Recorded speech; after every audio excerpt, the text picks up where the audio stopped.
Hi. Hi. What's going on? How are we, people? Chat. Wankers. Okay. Doing the fucking thing. Come on, hang on, let me fix it. Interact. Learner box go bald. Why would I ever go bald with this amount of... Can you see how much shit is on my head right now? Like, why would I ever go bald? Why'd I waste it? It's glorious. He didn't take another year-long break after the last stream. I've never taken a year-long break. That's disinformation. That's huge disinformation. Idiot. Okay. Wrath hardcore when? I'm not doing Wrath hardcore. I didn't even do TBC hardcore. Fuck that. No, no, no, no. No! Hmm. Is my camera placement okay? Let's go with it. Yeah, okay, that's fine. Okay, I have an election tomorrow as well. I have to go vote. Isn't that crazy? Not complaining about it. It's just it's exciting, really. Let me move this. That better? More symmetrical? Yeah. Yeah, down. Oh. Wait, what? Okay. All right. There are rumors that the war might be over between America, Israel, and Iran. Mostly America and Iran. I think Israel are kind of separate from these talks. One other element just to bring into all of this as well. I'm just reading. Elder Millennial is in Israel. Who the fuck is Elder Millennial? Am I supposed to know who that is? Is that like an influencer? Who is Elder Millennial?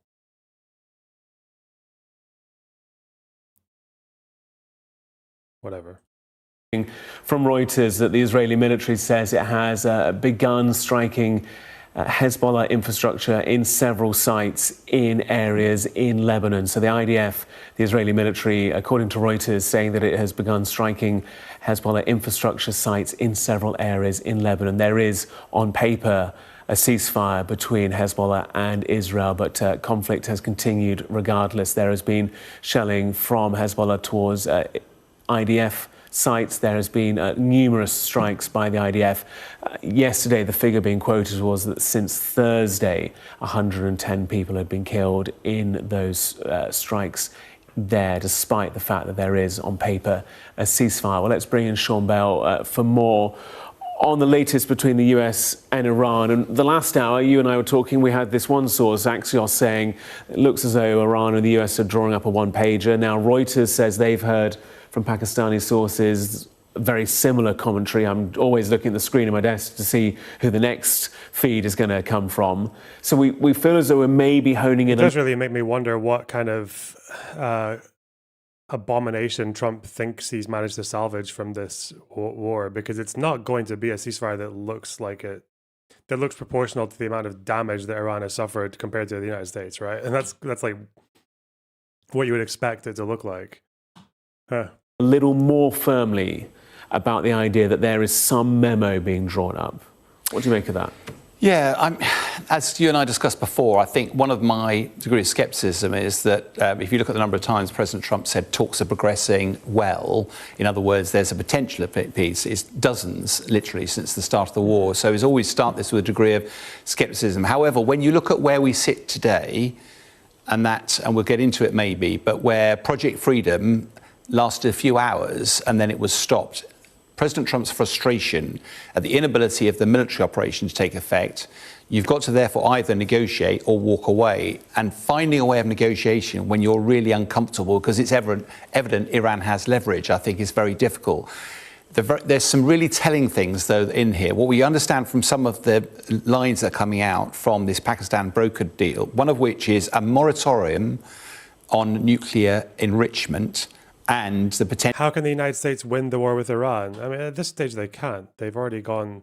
Like, in order to win, they would need so many rules of the universe to change, or to just get subverted, or for a lot of very unlikely things to happen all at once. There's not really any way they can salvage a win out of this, even if they committed. Because if they did commit to a full-on regime change in Iran with military presence and with transitional governments and with plans for the day after, if they did all that, that's still a loss as well in a sense, because one, it's got so many points where it can just completely fail and crumble. But the other part of it as well is that it would also fail in the sense that Trump has insisted that this is supposed to be a quick and cheap operation, not like Iraq or Vietnam or Afghanistan. So there's not really any way. There's just no potential to release frozen assets and lift sanctions. Now, whilst we're between on there, I'll just refresh myself on what moratorium means. It is a temporary, it's not a permanent, it's a temporary. So that's not going to be something that's going to be, America's going to be happy with, because all it does effectively is kick the can down the road. It doesn't solve the problem, which President Trump has always said at the heart is we cannot allow Iran to have nuclear weapons. So a moratorium and everything doesn't actually solve it. The other thing that I caught my eye was it talks about a one-pager. Well, it took 18 months, 20 months of negotiation to get to the last deal. You're not going to solve it in a one-pager. One-pager is nothing more, I think I heard Tara say, nothing more than a framework, a memo of understanding, which can be all things to all people. So it could be used by President Trump to claim success, also the Iranians claim success. But if that is the way to bring the hostility... Surely a one-pager is like... Surely a one-pager is just a summary, right? It's not like the entire ceasefire deal is one page. There's no...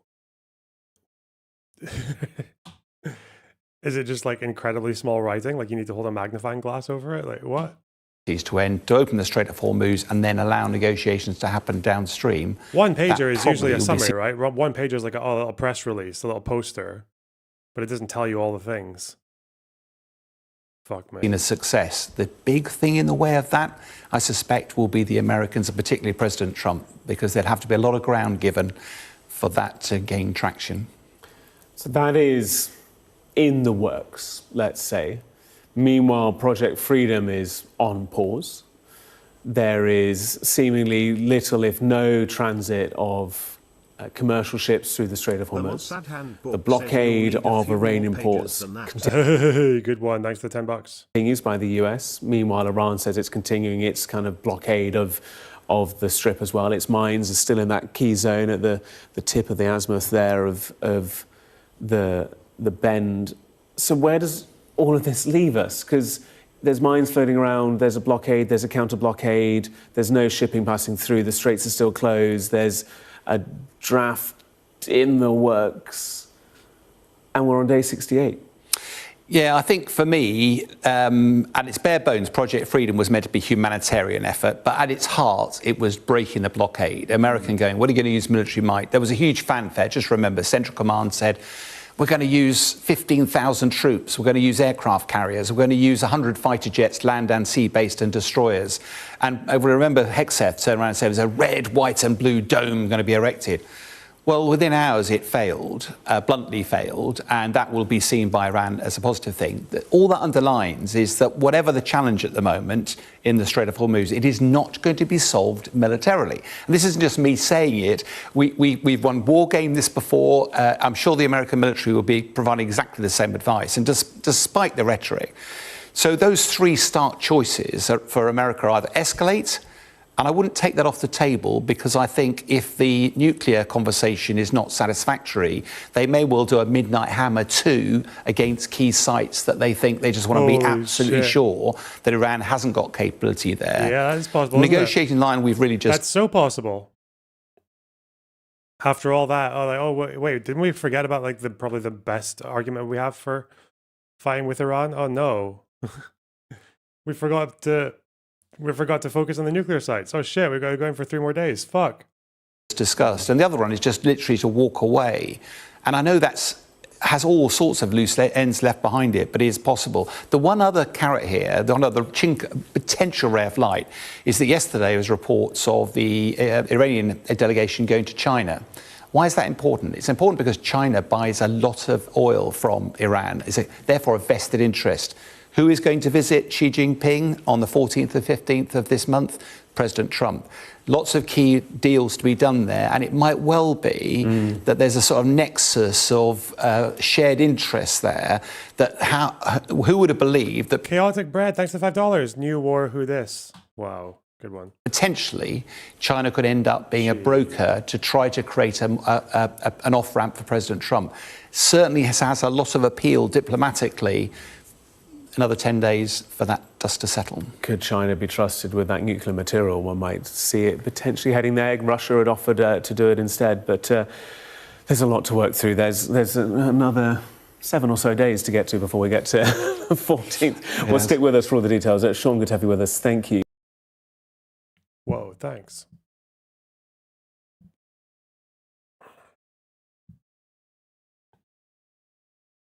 Oh, Evangeline, thanks for the $5. Yes, I did get that message you sent me in Discord. You said that Bush Sr. also put sanctions on settlements. I mean, he didn't sanction settlers, like individual settlers. That's the thing that Biden did that was exceptional. And the way that he didn't actually even target, as far as I know, I mean, this thing that you've sent me here, Bush Sr. didn't sanction these settlements. He sanctioned he delayed a loan guarantee, a $10 billion loan guarantee, in exchange for a settlement freeze. That's not sanctioning the settlers. That's different.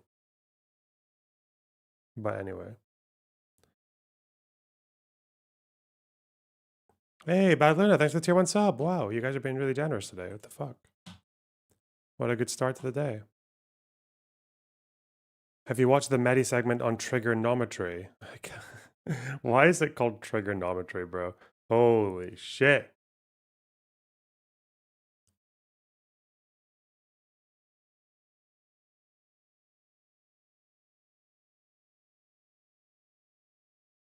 You guys have sent me a few things on the content suggestions. Where's the first one?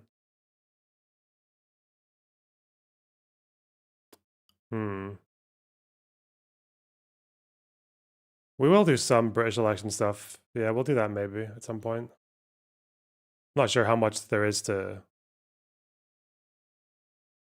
much else there is to cover, but... Are we doing Lib and Learn? We could, but it's gonna... I didn't put that in the title because we'll be doing Lib and Learn for as long as it takes me to get... to stop laughing and just feel miserable and depressed about fucking Taylor Lorenz's performance. Because I know what she's like. She won't answer any questions or anything, but... Can you watch Andrew Wilson as a training arc? We'll do that at some point, but we're like 2 months out from that debate, so... I don't need to... I don't know, maybe I'll regret not putting in that amount of time later, but right now it seems fine. Right now it seems fine.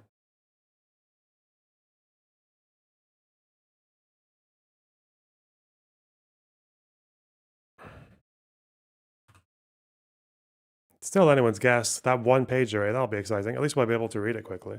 At least it won't take too long. Where is...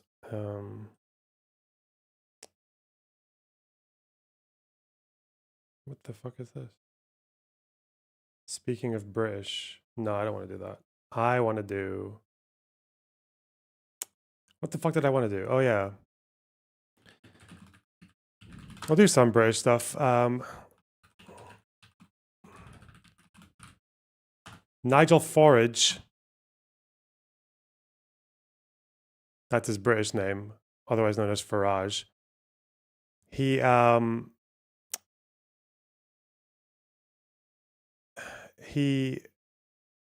got into a scandal the other day about a donation, a £5 million donation that came to him from a crypto billionaire. I don't actually know. He said it was a personal gift. Sometimes you look at a story or a juxtaposition of stories, a combination of stories, a coverage, and you just wonder whether you are actually part of something truly hideous. Get some scales, and on one... Because the big scandal here is that it's obviously coming up to a local election. Reformer is set to perform fairly well, it seems, but Farage was saying that because this was no, wait. No, he was given this gift a while ago. It was before the 2024 election. This gift, quote unquote. But obviously he's saying that he didn't really have to disclose it. One side of the scales, I want you to put the coverage that they gave to Keir Starmer's spectacles. And on the other side of the scales, I want you to put the coverage that they gave to Nigel Farage accepting £5 million privately, secretly, undisclosed from a cryptocurrency billionaire based in Thailand. Because I don't get this bit. If I had woken up today after being asleep for only 10 years, not 20, not 30, not 40, if I had been asleep for 10 years and I woke up today and you presented me with these two stories and the utter chasm in coverage, I would not believe you. I would not believe you. I would have thought that British journalism was better than that. Sometimes you look at It's also worth mentioning that he wasn't. He wasn't. So he gets this gift at some time in 2024. I think it's 2024, but before he became an MP, and I think it's even before he announced he would become an MP. He would run for Clacton, but he has still nonetheless been referred to the watchdog for parliamentary standards, because apparently you're supposed to declare these, quote, personal benefits, anything that you've received within 12 months before taking office. And it was 12 months before taking office. So it's crazy that's just another, and the problem with British politics as well, or just like with fucking any society right now that is just falling down the fucking sloppulest fucking vortex, is that it's just another thing on the list of it's another thing on the list of scandals that Farage will just get away with. I feel like that's kind of what we're going to see, but Kalinda, thanks for the raid. Hey, hello Kalinda Raiders, how's it going?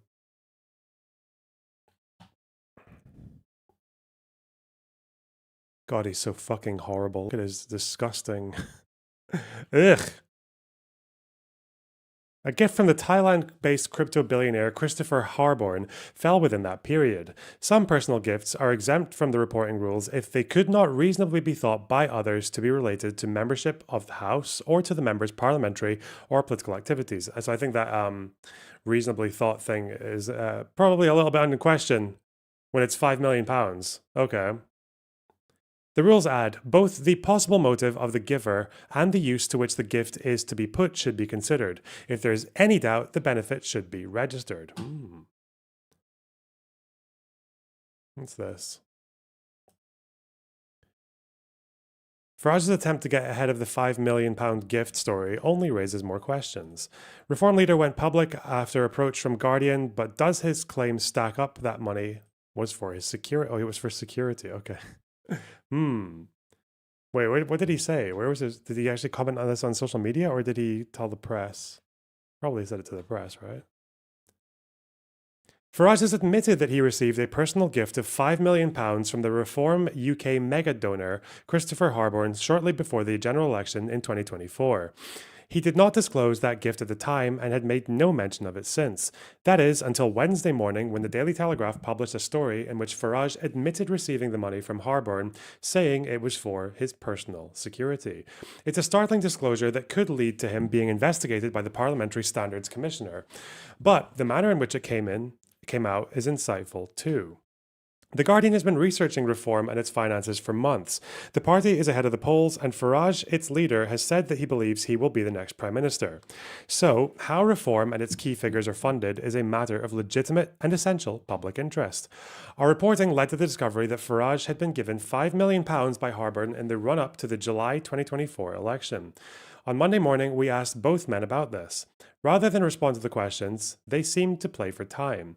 At first, Reform's Director of Communications confirmed he was the right person to handle the request. About 24 hours later, as a 10 a.m. deadline for a response approached, a different spokesperson for Farage contradicted him and said he should have received the request for comment instead.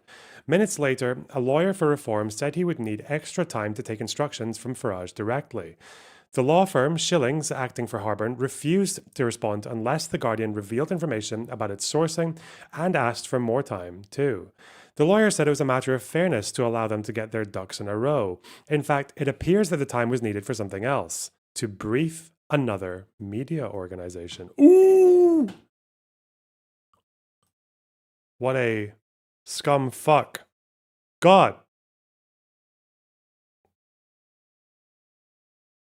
On Wednesday, The Telegraph published its story. The Telegraph. Okay, the Tory graph. I see. Which included Farage's admission that he had received the £5 million gift from Harburn. The reform leader said the money had been given to him to help with his personal security and cited a firebombing at his home as a reason it was needed.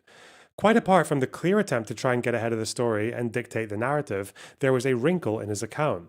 The firebombing he mentioned happened last year, a year after the gift from Harburn. Well, he'll just say, well, I saw it coming, you know? I knew I was under threat.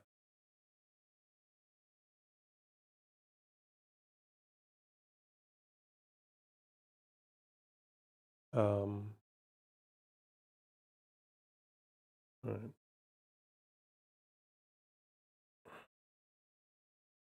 Prior to publication, in correspondence with The Guardian, neither Farage or Harburn's representatives mentioned security as being an issue at all.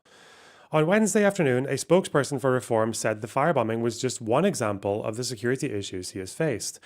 If it was for security purposes, that still doesn't explain why it wasn't declared in some manner. Farage himself says that it was given so that I would be safe and secure for the rest of my life.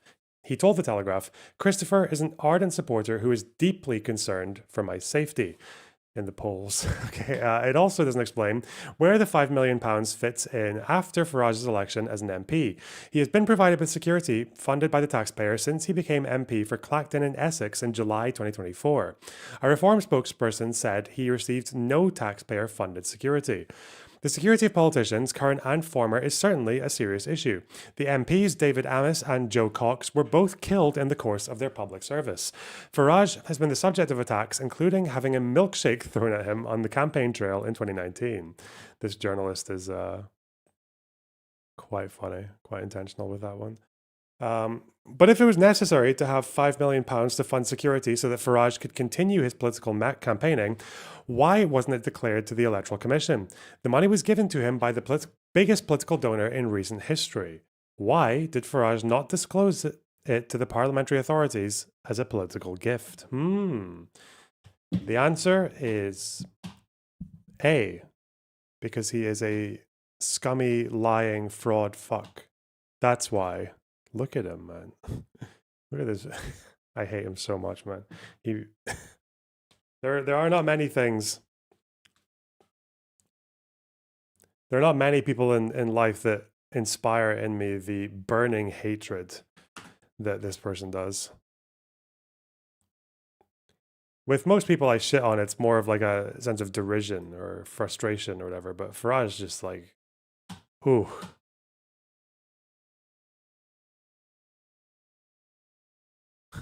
Zach Polanski's Jewish identity is being erased because he is left wing. Okay, dude.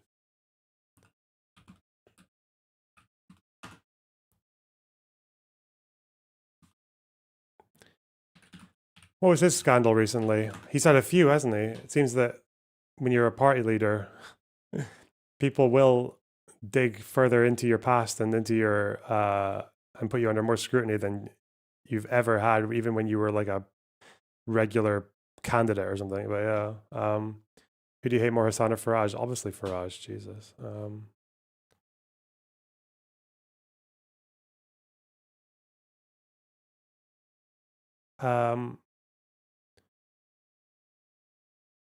He spoke to Nick Robinson today, but I can only see clips of it on Twitter. I don't think the actual thing is out, unless it's like on Radio 4 or something, in which case we couldn't listen to it. Let me see. He said something really dumb about the police, didn't he? He retweeted something. Apparently he retweets a lot. He retweets a lot. Where is the Nick Robinson? Oh, it's here.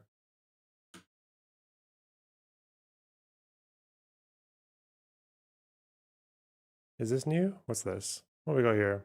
Palestine We don't have a British Aaron Rupar. At least I don't have one that I'm aware of. So it's hard to find the viral bits. is, to coin a phrase, on the ballot this Thursday. I think lots of people. Wait, what did he say was on the ballot? Do you believe that Palestine is, to coin a phrase, on the ballot this Thursday? I think lots of things are on the ballot this Thursday. But it is Palestine on the ballot this I Thursday? think it's one of the elements, as is the climate crisis, as is. What does it mean, Palestine is on the ballot? Because the reason I ask you is because your candidate for mayor of Lewisham says Palestine is on the ballot this Thursday. Haringey. Here it is. Okay. 17 minutes.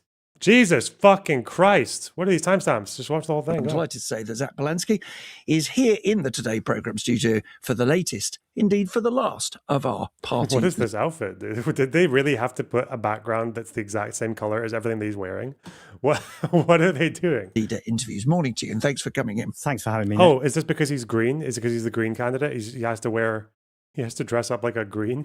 Okay. I want to talk to you about what your party would do if it does indeed gain some power after the votes on Thursday. But I want to begin by putting to you one of the latest. What do local council elections have to do with foreign policy? Well, it's also regional and parliamentary elections in Scotland.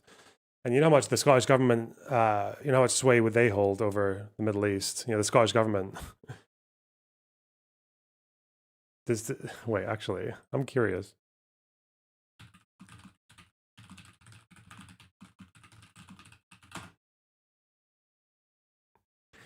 The Scottish government doesn't even have like a foreign office, does it? Because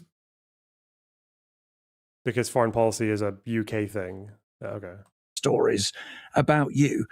A Times investigation says that you've made a series of false or disputed claims about jobs you've had in the past. Why, for example, did you say you were a spokesperson for the British Red Cross when they are absolutely clear that though a supporter of theirs, you were never a spokesperson for them? So I hosted various fundraisers for the British Red Cross, and indeed I would go on stage and speak for them about the amazing work they do tackling humanitarian crises, on the climate crisis, and indeed for refugees all around the world. I use the wrong word, and I accept that. But I would essentially take words on stage with me and speak. It's important, though, and I accept this, that they don't support any political party, and I've made sure that's been taken down. You say this sort of story is a fuss about nothing, that you get your facts wrong, because it comes up with other examples. Well, I think it's totally fine to ask me questions. Fucking BBC, man. The BBC razor sharp sneer deployed About my past. I would also fucking prick Robinson. Yeah. say in the same breath, though, the Times published a pretty anti-Semitic cartoon of me last week. I asked them to apologise, and some of these stories feel like scraping the barrel to kind of go back 10, 15 years. I've had so many friends, I'm literally talking maybe 20 or 30 in the last few weeks, who have phoned me and said, a Times journalist has been phoning and they've been desperately trying to find things about your past. They asked me lots of questions and seemed disappointed that I didn't have some juicy, dirty gossip. Yeah. Well, there was, whether you call it juicy or dirty. And it wasn't gossip, it was a fact. The fact that you claimed that as a hypnotherapist you could enlarge women's breasts using the power of thought. People are entitled to say, what's this guy really about? People are totally entitled to say that. And that's an important part of politics, that people ask you questions. What I would say is that, this was 13 years ago. It was a Sun journalist's idea. I've apologised for that, because even though it was a Sun journalist's idea, I was an adult and I should have said no. You went along with it, yeah. It's important to say I wasn't a politician, and I've apologised for it repeatedly. And the BBC showed that some days later, in fact, you repeated the claim that you could do it. But let us not get bogged down in the past. It is striking, though, that on X last night, when, let's be honest, people who are critics of you are having a go, the Daily Mail calls it the Green Menace on its front page. How did you react? You said you were under relentless attacks because they, your critics, don't want a wealth tax, don't want public ownership. They're trying everything in their power to stop us, you said. It's a curious thing to say, isn't it, ahead of local elections. Green councillors will not have the power to implement any of those policies, will they? Well, I think the relentless attacks on the Green Party in this election for a local election have partly been about the local election, but really they're about the bigger picture right now. And the bigger picture is when I ran to be leader of the Green Party, we had 50,000 members. We've now got 225,000 members. So we are rising. And I think lots of people are worried about the prospect. And when I say people, people who own right-wing media, multimillionaires and billionaires, who are worried about the prospect that they might have to pay a little bit more tax. And so I think it's important that I focus on the vision and the hope and our actual plan. I also think it's a complete reality, though. We've seen it in the past before with left-wing leaders, that there's no secret, there's no love lost between me and the right-wing media. And almost every single day they print things that just aren't true. But just address the point I raised. Wealth tax. Councils won't get to do that. Public ownership. Councils don't get to do that. Well, not entirely. We'll come to that in a second. You are running on a national platform of change that the people who are elected on Thursday, whether in the Welsh Parliament, you don't run candidates in the Scottish one, or in English local councils, simply cannot do.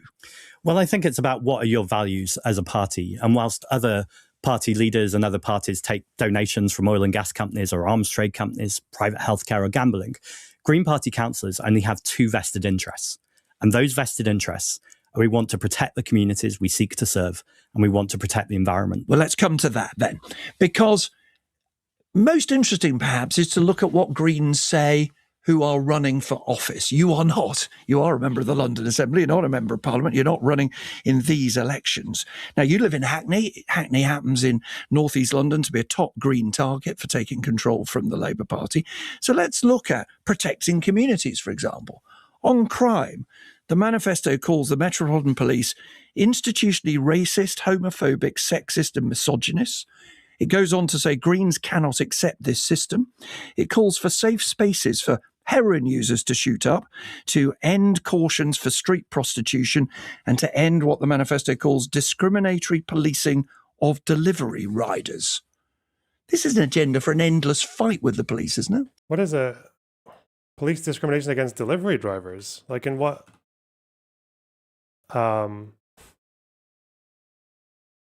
know in bigger cities, there's this whole thing that where people complain about delivery drivers for being quite, because I guess they're on the road so often, right? And they're on these like little fucking, like scooters or fucking bicycles or whatever, and that they just take a lot of liberties because they're so used to it and they cut corners and shit like that. But I mean, I don't know.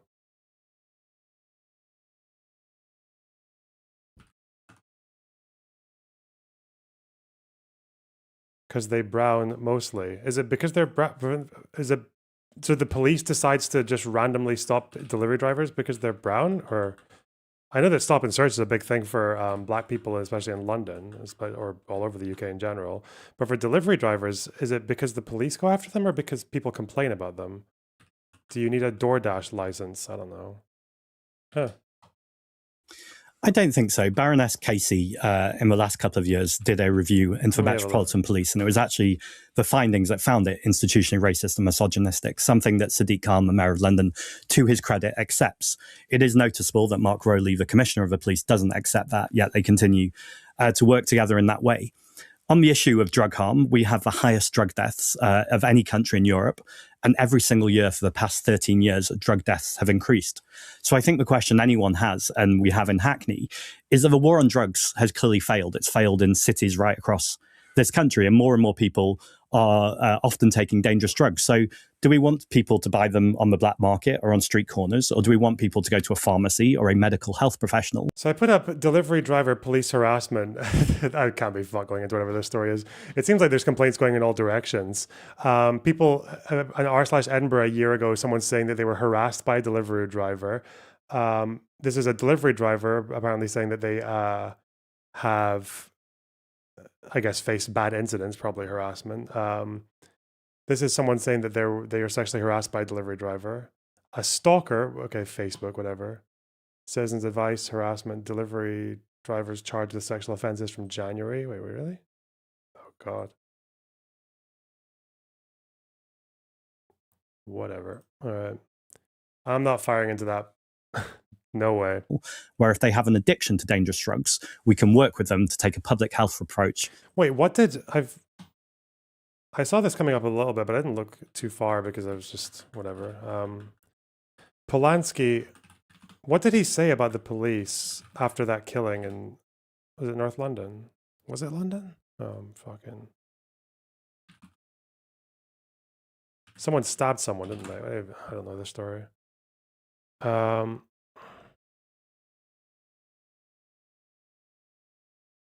didn't order harassment, Drew.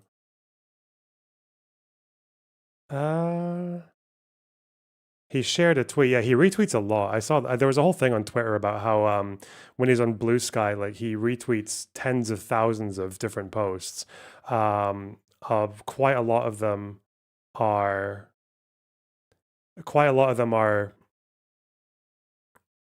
like just posts fawning over him, like that type of shit. But so yeah, he is quite a reckless retweeter, it seems.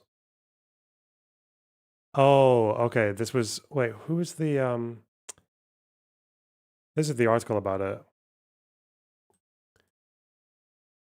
Was this actually the Golders Green attacker who he was talking about? Golders Green attacker.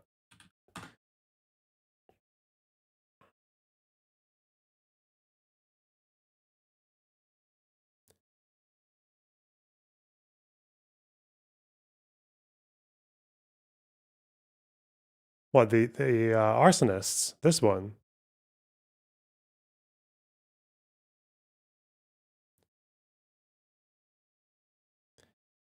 It's a wall that displays pictures of protesters who were killed by the Iranian government in January and also victims of the October 7th attacks. Okay. Interesting.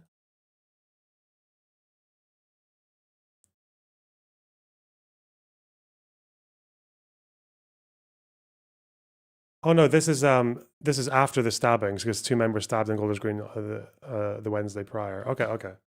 Is he talking about the arsonists or about the stabbing then? Well, if it's the 3rd of May, then that would be the stabbing. Okay, okay. He said he remains concerned over the actions of police officers who arrested the suspect and added action must be proportionate no matter how brave. Polanski apologized on Friday for sharing a tweet in haste after he reposted a message on X accusing officers of, quote, repeatedly and violently kicking a mentally ill man in the head when he was already incapacitated by taser. Community Secretary Steve Reed said it was shameful that Polanski was still questioning the police's response. His repost was criticized at the time by Metropolitan Police Commissioner Sir Mark Rowley, who accused Polanski of amplifying inaccurate and misinformed commentary in a letter published by The Force. Okay. So he speaks to Laura Kunsberg, who is still going around. Okay. I was concerned by what I saw. So what actually happened? Is there footage of this? Did the police like brutalize? Were they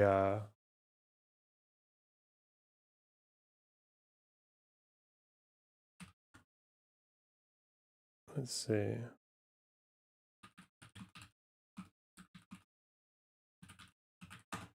Okay.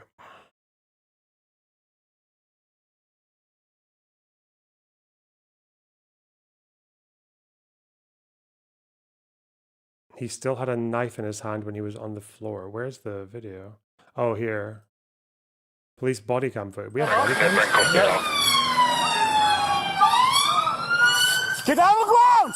Down on the ground! Down on the ground! Step It's so weird seeing this kind of camera angle when not hearing American accents. Hey, the taser! Jacket! Oh, there he is. Okay, there's the guy. Okay, he's tased. Detention of power! Detention of power! Drop the fucking knife! Drop the knife! Keep it detained! Drop the knife! Keep it detained! Drop the knife! Keep it detained! Drop the knife! Drop the knife! Yeah, I'll try it! Okay, so he's got the knife. Detention of power! Get off! Jesus Christ, man. Other hand! Okay.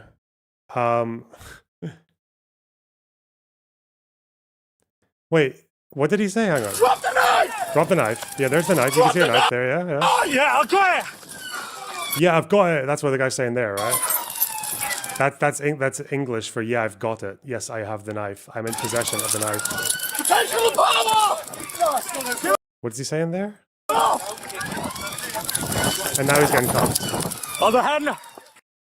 All right, so I don't know what to say. Like if the guy's got a knife that he's not letting go of, that's kind of like knives are quite dangerous, right? Like they can kill you.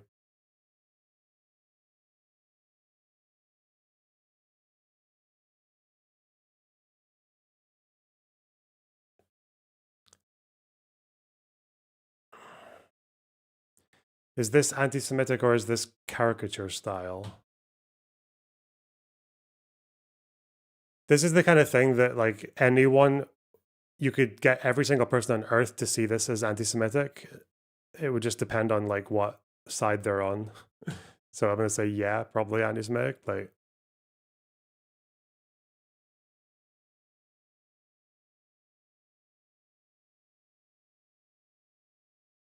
Like if it's the caricature style doesn't really get you around the fact that like these guys have normal noses.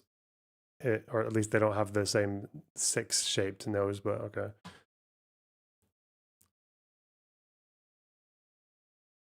What is this guy, though? What's going on with this dude? What's his story? I thought, wait, this is a pro cop. This is pro cop, isn't it? What the fuck? It's like a They Live character.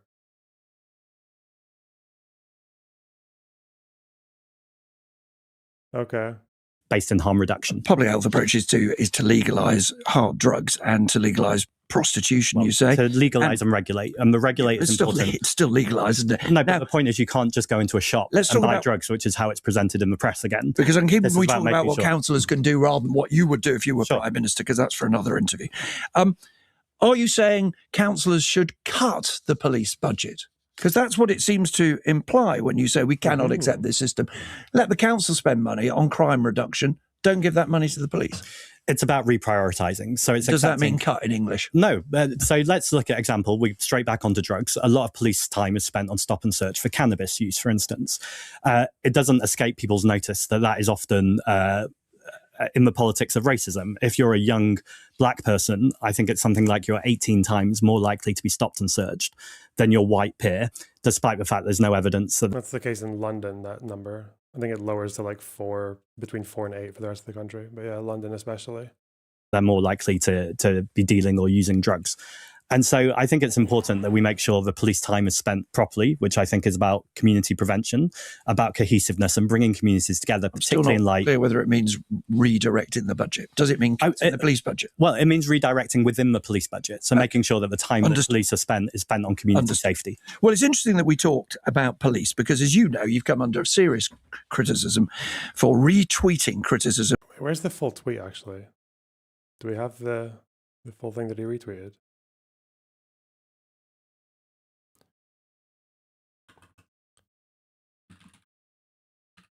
Police retweet. I love it when articles don't just show you the tweet. I love it when they do that.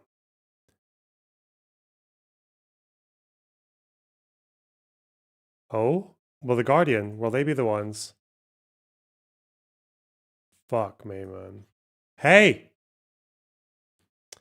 Yeah, it's a retweet. So essentially his officers were repeatedly and violently kicking a mentally ill man in the head when he was already incapacitated. Okay, that's just not true, is it? Like, I don't know how incapacitated you are when your hand is like there, when it's supposed to be there, and you've got a fucking blade in it. It's, okay,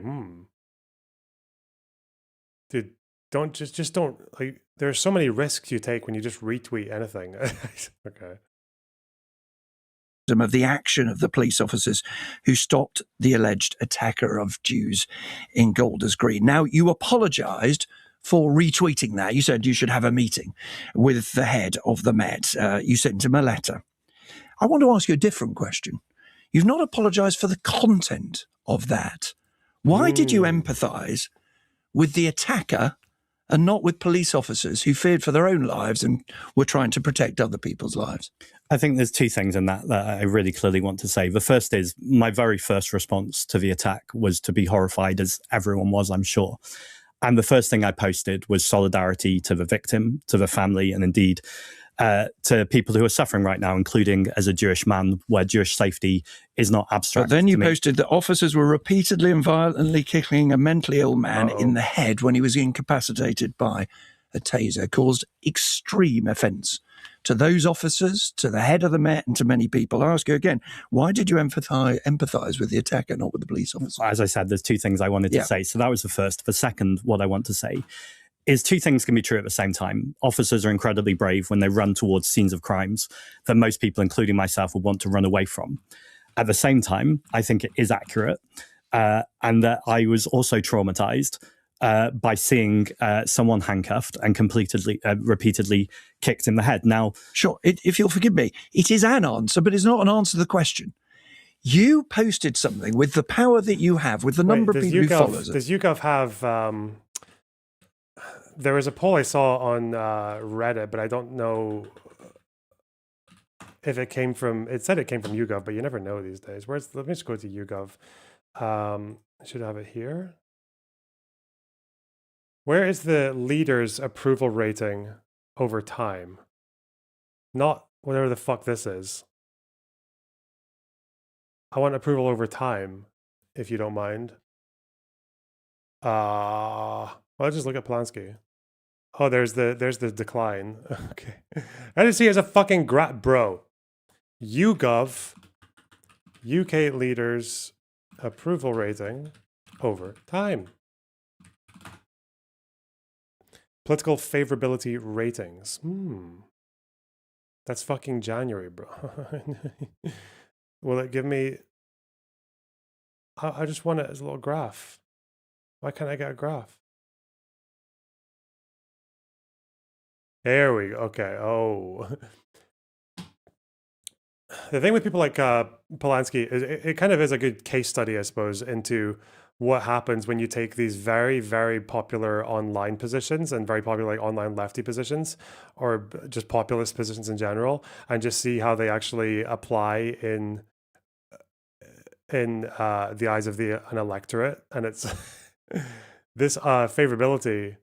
Well, after the media starts to report on the retweet, that's quite a spike. It was already going up from here, though. But yeah, that's definitely the sharpest. 6 points, yeah. Yeah, they just don't perform very well. Because Polanski does talk like the kind of guy who he talks like he gets his opinions from like left-wing subreddits. Like the way that he argues every other position that he has is effectively like he's just got it off of like the online like 2026 left-wing populist slop fucking marching order. That just seems to be where he's getting his information from, which is probably why it's overseen the Greens doing better than they have in a really, really long time, if ever, actually, in the last few decades. But I don't know. I think once like some of these sentiments, especially as these people get more extreme, yeah, like Lance, yeah, he's very Lance-coded, to be sure. Not empathising in that post with the Jewish community, or critically with the police officers, you empathise with the attacker. Look what they're doing to the alleged attacker. I don't think it was true. Your choice. As I say, the first thing I did was show solidarity to the victims, and I thank the officers. Second, though, I think the sign of a compassionate society is how we treat people, even people who have done horrific things, because actually the way we do justice in this country is in court. You said a key value of the Greens was... They weren't doing justice. They weren't doing justice in that video. They were trying to get a blade off of him. Protecting communities. What are your proposals for protecting the Jewish community? The Jewish community is not safe right now. And as I said, as a Jewish man, this isn't abstract for me. In fact, in the last 6 weeks alone, 2 people have been arrested in relation to anti-Semitic attacks towards me. I think there's lots that needs to happen in this country. The first is community cohesion and community building. Some of the work that I'm proudest of in London that I see Londoners do is where I see the Jewish community working alongside the Muslim community. What would and you many do? interfaith What would communities. Zach Palansky do Well, in order to reduce attacks on the Jewish community? So first of all, to invest in that work, that community faith work, to make sure communities stand together.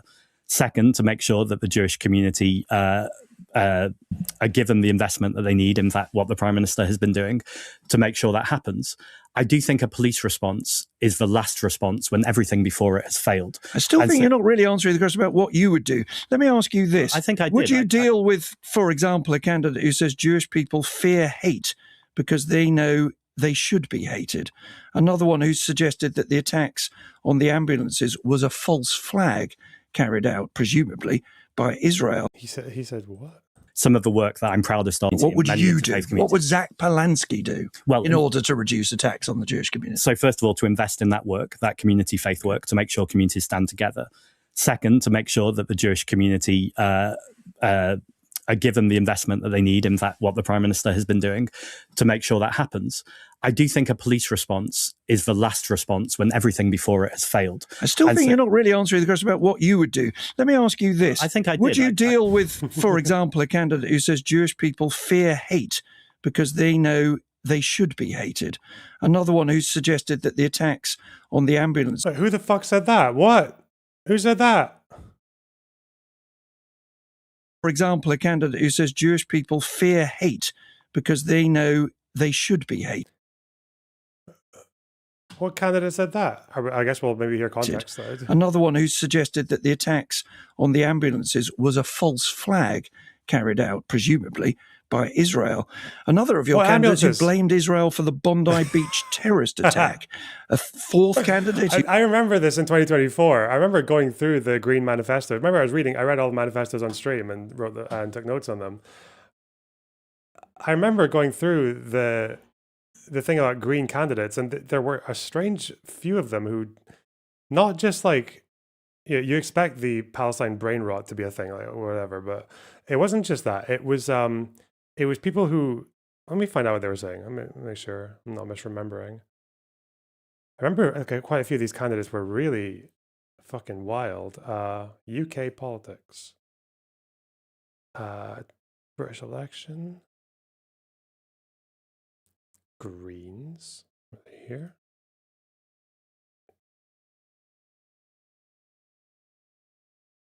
Did I write it here or here? Oh shit. Oh. Did I? I did take a note of the green candidates, didn't I? Green.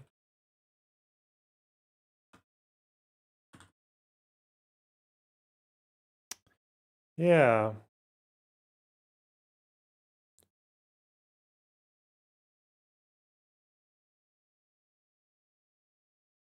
This was a green candidate. He's not standing anymore. Okay. He was informed by the select committee. This is just in February that he would not be allowed to stand in the local election as a prospective councillor for Deptford, the ward where I represented and where I ran for election in 2024. Okay, so he did run in 2024. Okay. So he was dropped by the selection committee, but he was allowed to run in 2024. And in 2023, he supported October 7th. There's no peace without freedom, resist. You don't have to be neutral when it comes to apartheid, colonization, and genocide. I don't care what anyone says. I promise you, you don't. If you are, you've chosen the side of the oppressor, Desmond Tutu, whatever. Okay. The UK will send 2 Navy vessels to the Eastern Mediterranean in a show of support for Israel. I hope they sink. Why are you trying to run for British office, bro?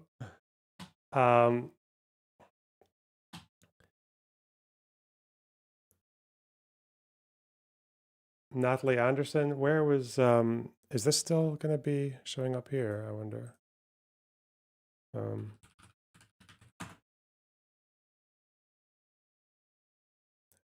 This was a green candidate as well. Does anyone else find it odd that we had a testing of our phones simultaneously nationwide and 48 hours later Israel gets attacked? This person's limited their post, but she's saying the whole thing is very orchestrated, isn't it? Alluding to the October 7th attacks. I should have archived these. That's annoying. Here's this. This was another candidate who was supporting a Palestine protest outside of Auschwitz. This guy, Simon Anthony. Candidate for Barking in 2024. Green Party.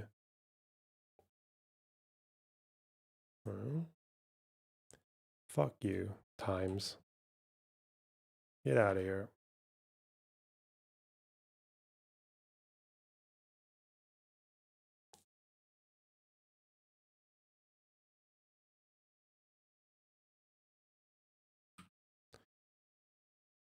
Candidate for Barking, East London, compared Hamas to the French resistance and said the October 7th terrorist massacre was the current Palestinian Home Guard outburst. In a post on Twitter/X on May 15th, he wrote, Hamas is terribly similar to the Home Guard and the French resistance, what they would have called in the UK had they lost the Second World War. He also liked a tweet marked by its author as Hamas official statement, a message saying every time the Palestinians fight back, they're accused of being terrorists.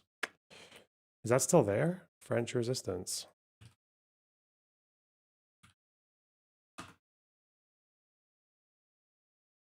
Oh, yeah. I shall repeat my comment that the French resistance and the Home Guard would be called terrorists if the Nazis had won in World War II. It is legal to fight against invaders. Post is unavailable. Okay. Huh.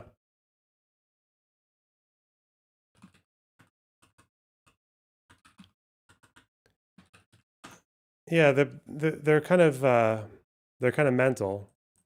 So, but who are these ones that are coming from Nick Robinson though? What the fuck? Someone saying that Donald Trump is owned by Jews. Okay. You said Donald. So they got rid of a few. It seems that person was deselected after running in 2024, but they've already replaced a few of them. Trump was, quotes, owned by Jews. And most horrifying of all, although this individual has now been arrested, one of your candidates who reposted something saying, ramming a synagogue isn't anti-Semitism, it's revenge. What are you, Zach Palansky, doing to end these disgusting messages? Those messages are all unacceptable, and it's important to condemn that. The Green Party are an anti-racist party, and it's important that we stick to our values. Well, you can't just say the words we're an anti-racist party. And I've just read you out 5 of the most revolting comments at a time when, according to an independent advisor, we face a national emergency of anti-Semitism. You're not responsible for everything they say. Of course you're not. You can't be. I am responsible, actually. What are you going to do about it? I am the leader of a party. I was about to finish my sentence.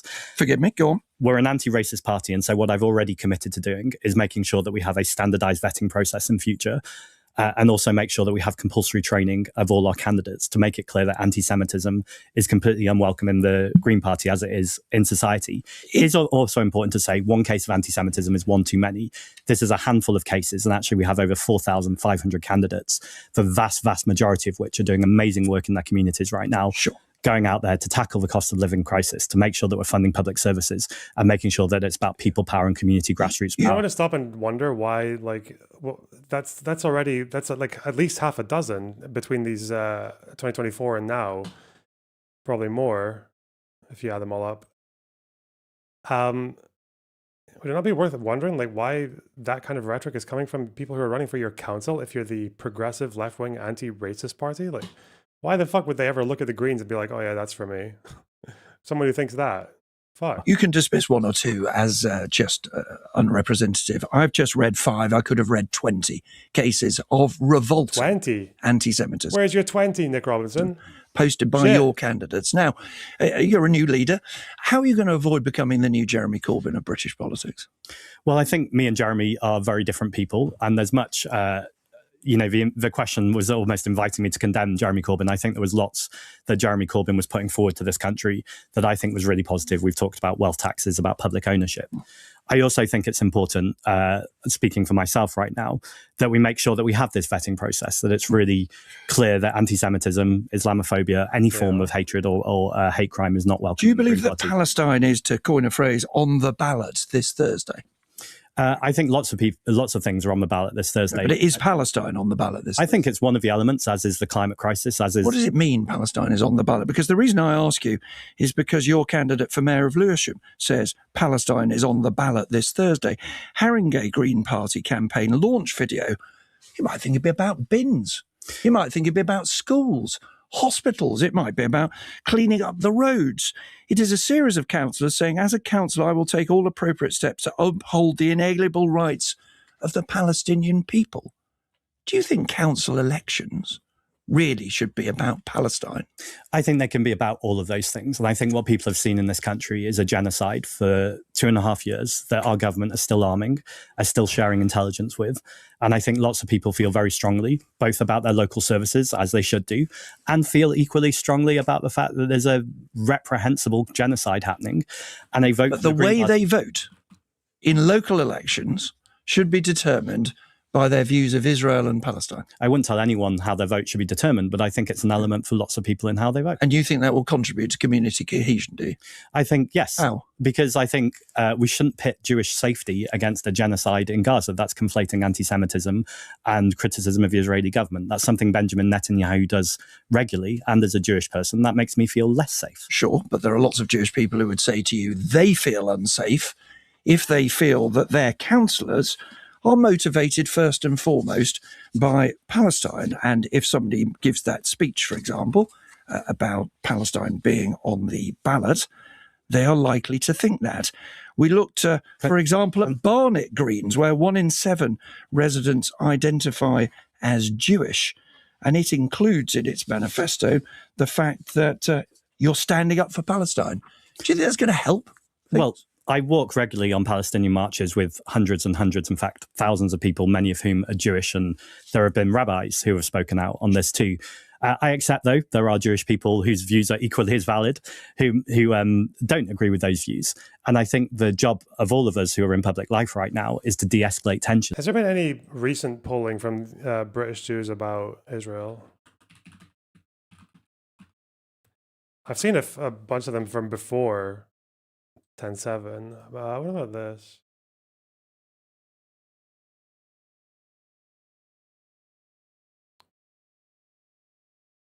$2025?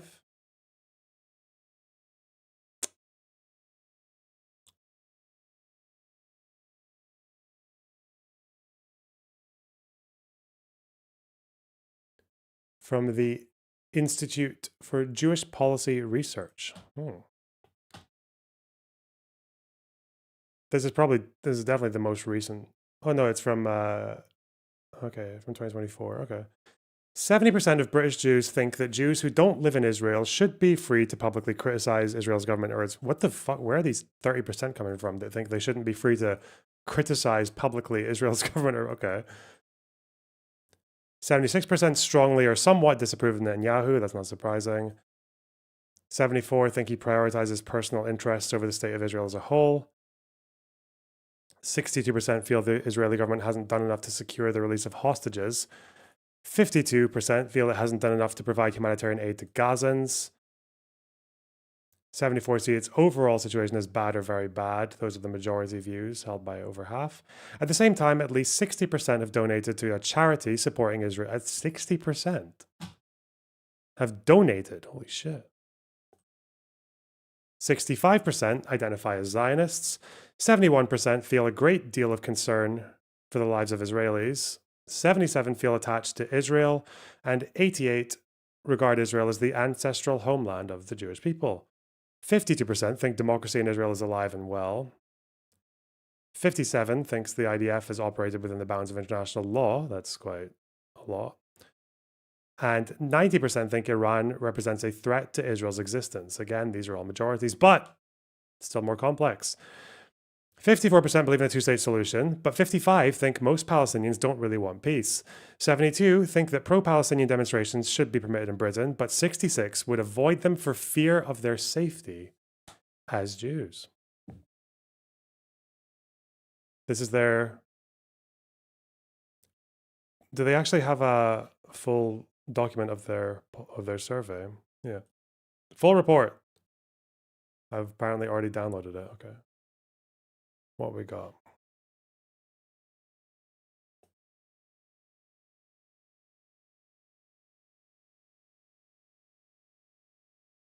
So this is from 2024. Okay. October 2024. All right.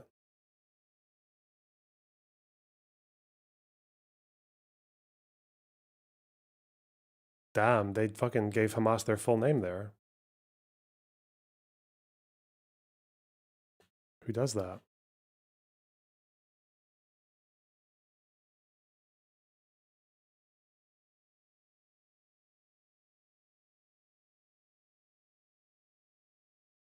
Here are the trends. Attachment levels of British Jews to Israel. Huh. It actually went up after 2023. That's not surprising either, actually. What about identifying as Zionist? Did that go? That probably went down.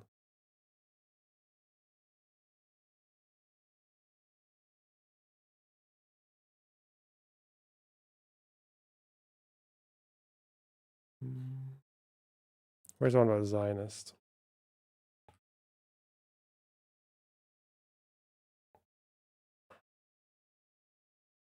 In 2022, it was 63%, down from 72. But then this current survey was 65. So it seems between 2022 and 24, it hovered. If anything, it slightly increased, maybe. I'm in the margin of error there, though. Huh. But the proportion of those identifying as anti-Zionist has also increased. So most of them are in between. It's not 65 Zionist and 35 anti-Zionist. There's like or just under like 15-ish in there that are undecided. Okay. Non-Zionist up from 15 to 18%. So at least as of the end of 2024, it seems like the majority of them still identify as Zionist. Okay. Actually, even a plurality of 16 to 29-year-olds. Huh. Yeah, okay. Shit. Well, they should stop endangering themselves by conflating themselves with Zionism as Jews. Fucking idiots. Dipshits. And look, how do we bring people together? And I accept that's a huge challenge. And I think one of the ways we could do that is by ending our complicity. Hamas has a surname. No. The fuck? Hamas is just a shorthand for their... It's not really like a... Oh my God. It's not even like an abbreviation. It's just like a shorthand thing. Hamas just means, like the full name of the organization is Harakat Muqawama al-Islamiyya. So Harakat Muqawama al-Islamiyya Hamas. I think that's where it comes from. Esteem the genocide. Let's turn finally to another issue. We'll talk at greater length when we're talking about the possibility of you being prime minister. Words, yes. Which you... It just means Islamic resistance movement. That's all Hamas means. I think Hamas actually is also like the word Hamas. I think it's maybe an Arabic word.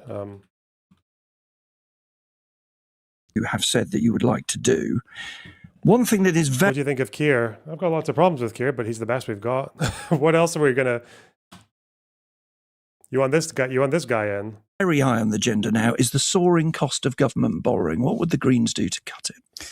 Well, I think we need to make sure that we're investing. So I think there's two ways of doing that. The first is wealth taxes, which I know we've rehearsed before, but I'll just say that's for first place. How does that cut government borrowing? Because ultimately it means you need to borrow less if you're ultimately... I was talking about cutting the cost of government borrowing. Yes. Which is soaring. It's higher than it's been any time this century because people are nervous about high spending, high-taxing governments that are politically unstable? I think someone who speaks brilliantly on this, who I've spoken to, is the economist Mariana Mazzucato. And she talks about the fact that a government should have a mission. There should be a very clear plan of how you tackle the climate crisis, how you reduce inequality. Now, if you have a Okay, he's not citing Gary's economics. That's a good step forward, isn't it? That's a good jump. clear plan, and you're borrowing for that, you're taking the market with you because they can clearly see what the return on investment is and how you're bringing money back into the economy.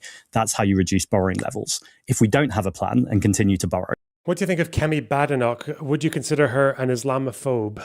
Would you consider her Islamophobic? That's not really a very accurate term for someone like her. No, she's like a Muslim hater. She hates Muslims. Like, yeah, that's more when you get into like your populist right wing of the Tory party and especially into reform. Like, these guys aren't phobe. Like, that word just seems weak for them. They fucking hate Muslims.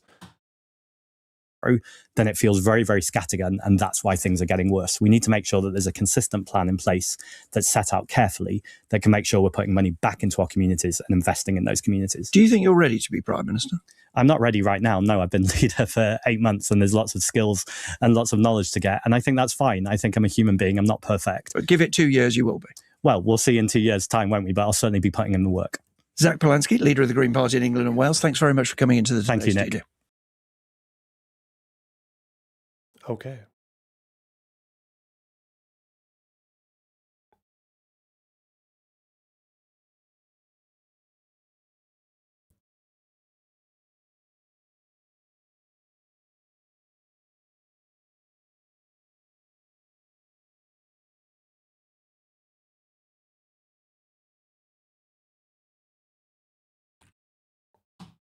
Wow.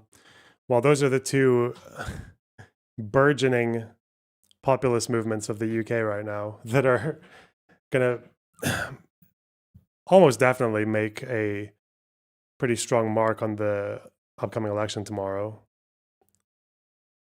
Farage and Polanski, man. It's interesting that the 5 million donation that Farage got. Like, again, it's so.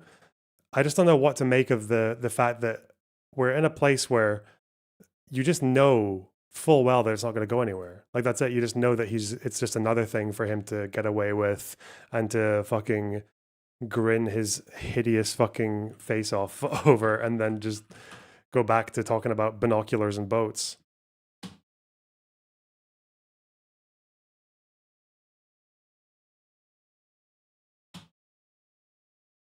UK politics is about as blackpilling as US politics. Well, we're not quite there yet. Like, we still have incumbency. The normal political parties have incumbency for the next 5 minutes.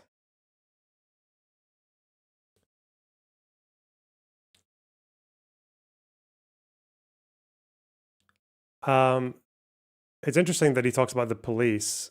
That Polanski spoke about the police.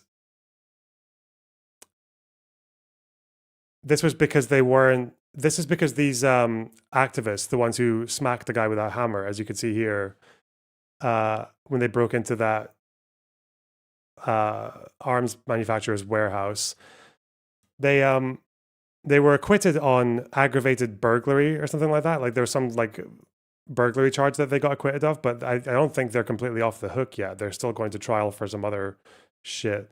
Like the fact that they were on video whacking a dude with a hammer. But why is he? I thought is it not kind of interesting how his allegiances with the police are just kind of like flipping now?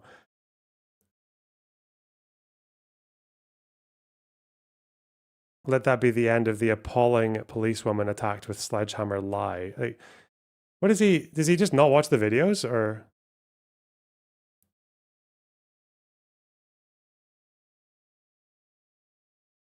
He was found guilty. What, the last I heard there was an acquittal, but not for every single charge. Palestine Action hammer charges. Oh, he was found guilty, wasn't he? Okay. When was this? Was this new? Oh, it was yesterday. They were found guilty yesterday. Oh shit. Fuck. This was a retrial, wasn't it? Yeah, absolutely right. And originally 6 Palestine Action activists were on trial at Woolwich Crown Court. And as you've just said, Jane, 4 have now been found guilty of criminal damage and 2 have been acquitted. Well, this all relates, as you mentioned, to an incident which happened in Bristol back in August 2024. It was at Elbit Systems UK that this incident unfolded. The company is a manufacturer of defence technology for things like drones and other kind of equipment used in the defence sector. Crucially, although their branch in Bristol was the one that was... Why are you tagging me in Discord saying, at Learnerbox, some of the things Greens have been saying as of 7 days ago, and then there's nothing to follow it up? Do you have like a compilation or something? But whatever. Targeted, their parent company is in Israel. And that is why the Palestine Action activists had their sights on this particular location. We can see in footage the way in which this unfolded. The group of protesters raided the site by driving a prison van through the perimeter fence, so smashing it down. And they then split up into 2 teams, the court heard. One team was charged with distracting and keeping the security guards who were there to protect the building occupied, while the others then continued in the van to smash their way right into the building, into the heart of the operation. We know that they threw grenades, flares and fireworks at the security guards. And we can see in fairly shaky body cam footage filmed by one of the security guards the way in which they were set upon by the group. We know that once the other group of protesters were inside the building, they used crowbars and sledgehammers to destroy as much property as they could. Prosecutors described it as... This was planned out. They broke into a weapons manufacturer's warehouse, dude. With hammers. Yeah, these guys were full on. These guys were deadly serious. They were the most serious pro-Palestine protesters you've ever seen. Look at them. Meticulously organised and designed to cause maximum damage. As mentioned, about £1 million worth of equipment was destroyed during the attack. Fire extinguishers were used to spray red paint across the walls and the floor. We also heard, the court heard that the protesters were chanting Free Palestine during the attack. The jury took more than 14 hours, but they did find 4 of the protesters 2 protesters not guilty and 4 protesters guilty of criminal damage. Those found guilty were Charlotte Head, Leona Cameo, Fatima Rajvani and Samuel Corner. And the 2 protesters found not guilty of criminal damage were Zoe Rogers and Jordan Devlin. Perhaps most crucially, Samuel Corner was also found guilty of another offence of inflicting grievous bodily harm to a police sergeant who was trying to protect the building. The court heard that Corner bludgeoned her with a sledgehammer and she was left with a fractured spine. He was, however, cleared of causing grievous bodily harm with intent. As we know, Palestine Action is a proscribed organisation, so it is illegal to show any support or affiliation to them. This is something that is being heard at the How high... the fuck they not find them guilty? What, the 2 others? Because I'm guessing they went in and probably just fucking didn't do anything and then gave up. They probably... I don't know if there's like going to be a trespassing charge for them or something, but yeah. High court because Palestine... We're a bit more lenient in the UK than the United States. You know, our life sentences are not for life, and we don't stick you in the electric chair and shit. Yeah. Are more civilized challenging over here, that you know? prescription. And so we are bound to hear much more about the group in the coming weeks. Ho! Okay.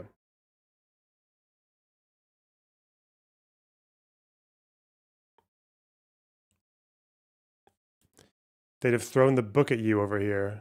They'd have thrown a very... they'd have thrown an electrified book at you and made you eat it.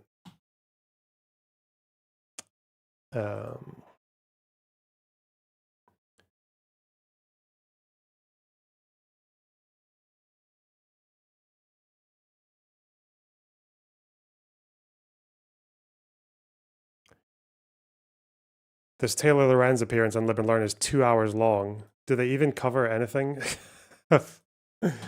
Because I noticed that when Taylor Lorenz argues, she's very good at sort of like not saying anything, like not answering any questions, or just like making people feel she uses that really fucking annoying tactic where people make you feel like you're being unreasonable or like you're being just like annoying for trying to hold her to a point. But that's my guess.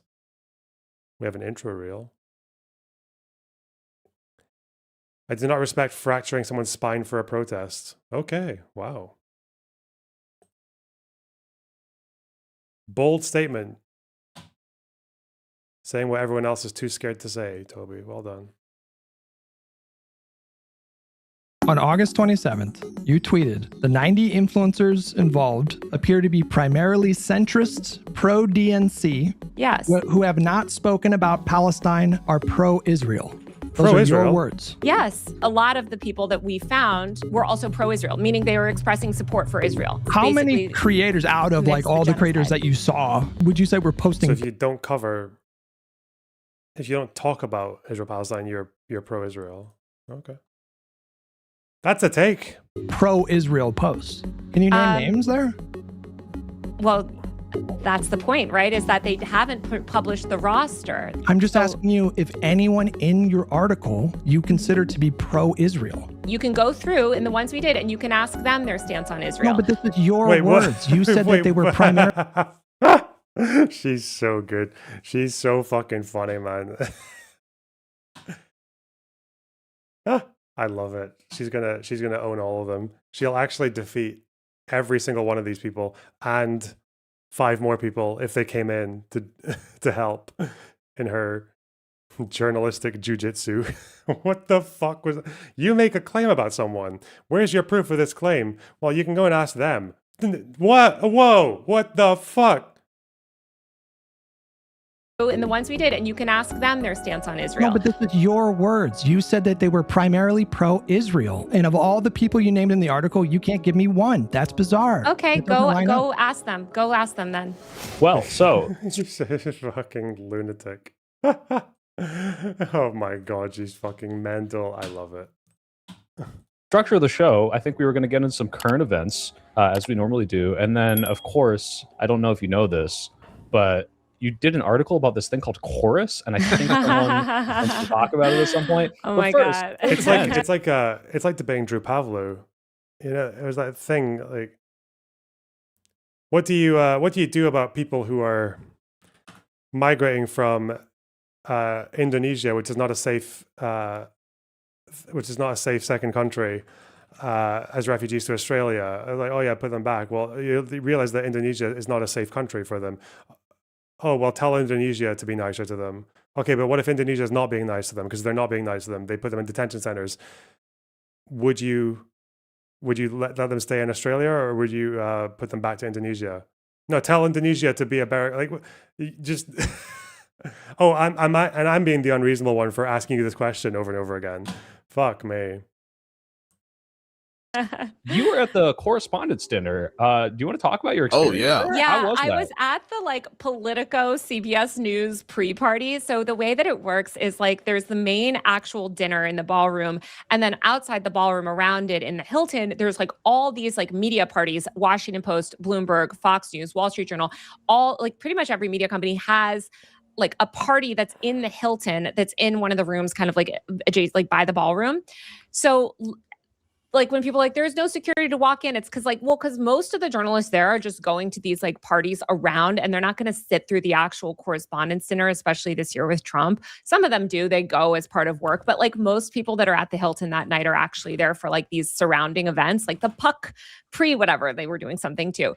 So I was there for that. So I was in the lobby shortly before that guy came, was trying to do the shooting. I was not in the ballroom. I left. You were missing from the room. When everything went down. I left actually to go to this party, this Substack party, which was at the Renwick, which was directly across from the White House. So as soon as I got there, the shooting had happened, and we got locked because. What is this fucking cope? Damn, the entire editorial staff at Wired is just Drew Pavlou tier morons. That's not.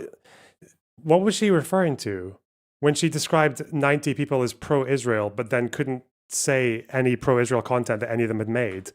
That's not in the article. That wasn't signed off on by the Wired staff, you fucking moron. You completely clueless retard.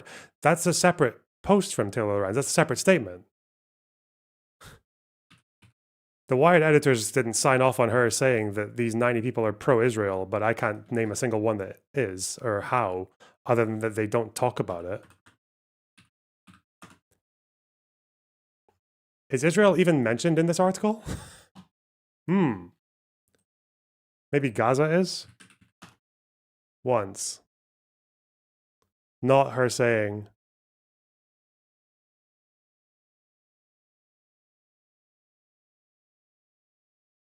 that the chorus people are pro-Israel. Okay. Huh. Damn. People are mad. People actually like this person. It's fucking crazy. They don't actually like her. They don't give a, they just hate Hutch.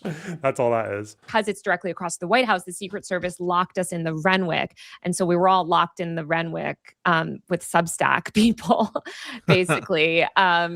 With Michael Tracy about to beat you up. Yes, that was when the Michael Tracy, Jim Acosta. Oh, were you there for that? Yes. I did see that drama. Go back to that paragraph. Where is it?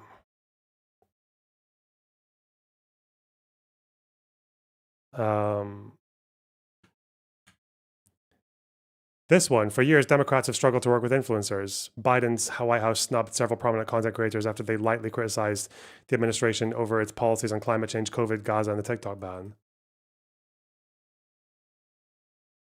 Content creators, including Hassan Piker, who challenged Kamala Harris, a well-known influencer on the left, were similarly unwelcome, lightly criticized.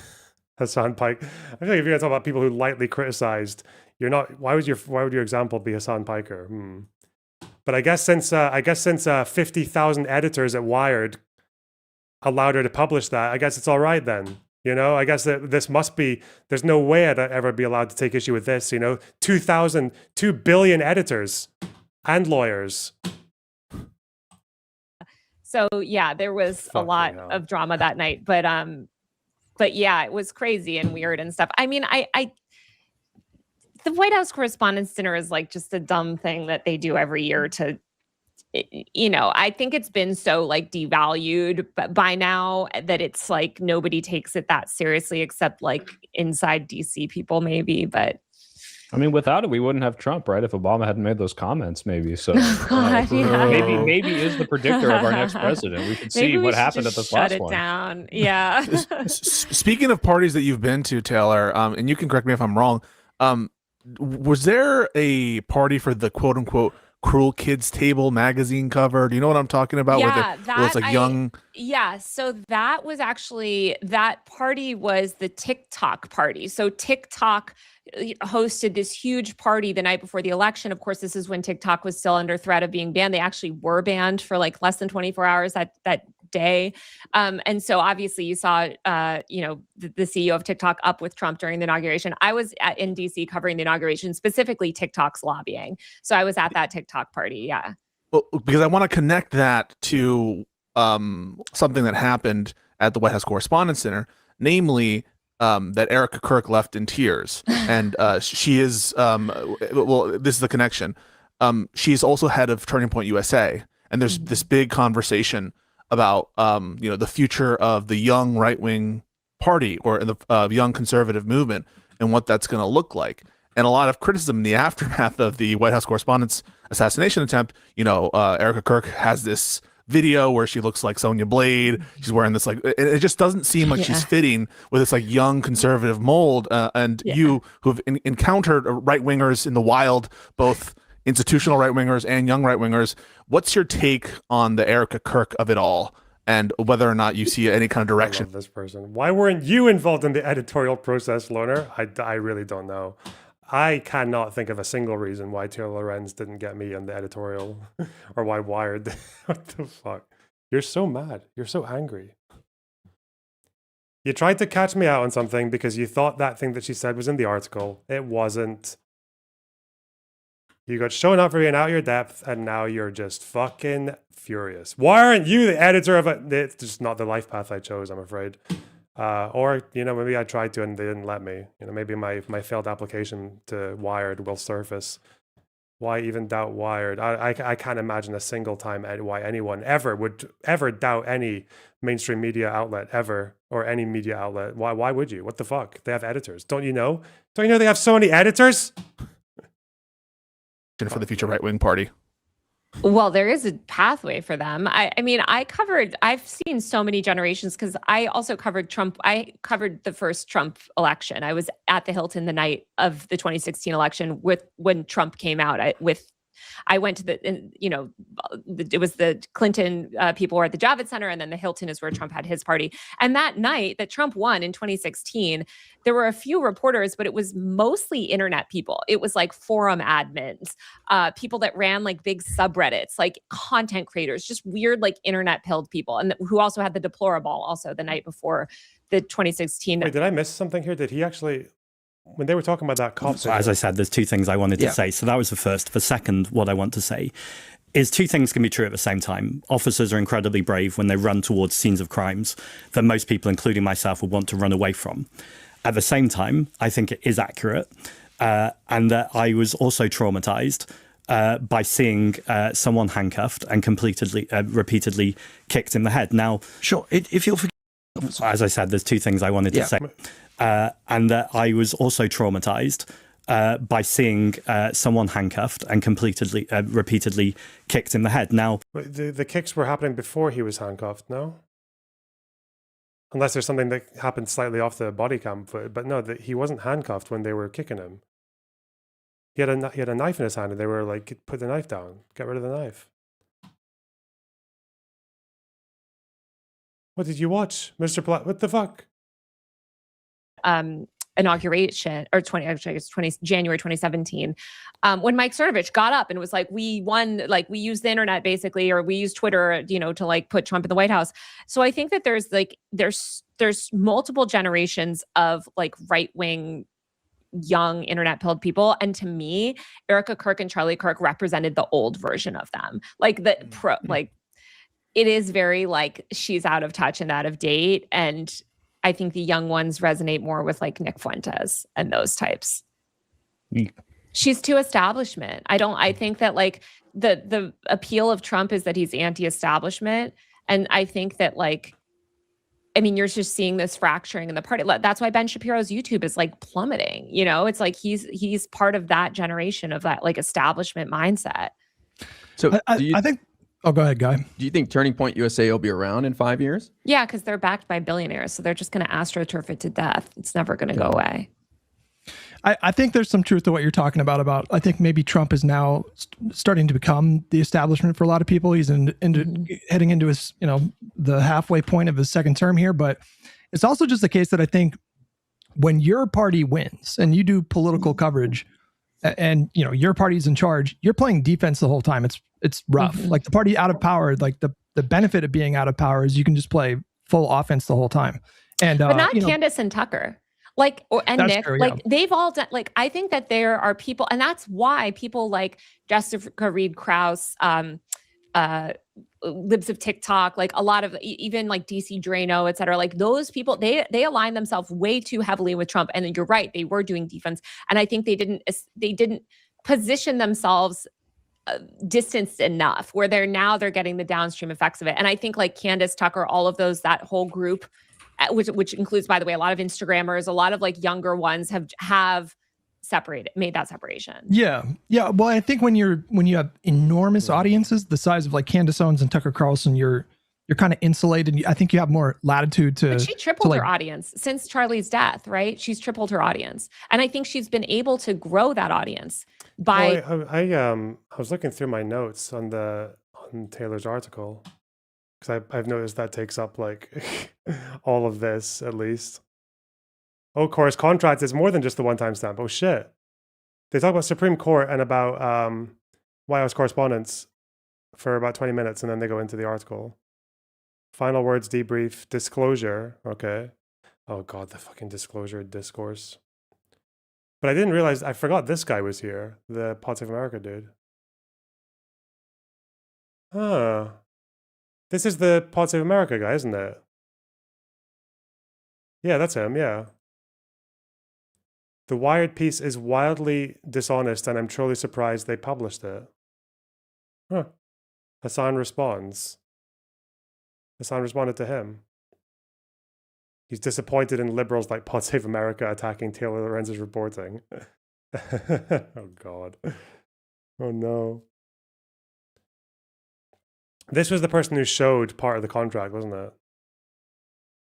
It's just if I remember correctly. Campaign in New York. Dark money. That Chorus doesn't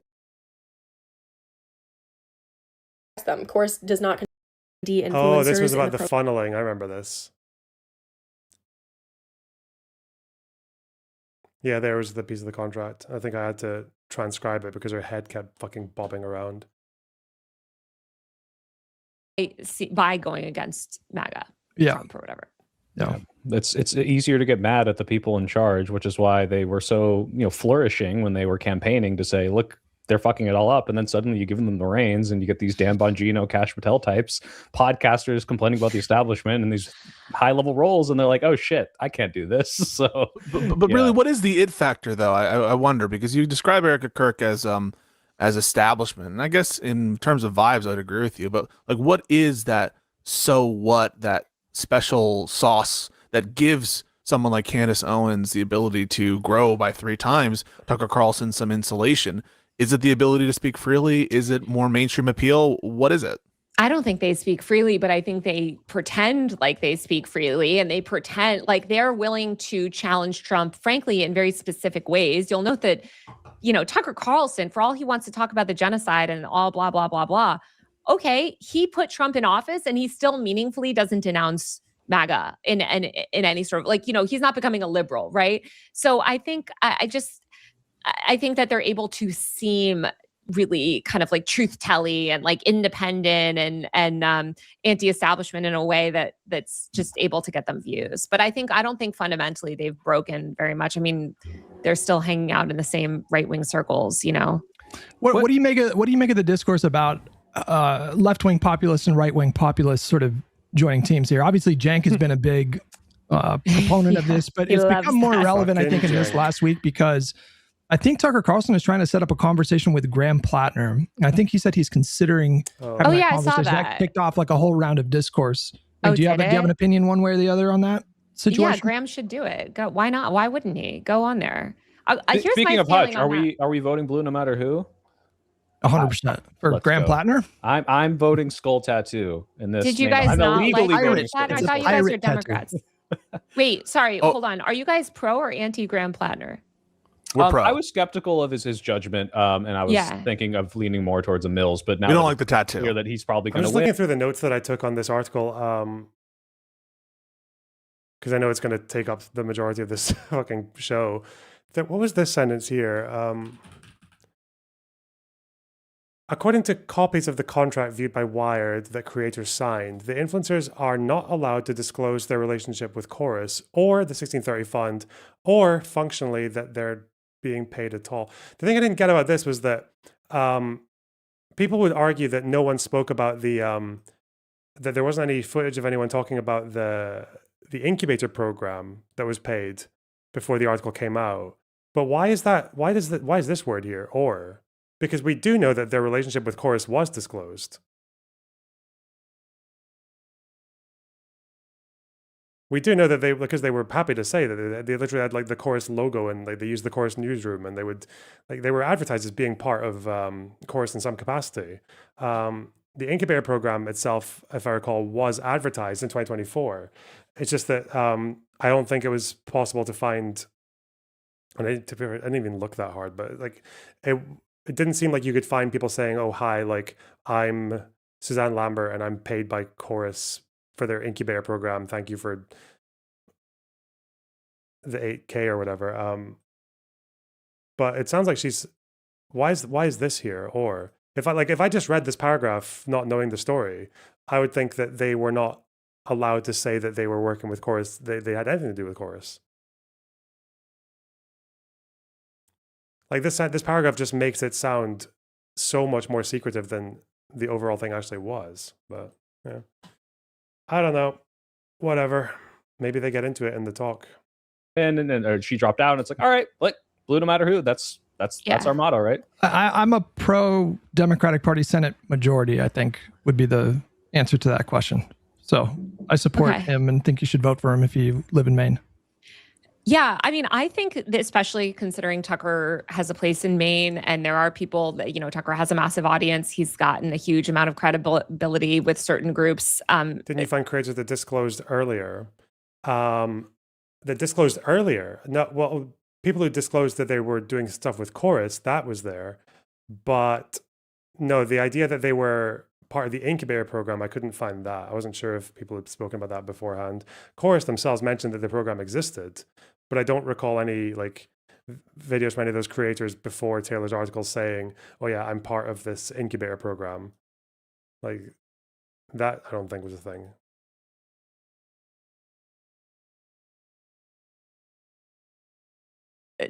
Sort of swing voters, I would say. It's a Wired article. It's not an independent publication. Man, I wish I had your brain when this fucking story was being assaulted. I really wish that instead of having to go through all of these claims and all of the refutations and the UN reports and the background of this article about how Hamas weaponized sexual violence on October 7th, I had no fucking idea. I could just say, the New York Times has an editorial staff. The editors, why do you think the editors would allow them to say that? Editors, they have it's a publication. A good Pulitzer Prize editors. I wish I could have just done that. That'd have been so much easier, but okay, shit. I didn't realize that's all it took for... That was the fucking nail in the coffin argument to someone who has an issue with an article.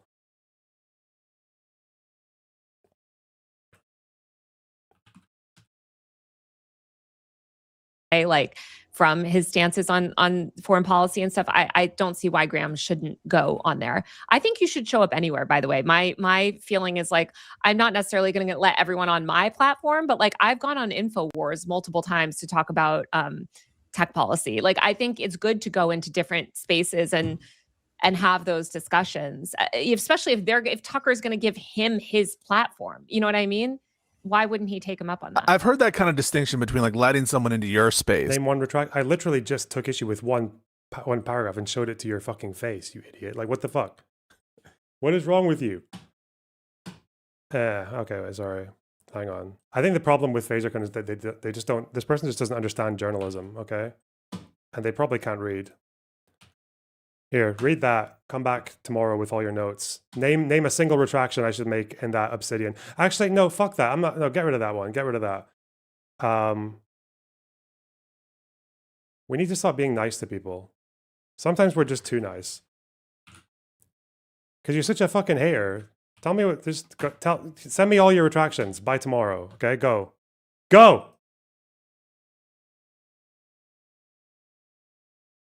Versus going somewhere else. Talk more about that. Why is it different? And why do you have a principled distinction in who you platform versus where you go? Yeah, and I think it also depends on like platform. I just think this whole idea of like platforming is very silly and stupid. Like just the notion of it. Like, I guess I platformed Libs of TikTok by like destroying her in an interview or whatever. Sure. It's like, are you going to have like is it going to be, or if you bring that person who you fundamentally disagree with into your space, are you going to laud them or are you going to make them look stupid to your audience or like whatever? It's like there are different ways to quote unquote platform someone. I think that if anybody wants to give me some of their audience. Oh, fuck, did I ban them? I didn't time that. Shit, okay. I mean, whatever. They weren't going to do it anyway, Jesus. They'll find a way. No matter where they are politically, They'll I'll find a pretty way. much show You up. really think they're gonna go through all of my Obsidian notes and come back with corrections tomorrow? Do you have any idea how much shit there is on that? Well, actually, the published section isn't actually that big. There's the majority of my stuff on Obsidian is not published. Yeah. Up. I mean, the difference would be if I was sort of maybe They can do that in a day. Why not? legitimizing some like random small person that like doesn't have an audience. Like I think there can be a power dynamic there of like, okay, I'm a larger person than you, so therefore I'm like lending some maybe credibility. But I just think like you should get off. Yeah, I know it's really dangerous. But I'm thinking kind of like people got a lot of anger when, oh my God, I don't know if these are the right people. The Nelk boys, did they interview Benjamin Netanyahu or something? Yes, they did, which was yeah. I wanted what were to your thoughts on die. that?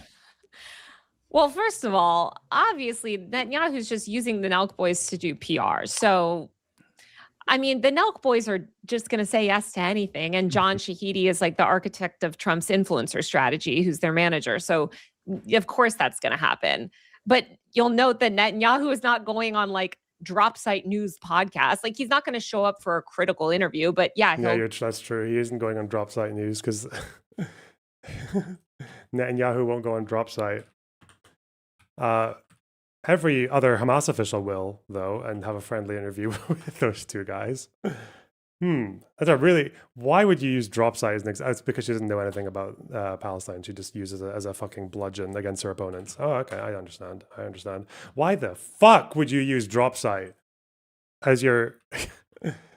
Because drop site basically just does the complete opposite. They just do the opposite they just do what you're criticizing for the opposite side. They just right now they're just a mouthpiece and a middleman between Hamas and the English speaking world. That's all they are. They're just like one of a handful of places where you can get like quite a lot of interviews with Hamas officials doing propaganda for themselves and also getting joined in on said propaganda with by the likes of Ryan Grimm and Jeremy Scahill. And they get it in English. That's it. Go do propaganda with like a bunch of drunk 26-year-olds or whatever. I mean, I think that was ultimately an unproductive interview. And then they were trying to do like PR cleanup where they were like calling up Sneeko and Hassan being like, and Myron Gaines. Did we fuck up? Yeah. Oh, right. Myron. I mean, that should tell you everything about their knowledge of foreign policy. We should not listen to the Nelk boys on foreign policy. I can't believe I have to say that in 2026. All right. Well, moving on to one of the topics of today, which is the Supreme Court case where we have gutted voting rights. I don't know, Taylor, have you seen this and had a take on it yet? Or no? No, but that sounds terrible. Well, I have a feeling you have a take on part of it. There was a lot of dark money that poured into that referendum. Yeah. I've had a feeling. What are your thoughts on that? I mean, this is why we need transparency in the system. This is bad. Yeah, I mean, I'm like very critical of all this stuff. How much? I didn't know anything about this dark money part of the. What are do you know the groups that have been funding? Oh, I don't know the exact groups, but I know the majority of money that was spent, like $90 million or whatever, was from dark money groups. Yeah, spent on a what, guy? What do you mean? On ads promoting, yes or no on the referendum. This is to change the congressional districts in Virginia.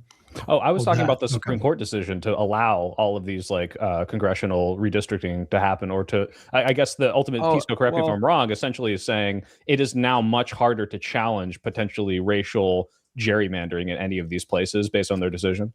Okay, my bad. I thought we were just going to talk about the changes in general. You're too up to date, guy. I'm 7 days behind. Of the podcast. Right. That's fine. Yeah. I think there's a good conversation to have about the broader gerrymandering fight because that really does unlock a shit ton of funding because people know that's really important. To Guy's point, there was an incredible amount of money that was spent on the Virginia redistricting measure, and it was a closer than comfortable election, I think, for a lot of Democrats. But on the Supreme Court specifically, this is a decision which I think it's pretty political. I know people are going to shrug when they hear me say that because I've always thought that the Supreme Court has been heavily partisan in favor of the Republicans. But this in particular, it's a gutting of one of the most storied laws in our history. Coming off of segregation, the Voting Rights Act, and for all intents and purposes, Section 2 of that act, which prevents certain kinds of vote dilution, that was passed specifically to try to encompass even unintentional vote dilution of racial minorities, has been essentially gutted by Alito in this court in an opinion that really I think is not convincing. And it would be a little bit much on this podcast to get into the weeds about exactly why I feel it's unconvincing, but just a lot of sleight of hand from Alito, pretending that he's just adjusting and updating precedent when he's like wholly overturning it, and pretending that any version of this law that was intended, it was to be essentially a worthless law that can never be enforced. And you're going to see a lot of litigation in the coming weeks to try to stop elections that are already underway. This is what he's talking about here, Section 2, Voting Rights Act 1965. For context, this is kind of like probably one of the pinnacle moments of the Civil Rights Act, which is the civil rights protests, which is where in '64 they get the Civil Rights Act, which basically says that black people in America can get their right to vote. But the problem was that there were so many loopholes and so many provisions that were missing from it that didn't stop red states from basically being allowed to erect barriers to the registration process. By basically, so they gave black people the right to vote in the southern states, but then they also initially allowed the southern states to set up a whole bunch of roadblocks to actually getting registered to vote. So the Voting Rights Act, which came after, and which was came from it followed just after the marches from, was it Montgomery to Selma or Selma to Montgomery, where erect. Yeah, that's a word. Yeah. Yeah, it's where there was the marches from Montgomery to Selma. I think it was one of the only times in the last 100 years where the National Guard were deployed domestically in response to protests, because the National Guard actually escorted the protesters, or they were there to help them do their march, because the previous one was attacked by the police and by the Klan and by a bunch of like racist citizens. So LBJ's masterpiece, yeah. His masterpiece that he famously called the N-word bill. Yes. This is section 2, though. No voting qualification or prerequisite to voting or standard, practice, or procedure shall be imposed or applied by any state or political subdivision to deny or abridge the right of any citizen of the United States to vote on account of race or color. And this is why, like, when they talk about, I think was it North Carolina? It was one of the southern states that was caught a few years ago. Basically, there was a phrase that they used. Was it surgical precision? North Carolina.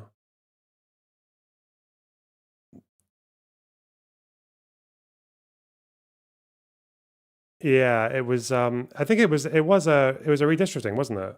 When they were found to have been gerrymandering in a way that was targeting racial lines with what they called surgical precision. Yeah.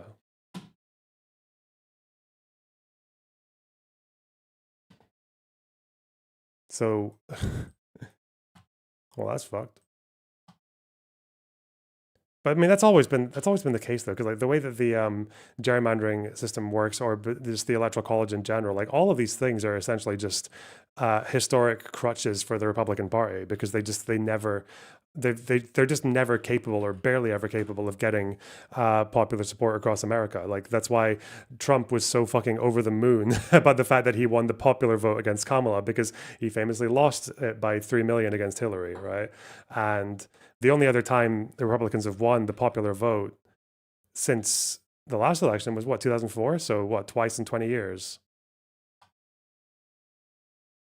Once every 20 years, they get to win the popular vote. Well, Pisco, I'm curious, and this isn't like an attack. It's just like the natural question that comes up. Yeah. Everyone's calling the Supreme Court super partisan, right? And they also just passed this thing allowing God, I can't pronounce it. The birth control pill to be tele-mailed to people, which is a progressive decision. Is this, them playing cover, but also being partisan? Is it like, oh, well, sometimes they compromise? Like, how do we square that circle? Like, where does that fit into the narrative? Yeah, so I don't think that all of the Supreme Court's decisions can be thought of as totally explained by partisan blinders. I don't think that that's the case. And there are some situations where there's just no fair reading of precedent that would allow a certain decision to stand. So, for example, even in the tariff decision, I mean, there you kind of have business interests aligned with legal reasoning that really couldn't support these emergency tariffs of unlimited duration and unlimited amount and quantity. And so, in other words, I don't view the only metric and component the Supreme Court considers to be what benefits a particular party. I just think it's a very strong bias. And here you have an example of a building chipping away of the Voting Rights Act over the course of a decade plus, which seems ideologically rooted, where different issues that don't necessarily connect with each other, such as the Section 5 of the Voting Rights Act, and certain aspects of constitutional racial gerrymandering is being used, I think, to infect the court's precedent, which is otherwise clear that this kind of law is allowed under Section 2 of the 15th Amendment. So in my opinion, like, you can't just say it's all explained by partisan bias, but you can look at the pattern here and the track record, and whenever there's an issue of enormous political consequence like gerrymandering is, I think the court has put enough on its scale. And you can tell by how convincing the opinion is also. And if you read the majority opinion, it's not very convincing. Well, Taylor, try to rope you into this. Do you think we should expand the Supreme Court? Oh God, I have no idea. I did do my high school. You had to do like a big project, like a big research project, and I did it on the like FDR court packing plan from like the 30s or whatever that was. What are the arguments against packing the court at this point, given the way that they're behaving? What are the pros? You're fighting back. Let's go. You're getting more. I mean, I guess the idea would be to get more blues or more blue-leaning people, less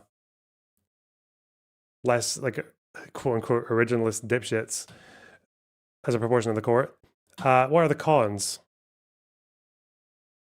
Republicans will do it back, and then what? Okay, Republicans will do it back, and then the court becomes conservative again. So you pack it to make it liberal, and then the conservatives do it again to make it more fashy. But it's like, but it already is. It already is Republican dominated. It already is red dominated. It already is dominated by Trump sycophants, and so that's the only negative consequence, isn't it? Unless people are saying, oh, optics or whatever the fuck. Really, optics in 2026 against Trump's Republican Party.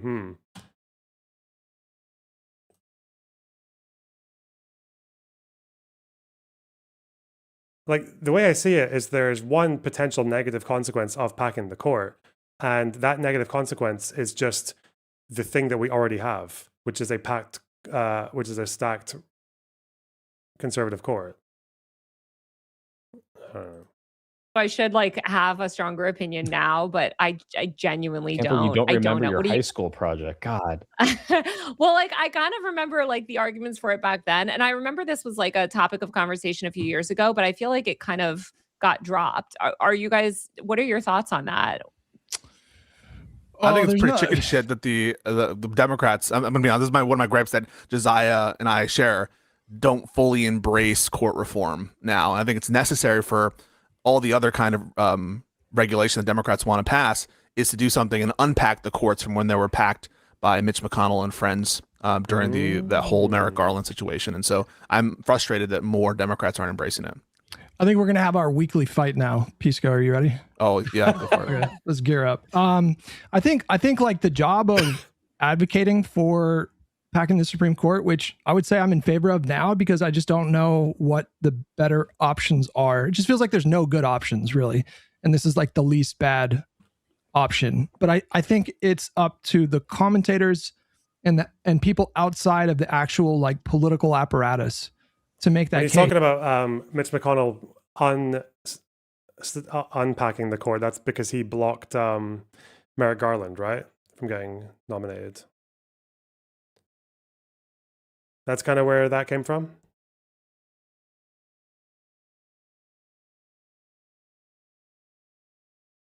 And then Trump comes in and he appoints someone who is definitely hey, wait, I keep forgetting how many Supreme Court appointees Trump's had. He had Amy Coney Barrett. Who was the one that he got to put in that would have otherwise been Garland? Gorsuch. It was Gorsuch, yeah. Who's the third one?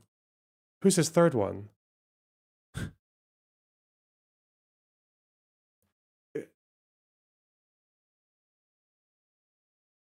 Oh, Kavanaugh. Fucking, I forgot Kavanaugh. Shit. Okay. Bart What the Kickstad. better options are. It just feels like there's no good options really. And this is like the least bad option. But I think it's up to the commentators and people outside of the actual like political apparatus to make that case, because to me, it's like if it were up to me, if I was like advising presidential candidates, I would say probably don't run on it and don't like signal in advance that you're going to do it. But if we get a trifecta in 2028, day one, push the Senate to scrap the filibuster and just start doing big things like ban partisan gerrymandering, do court reforms, etc. But you understand that, like, would you acknowledge that there's like some risk that might not be necessary with the like heads of the party actually running on that policy? Do I acknowledge that there's some risk? Yes, I acknowledge there's some risk. Yes, I do. Okay. Maybe it's just maybe the only difference of opinion is just how much risk there is versus. That was not a fight.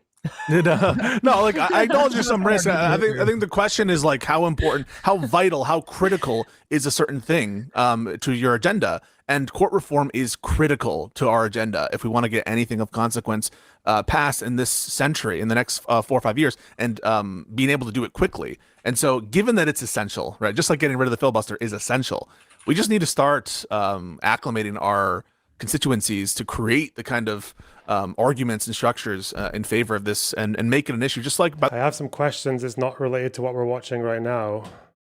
Huh? Oh, you're in the waiting room. Okay. Wait, what's this?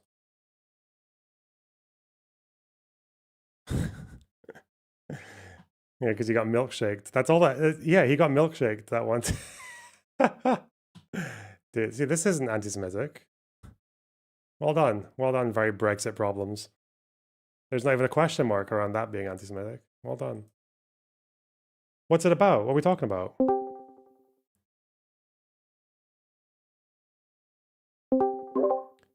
Hello. Hello? Am I on the right mic? I don't know. It's a mic. Oh shoot. All right, well, I'll just use my headset mic. I wanted to ask, have you read Beast Process's Substack about you? No, but I've obviously spoken to him about it plenty. So I'm roughly familiar with the arguments, and I've read bits of it. Yeah. Were you thinking of doing a response to it? Probably not. Why not?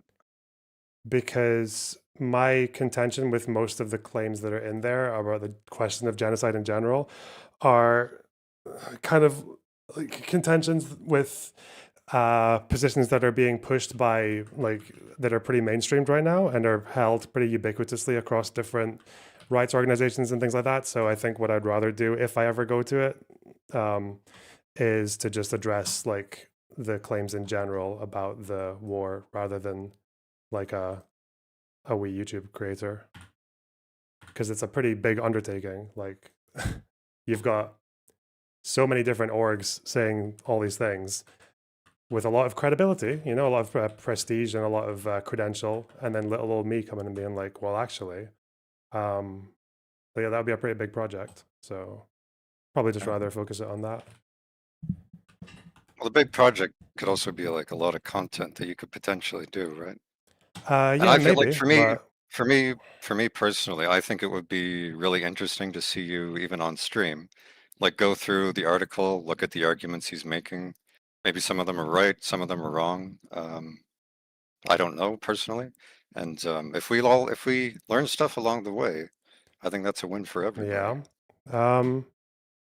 Have you read it? I've read parts. It's long and it's kind of dense. Mm-hmm. I've read like the first. He talks about what he says are some of your misunderstandings, I think, of international law. I read like part 1, preliminary issues. I think I've read through that. Okay. Is there anything you want to relay, or are you just telling me to read a thing and respond to it? Well, I would like to see you do a response. Some of the things he says about specific misunderstandings with international law, I think are Oh, and there's another one. There was a thing I saw where you were talking about the interview that the BBC did with that one international ICJ judge. Who Yeah. was talking about a preliminary ruling. Yeah. But they're talking about the plausibility of the rights Mhm. asserted by the applicant. And I think the way you said it on stream, or the way you summarized it on stream, I think was incorrect, or it seems to be incorrect. What did I say that was incorrect? You were saying something along the lines of the ruling was saying that there was the potential for something in the future that the rights of this group under the Genocide Convention could be at risk, I think is what you were saying. But No, my that's understanding, what she said. She said there was a risk. well, yeah, but the risk is not necessarily in the future. I think the risk is also applying to the present and potentially the past. It's just about the question of whether or not Palestinians as a group would have a Mhm. right to protections under the No, Genocide that's not what. Convention. So from what I read about plausibility, and again, I don't know if this article did this article include the fact that based on previous case law, the plausibility standard is deliberately set low. Was that mentioned? I think it does mention that. Okay. From my understanding of plausibility, is it seems to be that the way it's applied in the ICJ is that it basically just means two things. One is that the rights exist, like they are a national group that deserves to be protected. Okay. And the second one is that some level of evidence was presented, but they don't assess the merits. So yeah, that could mean risk is like, it could mean that there's a risk that it's already happening, but like that risk level is it like a high risk or a low risk or a medium? And it seems to be the way that they apply plausibility and the way that she was talking about it in the interview is that this risk is like, this is like they've presented a bare minimum, which is they have presented facts. Well, it seemed like the thing that they were just saying was that as a group, these people would have a rights to certain protections under the convention. And I think there's a part in the article where he talks about Wait. Why do you think why did I bring that up, that interview with her? Why do you think that was like a thing that, because remember when she gave that 'Cause interview, I it made a lot remember- of people really angry, right? Well, yeah, I remember people were raving around the preliminary ruling as like some massive deal when I don't think it ever was. Okay. Like there were misunderstandings going around about it. Yeah. Like Finkelstein saying that it Yeah, basically yeah. means you have to be doing something really, really horrible, or like you have to have come a long way to get to plausible, which based on what she was saying and based on what I've read about other ICJ cases, it seems to be that's just not the case. It seems to be that you provide a claim where the rights exist and where you have provided some form of evidence. And when I was looking at ICJ cases, actually, when they don't pass the plausibility test, it seems to be in cases where no evidence is actually given. That seems to be the trend. I don't know if that's like their rule, but because I don't think I've ever seen like a guideline on what plausibility actually means. But in practice, that's what I'm aware of. Like I don't know if I've seen any ICJ case where they throw out the plausibility thing if any evidence at all is given, or where they pass the plausibility thing, but then the case gets the claim fails later on.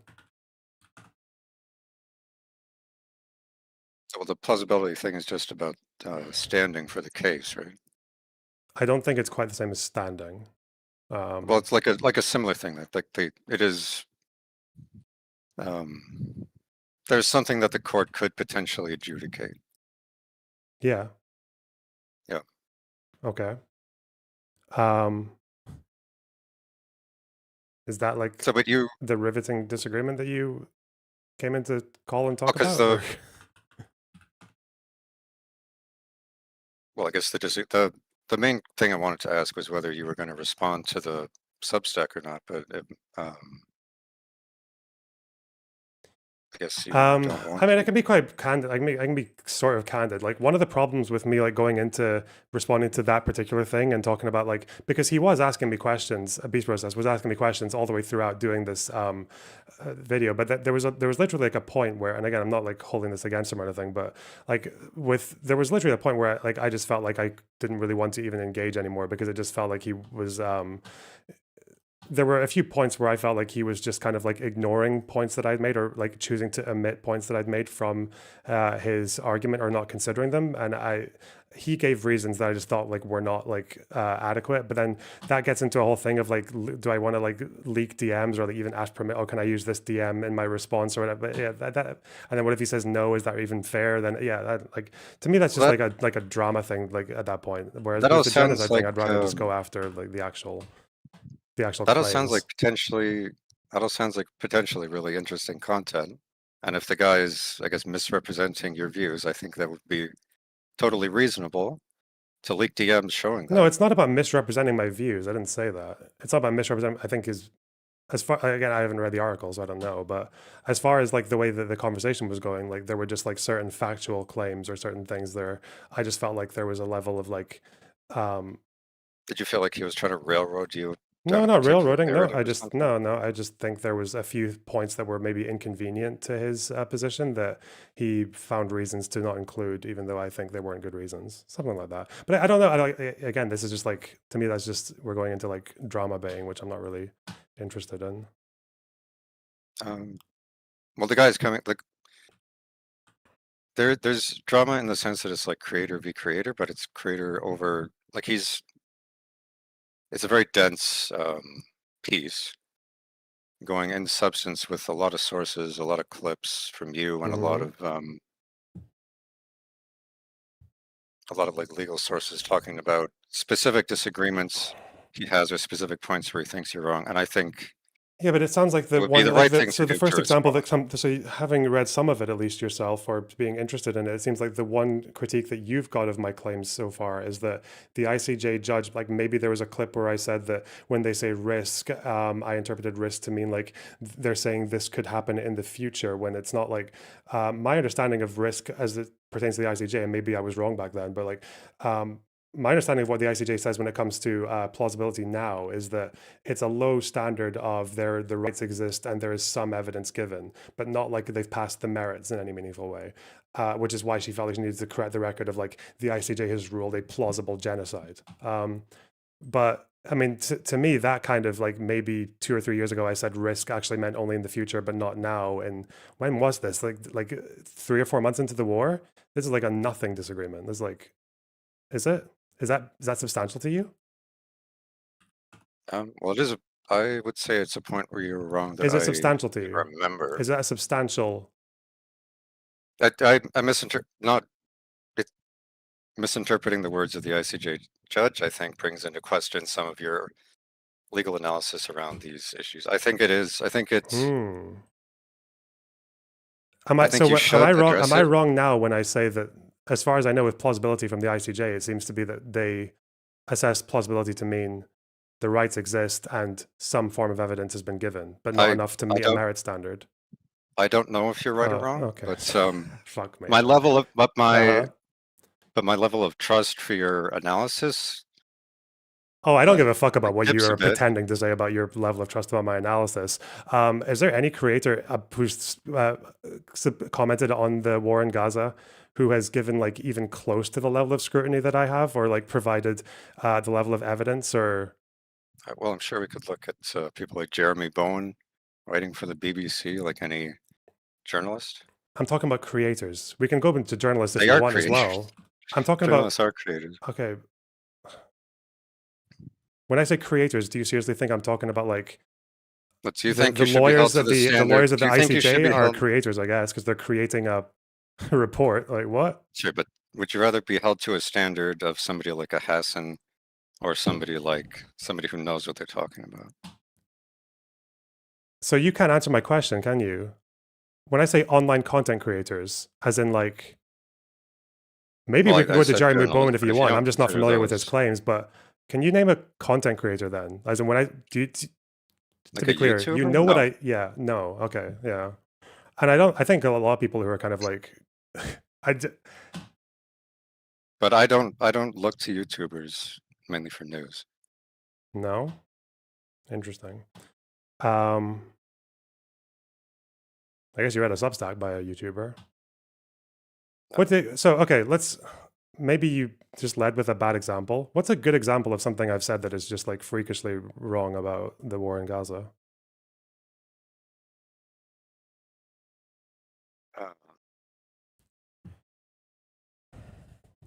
A lot of the stuff that I've seen in the Substack was just disagreements with international law. I don't have more examples for you right now.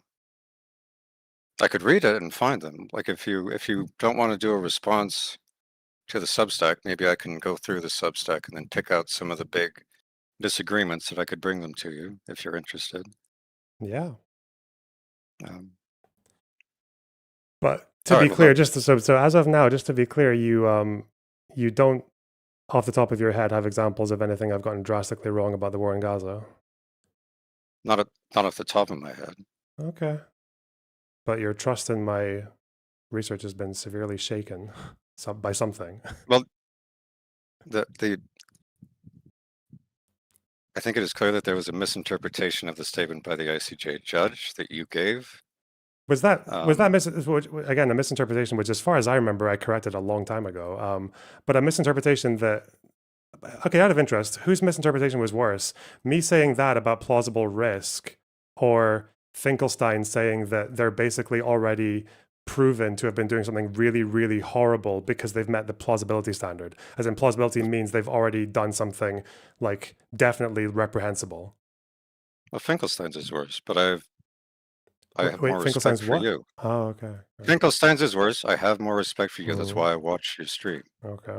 Because as far as I recall, most of the mainstream press ran with something along those lines, right? They have committed a plausible genocide. Yeah, I remember that's why the judge went on the ICJ, or the ICJ judge went on the BBC to talk about it, was to clear up some of those misconceptions. Yeah. And I know Noah Sampson went with the same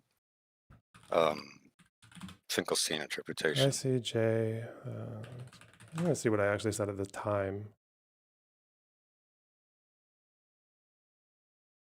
Oh my God, there's a fucking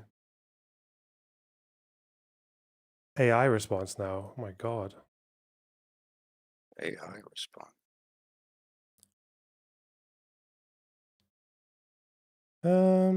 This was my tweet when that statement came out, 2024, April. On the question of plausible genocide, the ICJ president clarifies the court didn't decide the claim of genocide was plausible. For the record, I think the provisional measures they issued were completely fair. Israel has 100% violated IHL in Gaza, and Netanyahu is a cunt who should be in jail. I guess I'm not mentioning the... Well, yeah, the statement there, but, that... I think that's a pretty fucking decent statement. Yeah, the tweet seems fine to me. The statement I took issue with is the one you said on stream. Okay. But I guess if there's nothing else, we can just wait until another time. Or is there? Yeah, I can look through the. Oh, actually, I had another quick question. And I can go through the Substack and try to pick some stuff out. Do that at some point. I wanted to ask about. There's been the Golders Green attack in the UK and all that stuff, and I've seen a lot of commentary about. I saw like Kemi Badenoch claiming that they should ban the pro-Palestine protests. Yeah, that's quite crazy. Yeah, and I know that ambulances were like some of the like Jewish community police ambulances were set on fire. How big of an issue is anti-Semitism in the UK? How big is the issue? I don't know. It's probably bigger than it has been in the past, based on. Although, I mean, we had the hate crime stats in the US. I don't know if they're still, if they have updated ones in the UK, but it seems like it's definitely making a bit of a resurgence. I don't know what you mean by how big, though. Like, it's bigger than it used to be. Well, it seems like there's some hysteria over it. Like I saw since the attack, even Keir Starmer has come out and given a statement about it. I know that there have been calls from multiple people, including like party leaders. So I know Kimmy Badenoch did. I think the Restore guy did as well, saying that they should ban the pro-Palestine protests. Well, that's obviously an insane overreaction. Yeah. Or would you say, is that your example of the hysteria? Well, saying that they should ban the protest seems to be hysterical. Yeah, okay. But I don't know how serious, but like it seems that there have been a bunch of like quite serious incidents, but I don't know like on day to day what it's like for Jewish people in the UK. So I was just curious if you had any insight. As far as I know, anti-Semitic hate crimes are on the up pretty much everywhere since October 7th. So I'd say it's a bigger problem than it used to be, at least in the last 5 or 10 years. I couldn't say how much of a nationwide or whatever problem it is, but yeah, it seems pretty bad. It seems like a rough time to be Jewish. Yeah.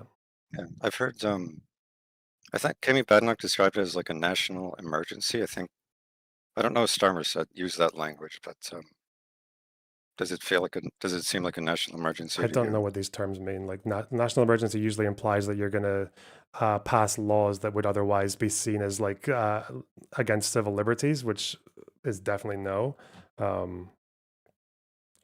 Again, I don't know what she means by national emergency, or is that just a political term for shit's really bad right now? Usually when people say national emergency, they're like, this means the government's going to have to like take it, is going to probably have to impose extra curtailments of civil liberty that would otherwise be seen as overreach outside of an emergency, right? I think a lot of the people calling it an emergency are also calling to ban those protests. So I guess that's what they're pushing for, but it seems excessive to me. Yeah, it definitely is. But I just wanted to ask. So okay. Well, that's everything from me. I'll try to pick out some points from this Substack and give you a chance to respond. Okay. Take care, buddy. Bye-bye. Okay, take care. Who's this man? Nathaniel Burke. Oh my God.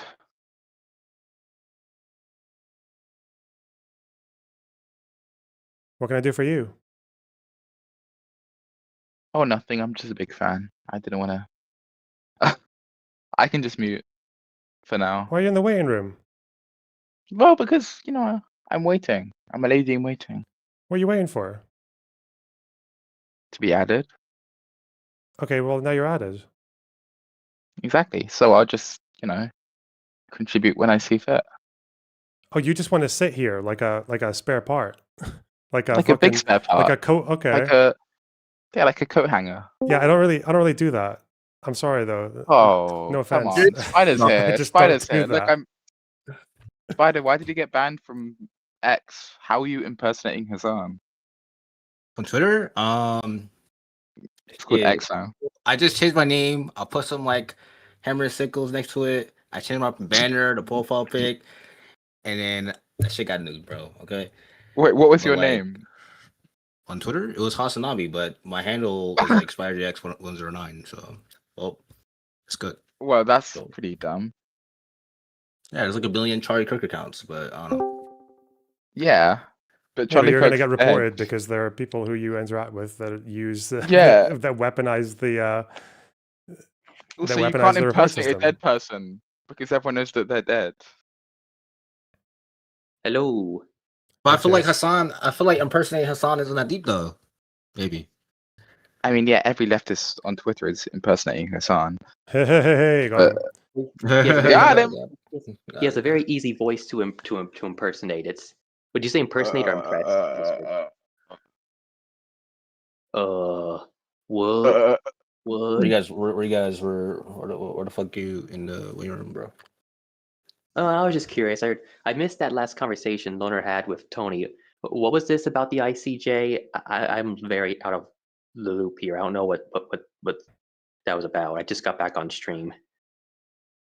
The summary is that someone who I made contact with a couple of times, Beast Process, you know him. He Yeah. Oh yeah. Sometimes, yeah. He made a Substack about why he thinks I'm wrong about the genocide, quote unquote, in Gaza, and it's really long and it's full of like a lot of like legal arguments from what I can tell from scrolling through it, and like I know what the arguments are generally because he asked me questions about a lot of the issues before he published it. I know kind of like what my counter arguments are to a lot of stuff he said. It's not, as far as I remember, it's nothing I haven't already argued on stream, because it's like, from whether it's talking about UN reports or anything else.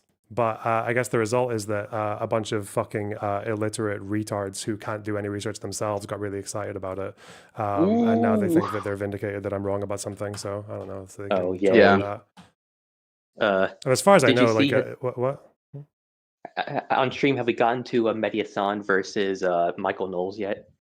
I didn't see that. Wait, they did a debate? Yeah, we're gonna do that soon. Yeah, I didn't see that.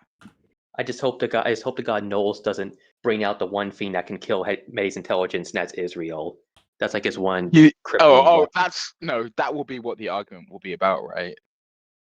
No, I think the debate's about something to do with like constitutional, and it's something to do with, it's like more American politics related, I think. I think he's definitely going to bring up IP. Like, I mean, they might. I mean, Mehdi might be able to bring it up as an example of Trump not being a no new wars person, but I don't know. I did it.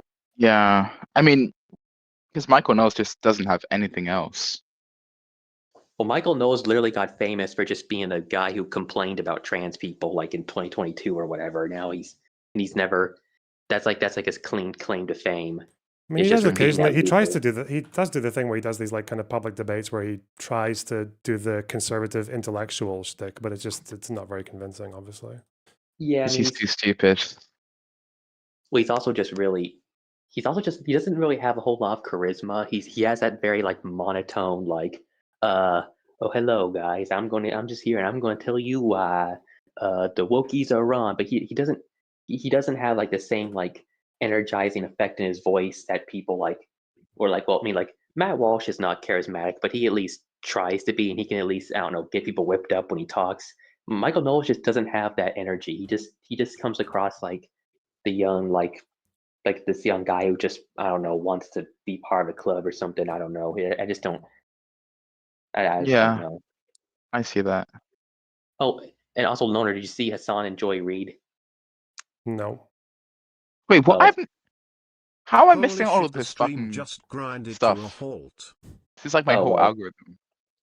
It's all right. It's on You Twitter?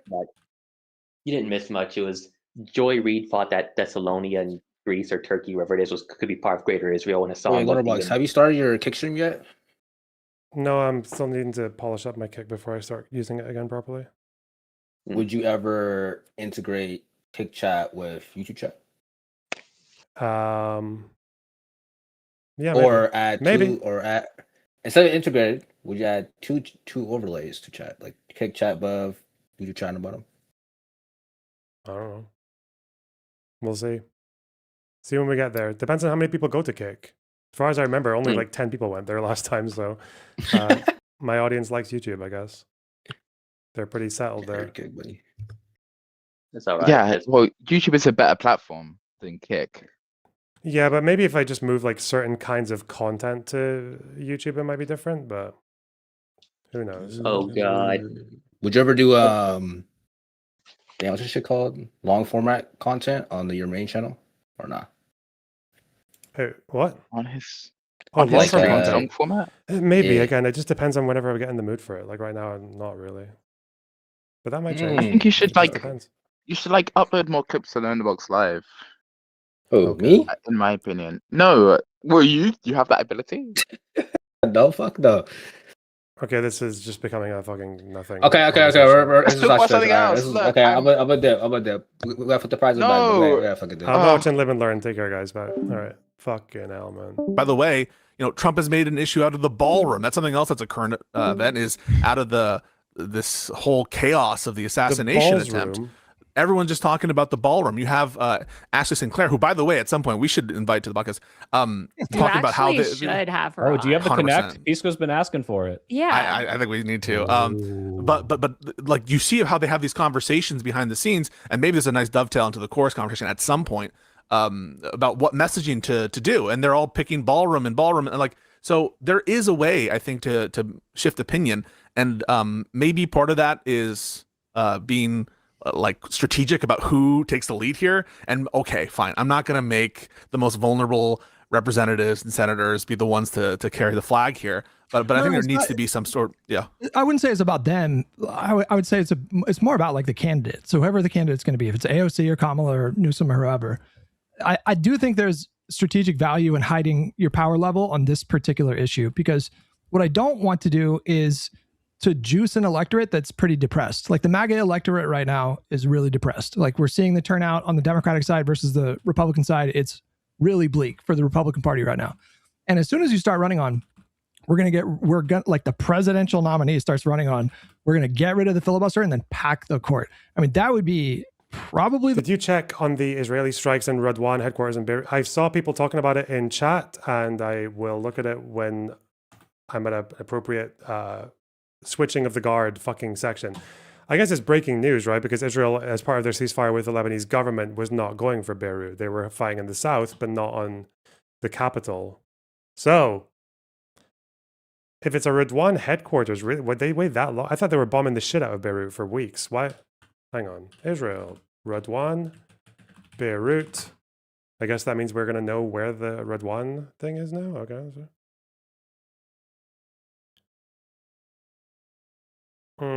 Reuters.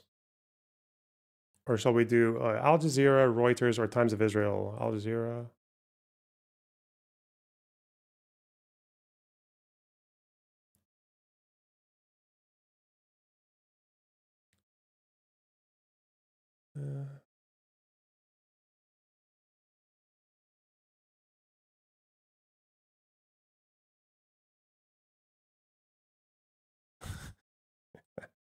I'm sorry, man. These fucking.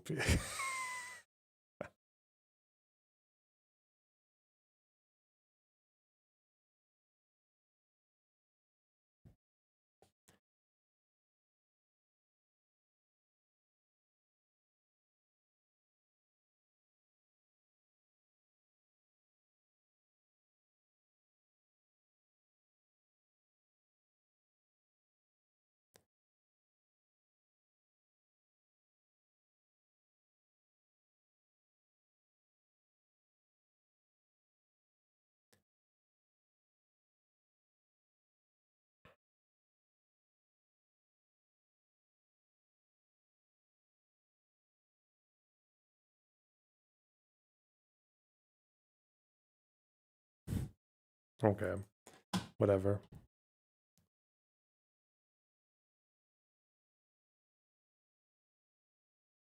Israel carried out strike targeting commander of. Oh yeah, actually, hang on.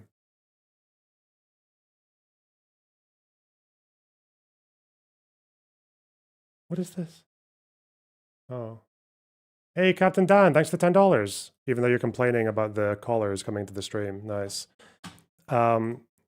If any of you were sitting there watching that and thinking that it's kind of like strange that you've got someone coming in being like, oh yeah, well, you know, you probably do a better job than like just about any other content creator in the space. But I'm still gonna have a go at you for this thing that you maybe got wrong like 2.5 years ago and have since corrected anyway. And this is like the topic of the day for me. If any of you are thinking like that's a really strange thing for someone to do and to like spend their time on, oh God, if only you knew. Holy shit. Yeah. One day there might be like an explanation for that. But yeah, I'm just saying there's some people are fucking mental. I don't know. Shit. So Israel says they carried out a strike targeting the commander of Hezbollah's elite force, which is obviously the Radwan. Southern suburbs, so this would be in Dahia, targeting the commander of the militant group's elite Radwan force. So they're saying it's a headquarter, or they're saying that they were just targeting a commander? Who said headquarter? My guess, if there's a Ridwan headquarter, it's not like a fucking big ass headquarter building. It's going to be like either underground or like a flat or something like or a block of flats, maybe where they've bought like they bought like all the flats in the building or something. The strike was the first to hit Beirut suburbs since the April 16th ceasefire. Yeah, that's what I thought. They haven't been doing this since. Although hostilities in the south of Lebanon have not halted, Ridwan operatives led by this commander were responsible for firing at Israeli communities and harming IDF soldiers. Okay.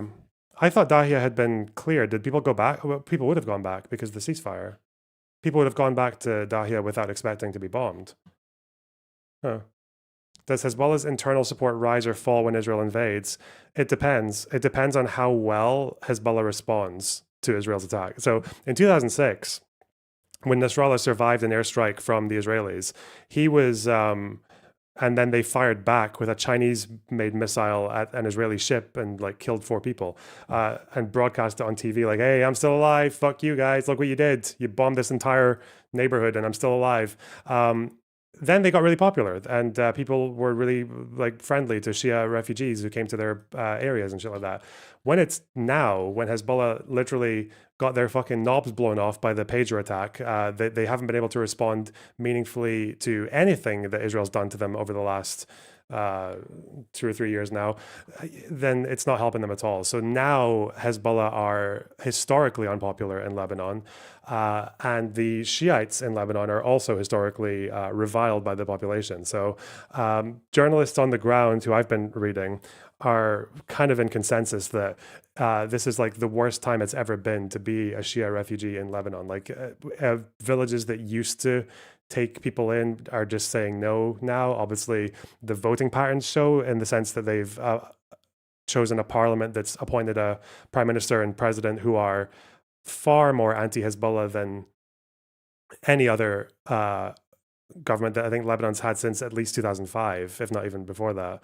And they've outlawed Hezbollah's military activity as well. So no, it's not just like people. So there's like the fucking.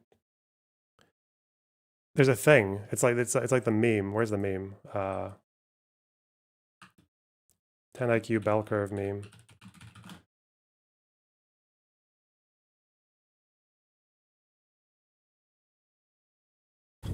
Oh, okay, it's this one. It's like this shit. You basically got people here who are like, yeah, kill the bad guys, and then they'll lose, right? And then here, there's like, no, they'll rally around the flag, and then they'll just support the bad guys even more. And then, but no, like, all else equal, you kill the bad guys, and generally, like, it kind of fucks them. Like that's kind of where you end up. Obviously, this whole thing here is more valid when the like Hezbollah or whoever else we're talking about can actually put up a fight. But if they can't, then it's a bit more simple. Like they're going to lose. They're going to have nothing to show for their efforts, and then people just internally hate them more, and they blame them for what's happening. Like people in Lebanon who are not part of that like resistance narrative, which it seems to be clearly most of them now, blame Hezbollah for bringing Lebanon into the fight in the first place. Like, simple as. The most transformational thing that the government has done since like the 60s and the 70s with LBJ's like war on poverty and Medicare and all that stuff. And obviously fucking memory TV are coming so hard every single day. Every single day memory are just waking up to another Lebanese talk show, MTV, where some Lebanese elected official blames Hezbollah for everything as the country gets bombed by Israel. مش بس تسببوا بالاحتلال. اوكي. إذا في عقل وفي منطق وفي سلطة حقيقية بعللوا مشانقهم واحد وواحد. اوكي جاوبوا. يا جوني. لحظة. وأولهم الشيخ نعيم. وأولهم الشيخ نعيم قاسم. خلاص بعرف. أولهم الشيخ نعيم قاسم محله بالحبس. Sheet. Okay. And so that's my concern, Guy. What do you have? You look like? Well, I just don't think that people want to hear our leaders talking about getting rid of the filibuster right now. They want them focused on cost, like affordability and stuff like that. So I think that conversation will become much more relevant when Alito and Thomas bail out before the end of the year and Trump gets to nominate Emile Beauvais and Aileen Cannon to be on the Supreme Court. You can get a lot more people saying, okay, fuck this noise. But they've already packed the court. So I think it's just returning fire at this point if we do. But you're right, Hutch. You said it. Like, first, you got to get rid of the filibuster. That's going to be a big task alone.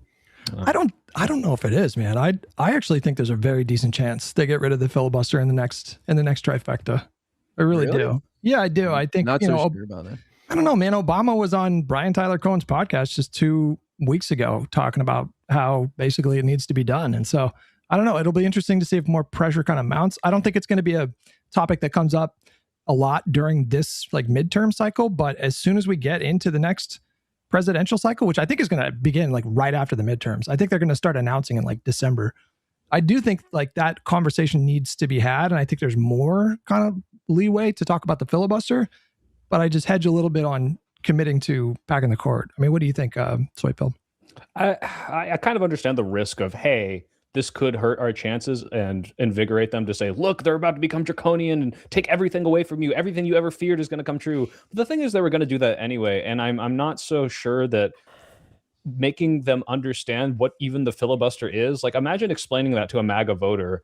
I don't think they'd want to vote for it because I don't think they'd get it. I don't think most people get it. And I don't think the MAGA voters are suddenly going to become this like even more cultish and loyal base because they're like, oh my God, like I now understand like civics and I'm going to like take my understanding of that and vote extra hard for the Republican Party. But I'm not convinced we shouldn't kill the filibuster if Dems take the Senate in the next year.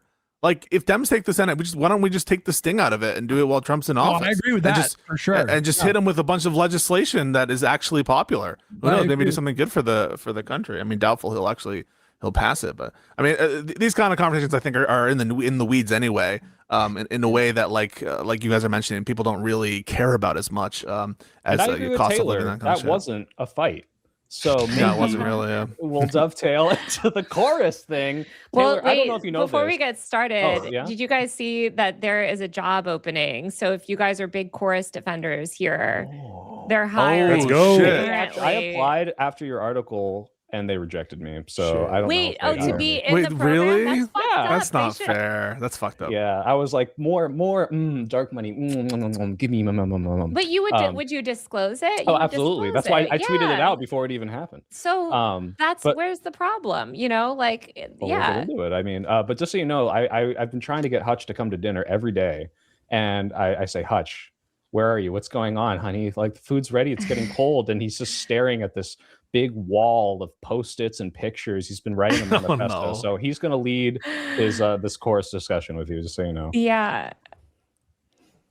What's going on? I mean, their second class finished, so they're done. I don't know that they've started. I think they're recruiting now for the next class, which is why they're hiring this partnerships person.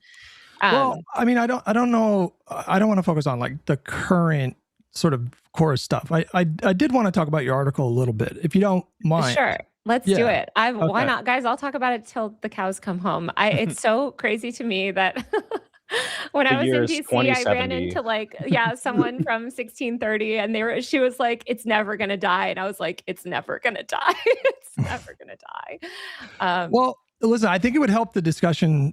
Well, first of all, I want to say like, I think your overall focus on transparency when it comes to money and politics, that is necessary journalism that needs to happen. And in fact, despite the issues that I have with your article, and we can dive into that, I did learn a lot about like dark money structures because your article made me look into it. And so I do think that there's a really vital role for journalists to be discussing this issue. And so, I appreciate you bringing attention to that. And I genuinely mean that. But I want to ask you just a few questions before we get into some other things here. What do you think is the crux of, like, if you had to describe the crux of your reporting in this Wired article, like what would you go with there? How would you describe it? It's like the main points. Yeah, I think the main point is basically like what I want people to walk away with, kind of what you just said, which is that like this massive, notorious dark money group is funding this program that influencers took part in that claim to be journalists.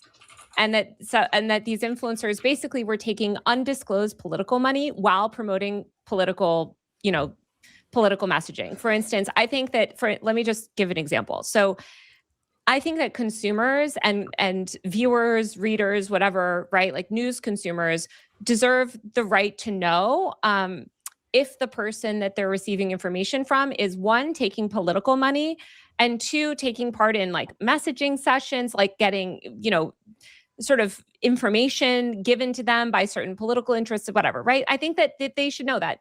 Journalists, for instance, like myself, anybody that basically works in mainstream media, you cannot take part in any dark money political funding. That would be so unethical. It would violate every single ethics. You could never do that and work in mainstream media. But I think the problem with influencers is that, listen, and I have friends in that program, but like, some of them, it's like, whatever, they're political influencers. They don't feel like they have to disclose it. I think they should disclose it. But there are a lot of other people in those programs that are calling themselves journalists.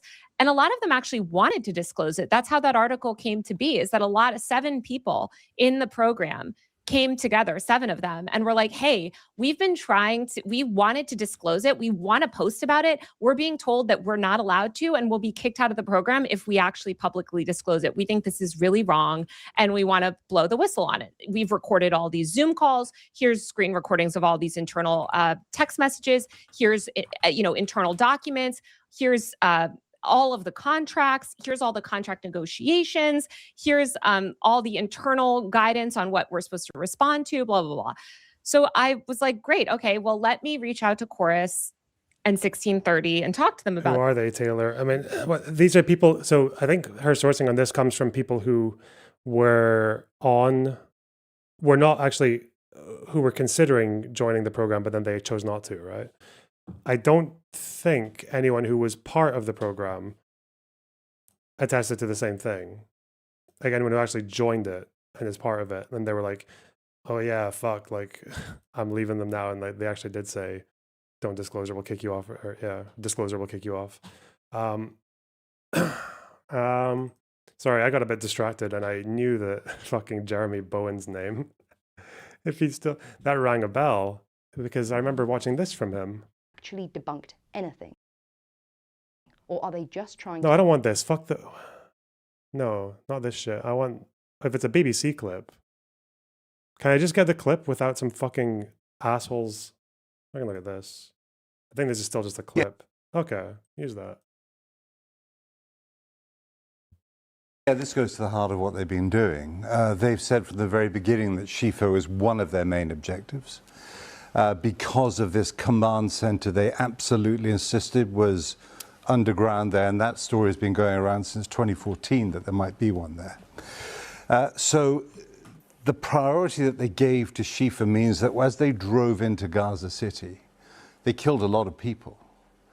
So their argument has always been that so many people have been killed because Hamas have been using them as human shields in all the other hospitals as well as at SHIFO.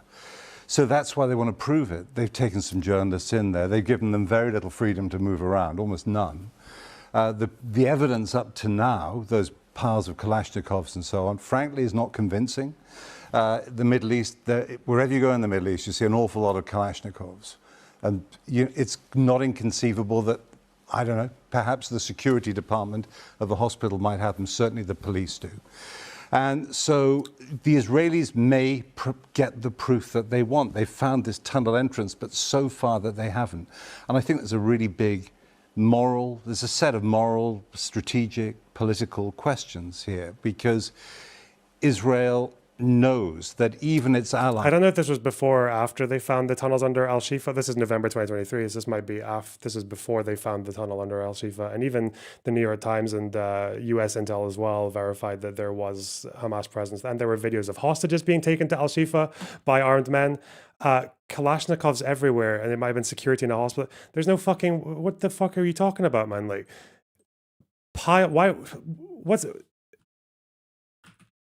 if there's hospital security, was it like a pile of Kalashnikovs? How many security guards these hospitals have? This is fucking mental. Also, I don't even know if Jeremy Bowen would ever... he's made a few little fuck ups like this. He also said that he was also one of the people who reported that Al Shifa was flattened in the explosion in like late October 2023, the one that was actually a car park that was hit by a rocket, like that one.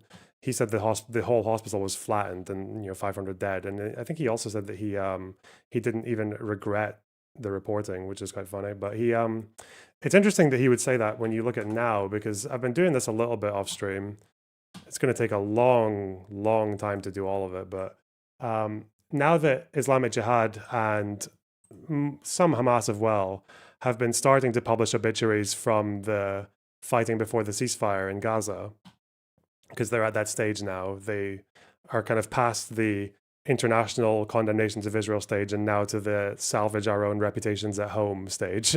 So they have to show their public, like, at least somewhat that they've been fighting the whole time, and not just hiding behind civilians. So they've published a bunch of these obituaries. They come in lists like this. Here's one example. They come in sets of like 20 or 40 or 80 pictures and military positions. This is just Islamic Jihad I've looked at. I haven't looked at Hamas's yet. So I think in total there are about 300 of these now, but these are all commanders. They're only doing like kind of like more official military obituaries for their commanders, not for regular soldiers. They've got 300-ish. I've started taking down, what is this, like 112 so far that I've gone through, but I still have to look at. So what I've been doing is finding, putting down their name, finding their, like the Arabic version of their name. And if you're lucky, you can put in the Arabic name and get an ID on Air Wars or in one of the health ministry reports. And you can get how old they were when they died. If you go to here, you can find out what their position was. Like this was a platoon commander, Central Operations Unit, Khan Yunis Brigade. Here, faction. If you're really digging, you can put the name into Facebook or into Google, sorry. And it'll give you Institute for Palestine Studies logging of it. You'll get Facebook posts, you'll get genocide in Gaza databases or whatever this is.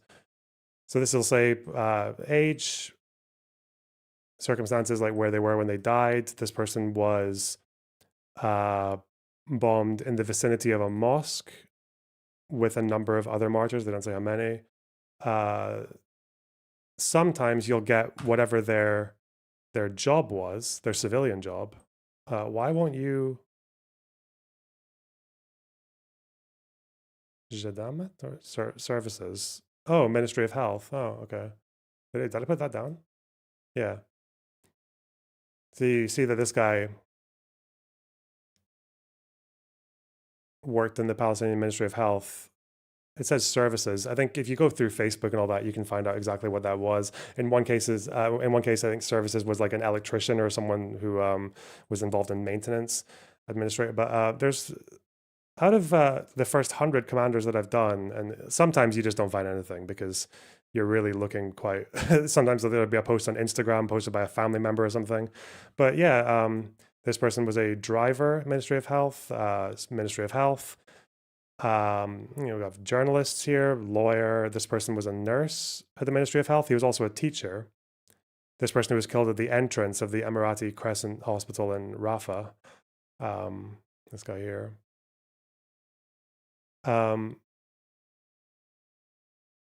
This guy was he was killed in a tent, actually, south of Khan Yunis by a drone, which means he was picked out. This guy who was, I think he was the founder and the director of some youth center. So the youth center has like an Instagram post here where they have like a video commemorating him, and the photo is like this is him here, and the picture like somewhere down here will be his picture as one of these soldiers, one of these commanders. Sometimes some of these names are not actually present on the health ministry database. So that is maybe suggesting that some people are just, whatever reason, the health ministry just isn't taking their name down or their ID number, which would make sense for them to hide some soldiers. Like if they but I don't know why they would hide some and not others. Maybe they are there. It's just getting the name from English into Arabic is quite difficult as well, because there are a lot of different ways that you can spell their name in English, and finding like the right Arabic spelling can be a pain in the ass. There was this person, there was a few nurses here actually, and they're on these lists of like these websites that are documenting like all the killed medical workers or journalists or whatever. They have a list of nurses, and then one of them actually, interestingly, was the commander of the military ambulance department, and also a nurse, and also working in as an emergency supervisor in a hospital. This guy here, as an Islamic Jihad commander. Why would this guy who talks about the Middle East for however many decades think that the Kalashnikovs could have just meant civilian security? It's not like this is the first time Hamas have had medical workers who were also fucking terrorists, or the police as well. Did Cass Led? Did you just forget about that? Where the police buildings were full of soldiers.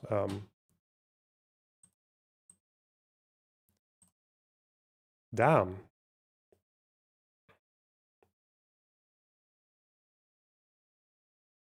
Educated people are more likely to reach a command position in a militant organization too. From what I see with a lot of these guys, definitely the Hamas ones, a lot of the soldiers' backgrounds they come from refugee camps. A lot of them come from like Jabalia, or like just anywhere that's kind of like under the UNRWA administration, I guess.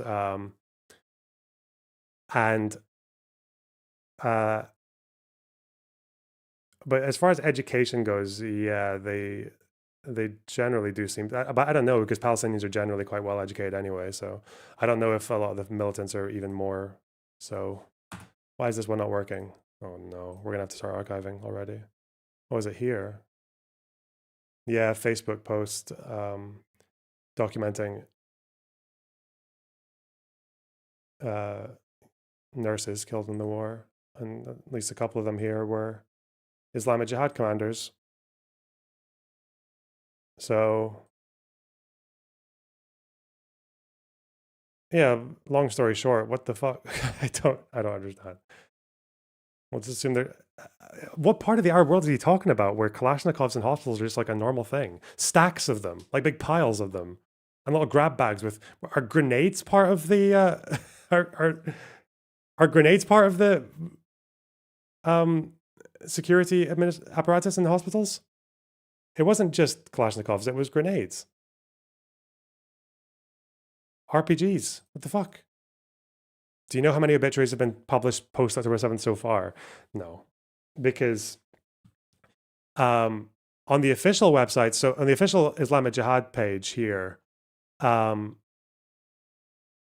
you're talking like 300 commanders. That's all they've done. And they're a small organization, obviously. But as for people who are not commanders and not leading political / military officials, they're, other than that, the only other people, it's like there are literally people right now who are just going through like random Facebook posts from family members, because every now and then there will be like a poster that's gone up, that's been put up by some family member, and they'll admit that the person was a Hamas militant.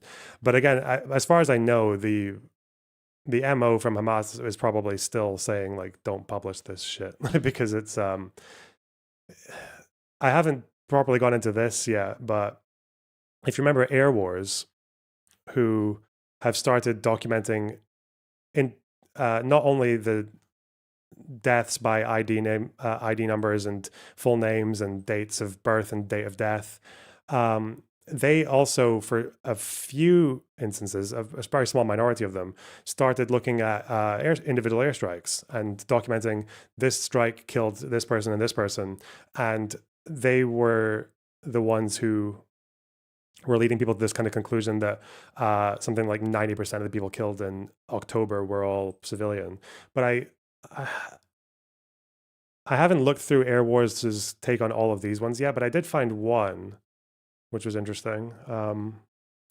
There was this guy here who was Commander, Military Media Unit, Central Brigade. So he's a journalist. And here there's some details about him.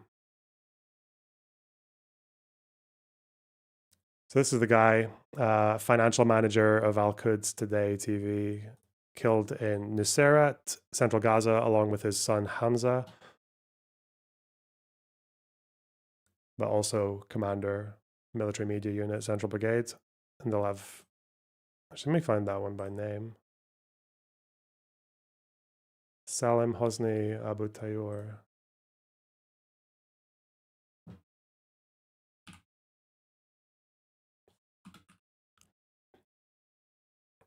He's near the bottom of this list. This is a really big one. I don't think they have pictures for every single person because this list is like 40, 50 people. Would I find him? Salim Hosni Abu Tayour. That's going to take too long. Shit. He might not even be. Not all of them have pictures. Have we got a total on the dual role journalists? Dude, it would take months of digging through this shit to find that. I think in this list of about 100 people, I think I was able to find like 4 who were journalists, maybe? Was it 4 or 3? But like, chances are I'm going to put this name in and you go to, and there's just nothing there. That's what happens most of the time. Or it's just like, usually there will be like a genocide in Gaza entry or like a Institute for Palestine Studies entry, but usually for like their work or their occupation, there won't be anything there. So finding out whatever their civilian roles were, if they had them, is much, much harder. Also makes me wonder how they have time to do all these different jobs. But yeah, this guy who was in the Islamic Jihad, the Al-Quds Brigades, in the military media unit, Central Brigade, as a commander, this guy who was also posing as a journalist for Al-Quds Today, which is Islamic Jihad media outlet, when you look at the Air Wars entry on this airstrike, and this obituary came out over a month ago, they still call him a civilian, which is interesting. I'd be curious to see how many of their assessment, and I did guess that would happen because Air Wars will be following the standard where they just find the name and they look through social media, and if there's no social media saying they're a soldier, and why would there be during the fighting? There never is. Then they'll just say civilian. There's enough doubt to assume civilian. But I would be curious. Some organizations, B'Tselem, for example, even when Hamas publishes obituaries, a lot of these orgs will just keep this as it is. They just ignore it. I wonder if these guys will as well, if they'll ignore it.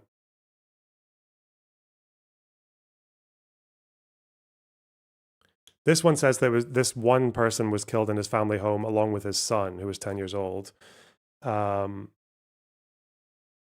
Seems like it was a strike on their house. A number were wounded. They say a third person died, but they were not able to confirm the person's identity. Not even if it was a man, woman, or child.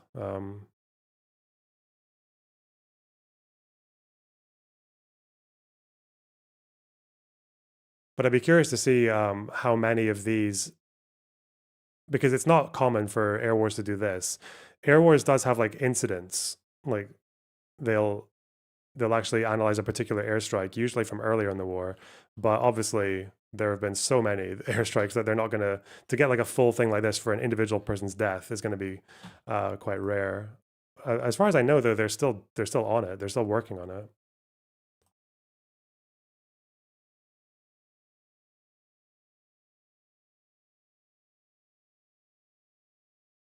Like here's some of the instances as well. But they're just not. I mean, there are quite a few actually. They go back from because they're doing it chronologically, aren't they?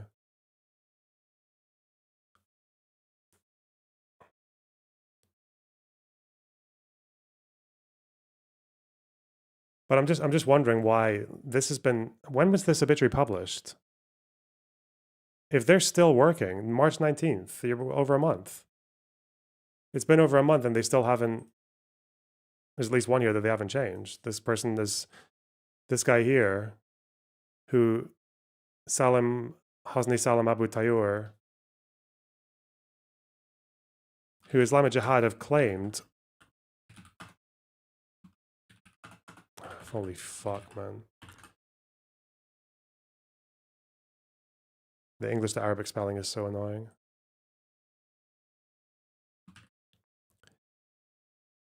I did spell it right. What the fuck? Oh yeah. Who Islamic Jihad have claimed as a commander in the Central Brigade. They're still putting him as a civilian. Yeah, I don't know. We'll see. But in any case, coming back to the, why would your first instinct on Kalashnikovs in a hospital in Gaza be, oh, they must have been security? Because he's implying civilian security. It's not convincing of military presence. Meanwhile, Islamic Jihad, yeah, this guy who was reported dead as a nurse and supervisor last year, he's actually in the Northern Brigade. Whoops. Fuck me. Anyway. This. And obviously they didn't want to talk on the record, but I hope that people from that article demand more from the content creators and demand that these content creators, you know, are more transparent about funding. And most importantly, because I don't even think it should all be on the content creators' fault, as I said. Tony. What? You're still here. I was in general. Yeah. You said Jeremy Bowen, right? BBC? Yeah. Why is this guy's first instinct when he's seeing piles of Kalashnikovs in a hospital to say that, oh, that's Middle Eastern culture, it's not convincing, maybe they were security? Why is he saying that? I don't know. You'd have to ask him. Okay. Take care, buddy. Okay. Nice. Fuck me in the ass, man. Okay. Said so many content creators did want to disclose and they were told they'd be kicked out of the program if they did. The people that run these programs, you know, Courier Newsroom, I don't know if do you guys know Tara McGowan, Courier? That's no, I heard crazy. you talk about them before, but yes, not they're like the familiar. other big, you guys should, that's like your type of, that's like the other big lib like thing that funds all the Democrat stuff. Like, Oh, you're not a lib, Taylor? Listen, I love the libs. I'm not hating on anybody, but Hang on a second. You like free speech. You don't like the libs? I do. No. I actually really like a lot of people I like a lot of people in chorus and I like a lot of people in all these programs. But and I have black friends, Taylor. What'd you say? I'm not a racist. I have black friends. No, but I'm saying like that program is run transparently, right? There's a lot of other funding programs that are run transparency. Even Crooked Media, you could consider sort of a form of this, although it's quite different. It's a media company. But so overall, though, you're putting the emphasis on disclosure. You think the crux of your article was about disclosure. I think it's about disclosure and also unpacking what sort of, basically, if you sign a contract that says, if I take part in chorus-based events and that puts restrictions on my content, that should be disclosed. We'll get to that. We'll get to that because that's worth diving into. But to your point on the disclosure, okay, so the section in your article where you dealt with the specific provision in the contract that barred the creators from disclosing that they were a part of a fund, like a dark money fund. The program. They funds. talked that they were part of the funding program. Right. Yeah. That I think was probably the strongest part of your article because I think that does raise ethical concerns that are worth exploring and discussing and hashing out and kind of collectively deciding like what should the ethics be. I'm concerned. But we'll get to some Well, of that. they came out after. I mean, these content creators, several of them came out after the story came out and said, "We're proud to take dark money, and we don't owe you anything." You know, so I think that's the energy that some of these content creators have, and I think that's a huge disservice. I think if they start to play that game, they're going to lose. They're going to lose. Like that's not you have the disadvantage in that system. The right has significantly more dark money than the left will ever have. Well, let me ask, was it in writing that they couldn't disclose? I don't know. Yeah, it's in their contract. Yeah, it was in their contract. Yeah. Okay. Well, okay. I got to hit one thing at a time here. I feel like you hit on like 5 things that I want to unpack, but I want to keep my train of thought here. So the second question that I have for you is oh God. I think it was in your that response. I want to keep my train of thought here. So you hit on like 5 things that I want to unpack, but I want to keep my train of thought here. So the second question that I have for you is I think it was in your conversation with Pisco. That's the I smell blood. She's ready to fucking destroy this person by saying absolutely fuck all and to completely roadblocking this conversation, but we'll see. Where you were speaking about the importance of journalists and editors disclosing their partisan beliefs in their reporting. Was that your conversation with Pisco or on Doomscroll? No. Well, I don't think that you have to do that. I say that, for instance, one reason that I really like to be independent is because I like to make my views clear on where I stand on certain issues. I think that makes me a more accountable reporter, because when I'm open and I disclose, hey, I'm coming to this issue with this perspective.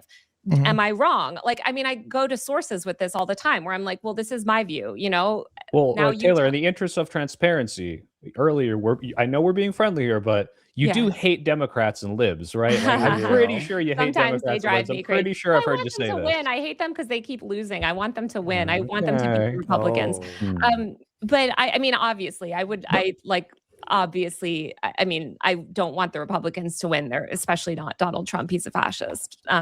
But on this point Yeah. though, like I think you did. But I do like my point is like, if you are a journalist, especially if you're a public independent journalist, I think it's to your benefit and to the public's benefit for you to be transparent. And I think one reason people don't like mainstream media is that mainstream media will put out content that clearly has a political slant. You know, certain writers at The Atlantic, for instance, right, that like are going to skew a certain way, but they can't come out and say it. And to me, that's a flaw in our media ecosystem. I think that you should be transparent. Would it be up to the? Why do I like to say the Dems keep losing? Like we lost one election and suddenly it's all over. It's just that because they need to make themselves like. You have a group of people who don't really have that much power, who are outsiders, and who definitely can't win elections in any fucking red state. They like you're never going to see a red state flip to like an AOC Mamdani type person, right? Like that's much less likely to happen. So their best hope is to just take the Democratic Party from within and pull the party to the left. And the way that you do that is we just say, well, you guys need us because you keep losing. You need our brilliant ideas to pull the swing states. Like, You need us to get Florida back on board. Would it be up to the journalists to disclose that kind of slant in the reporting itself?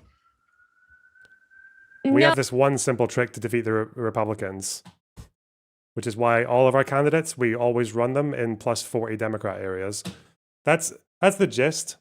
Oh, no, because it depends on your slant. Like, what are you talking about? Like, for instance, I cover identity verification laws. I'm very critical of ID verification laws. I'm very anti-surveillance. When I talk to the guy at the Age Verification Association, the trade group, I say, listen, I'm a huge critic of these laws. Convince me why I'm wrong. The goal of an article, like a journalistic article, is to be factual and truthful, and to get people to understand, sort of the truth of a situation. Right. It's not necessarily to share your opinion on something. Some articles do contain more opinion, but most sort of like investigative work, or especially something like this, it doesn't have my opinion in it. Also, because like 15 people worked on this article, and my original draft was so like, it goes through like so much sort of editing and review and so. This is probably something that I don't, maybe even some of you guys wouldn't get it, but when someone says like the goal of an article is to be factual and truthful,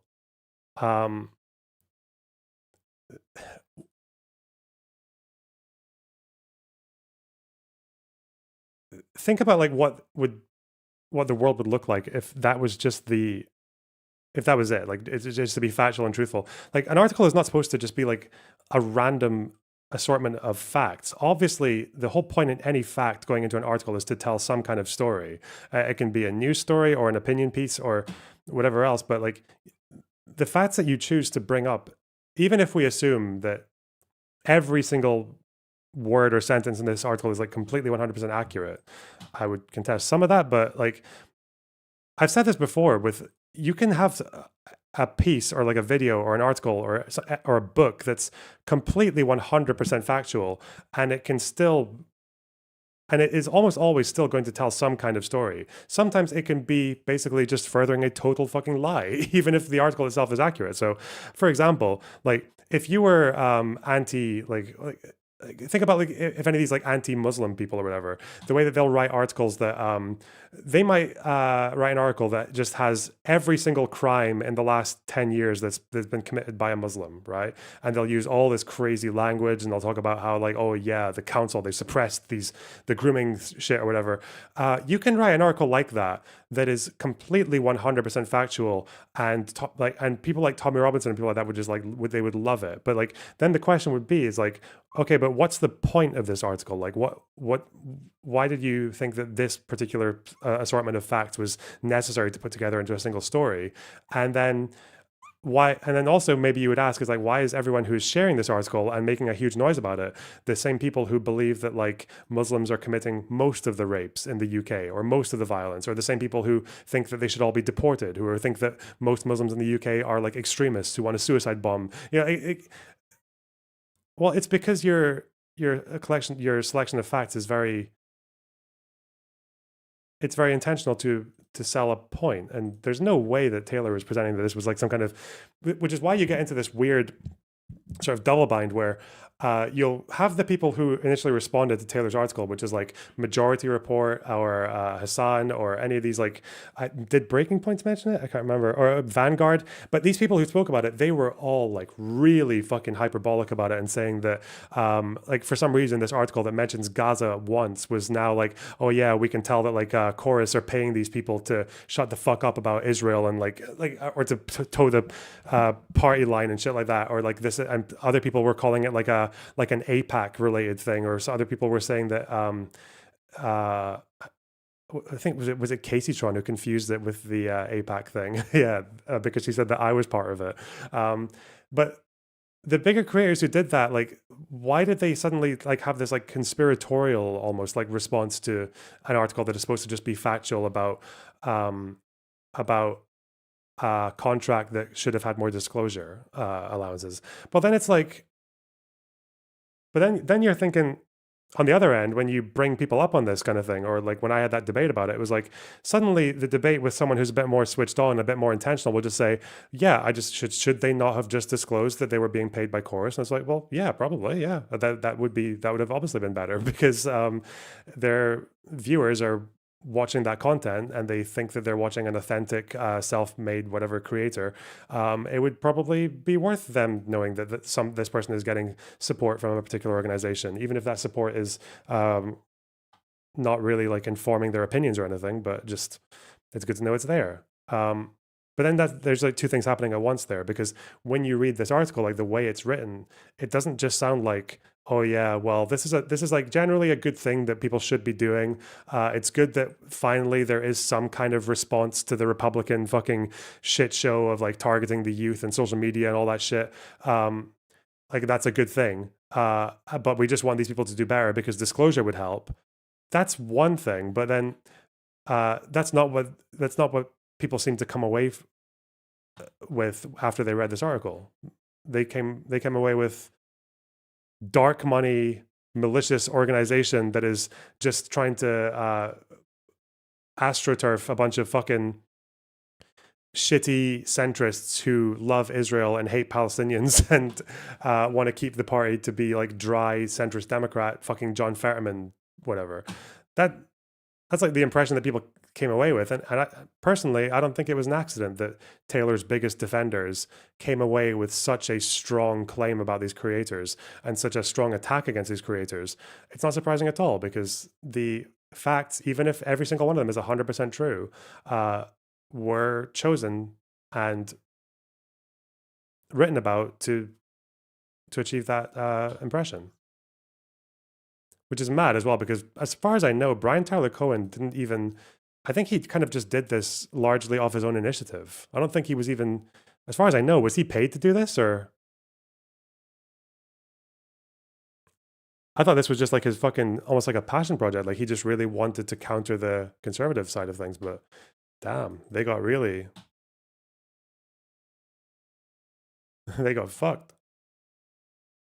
Many people work on it, that it's just like the end product is mostly a result of like, what did the legal, how do we need to sort of reword this so that it's legally factual and, and stand up to some like defamation lawsuit, because that's what they kept. Anyway, I'm gonna go to the bathroom, but apparently Pisco and Hutch are arguing about this right now, so okay. Maybe Michael Knowles can wait. We'll see. Be right back.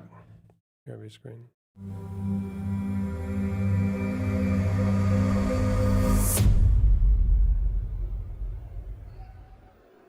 Yeah, I never knew he had kids until now.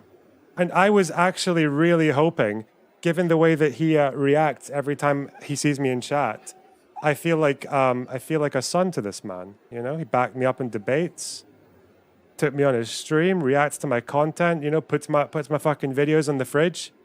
I thought I was his son. Was I deceived by Chud logic?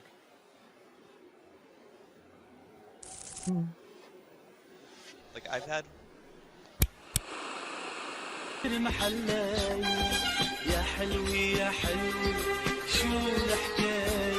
That's complete nonsense. Why are you authorised to give me the number of terrorists you've killed, but not the number of civilians? Oh, I don't understand.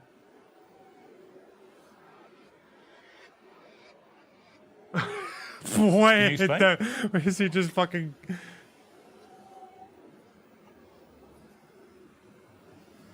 Whoa. Bro, he just disengaged.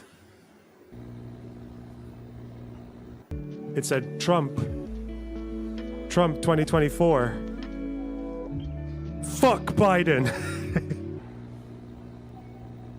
And it's still fine, but with South American stuff or like Bach and all that, it's all just so like random. You know, there's no logic to any of these chords. They're just like, you can tell they were just vibing it, and that's how. Like there is a key signature, but even then they deviate from it so much. Like there's lots of chromatic stuff, and whereas even if you're playing like jazz, you've got different patterns. Yeah, like jazz is even easier than like remembering, because jazz you make up a lot of it, and also just because you got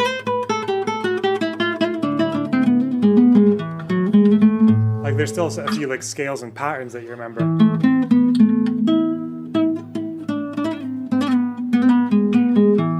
But with the South American stuff, it's just very, very odd. Like every shape in a tune can be like a new shape that you've never played before.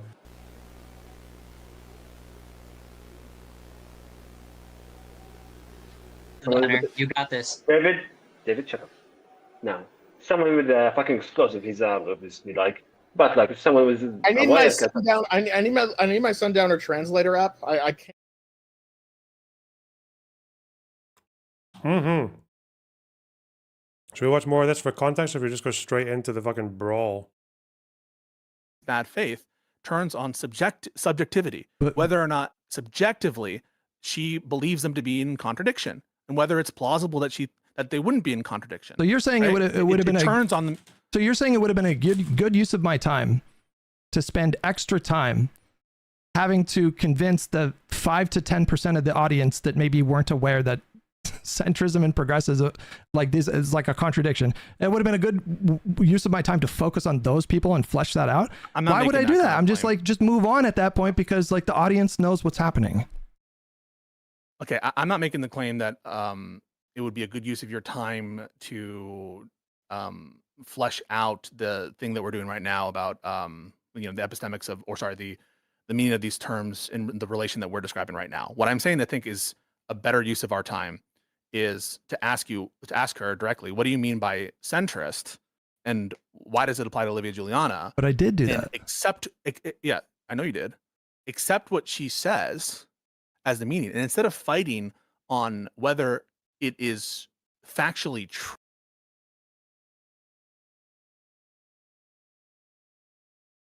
What the fuck are they talking about?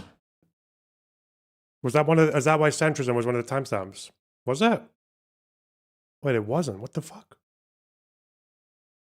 Oh, were you guys in chat talking about centrism? Fuck.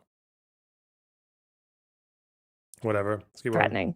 Well, my sense of this particular reporting is that I think you do have a slant. And I think you do. I think your opinion is my slant is probably, I mean, as you can read from all my Wired reporting, it's against dark money, and it is a transparency. Well, no, slant. that's not the slant that I'm talking about. I think you have an anti-establishment slant. I think you've discussed. The chorus is anti-establishment. Well, hang on, real quick. You've described yourself as on the left, or I think you even hinted that you were identified with the label of leftist. I think in your on and certain when you issues, read the article, for it's like really clear that you have villains in the story and you have heroes in the story and you have kind of a larger narrative that I think goes beyond but like disclosure, 15 right? people were right, but like my name is on the top. But as you know, with an investigation like this, especially one that went to the top, that like 15 people worked on this story. So well, I understand that, but like for example, so you assigned the label. What does that have to do with what your intention was? You're the one. It's your name on the article, isn't it? When people say that, 15 people worked on it, is that your way of saying that like you don't take responsibility for all of it, or what? Centrist to Olivia Juliana, which is how she self-identified. No, she self-identifies as a progressive, right? No, from what I found from my original reporting back from the New York Times, back when I had interviewed her years ago, she was identifying as a centrist Democrat back in Texas. Why would you write an article about her in 2025, at the end of 2025, based on something that she had said, years ago?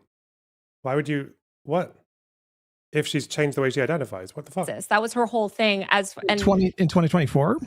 Maybe it was whenever I spoke to her, which was quite a while ago. But just to be clear, she never took issue with that. She never reached out for a correction on that at all. We would have been happy to, like, if she had. I mean, nonetheless, that is an opinion, right? Subjective. It's a very subjective label. No, it was how she.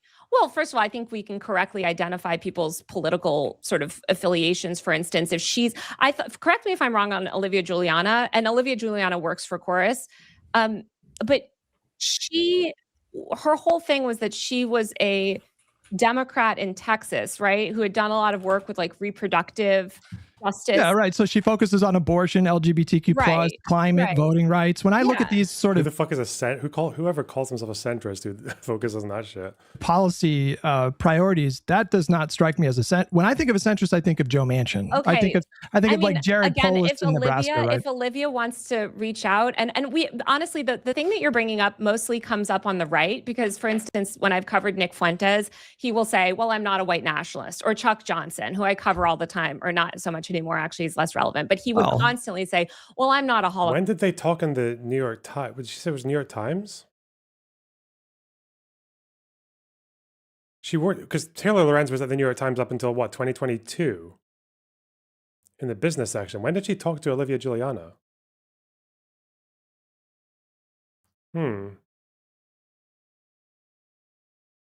Interesting. Taylor interviewed her in 2023-4 and called her a progressive. Wait, really? She interviewed her. Let's see.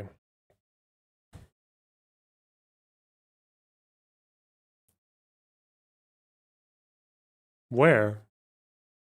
With who? Oh, here's is this no, this isn't her interviewing. What's this? Taylor Lorenz, the disruptive force of online creators. This is from 2023. Oh, it's a guy called Guy Kawasaki. Guy. And apparently she's mentioned in this interview. Okay. So she's speaking here. Oh boy. I would start by engaging with people, not just approved content creators. I think one thing that specific political parties, especially like liberal politicians, have really shied away from is engaging with more progressive activists because they want to stick to these neutral party lines, and I get that. But I think to perform well on the internet, you've got to engage with everyone. I'd be dealing with Twitch streamers and content creators, and I would really go out and use social media to try and engage with people, and especially these progressive influencers on the internet. I wouldn't say we're just not dealing with those people because they're too radical or they're too progressive. I would try to bring them into the fold and use them to my advantage. Would this include Olivia Juliana? Yeah. I think people like her are exactly who we're talking about. These young Gen Z activists and commentators and people with followings. They have just so much to offer. Okay. Interesting. Too progressive. They have so much to offer, and that's the future of politics in our country. I think we have this class of politicians on all sides that's just very old and very out of touch. We really need young people to seize control of this country in so many ways. I love people like Olivia and others who really stand up for what they believe in and use the internet to make their voices heard. And she's talking about people who are, too radical or too progressive, and she wants to bring them into the fold. Does this include Olivia Juliana? Yeah. Interesting. Holocaust denier, right? And so I think at some point you do have to take a look at certain people's, not a who I cover all the time, or not so much anymore, actually is less relevant, but he would constantly say, well, I'm not a Holocaust denier, right? And so I think at some point you do have to take a look at certain people's, you know, beliefs and what they've expressed and try to categorize them. Wait, so why? There's a thing that people do, and it's always very suspicious when they have done a thing, but then they will give sort of like responses to it that are almost kind of contradictory. When one would have sufficed, because the first response she said was that, well, she can reach out for a correction if she's not a centrist, right? She can reach out. If I was wrong, why doesn't she reach out and to correct it? Okay, so that's you saying that you're conceding to the idea that she could just complain about it and then that would get rid of the centrist thing, as if like it has to be like a self-ID thing, right? Like because by that her first argument is that Olivia Giuliana identifies as centrist, but she's saying if she doesn't, she can just correct it. But then she goes on to say sometimes you have to use your intuition or read between the lines if people are claiming to not be something, but they actually are, which is more accurate, by the way. But why would you use both of those explanations? The first one is she calls herself that, and if she contests me, we can retract it. But then the second thing she says is that you don't judge someone based on what they think of themselves. Why did you say the first thing about that's how she identifies and that's why you put it in then? What the fuck? You define centrist. I know why. It's because she's a master manipulator. How would you define centrist? So a Democrat? A Democrat that's probably very middle of the road, like a middle of.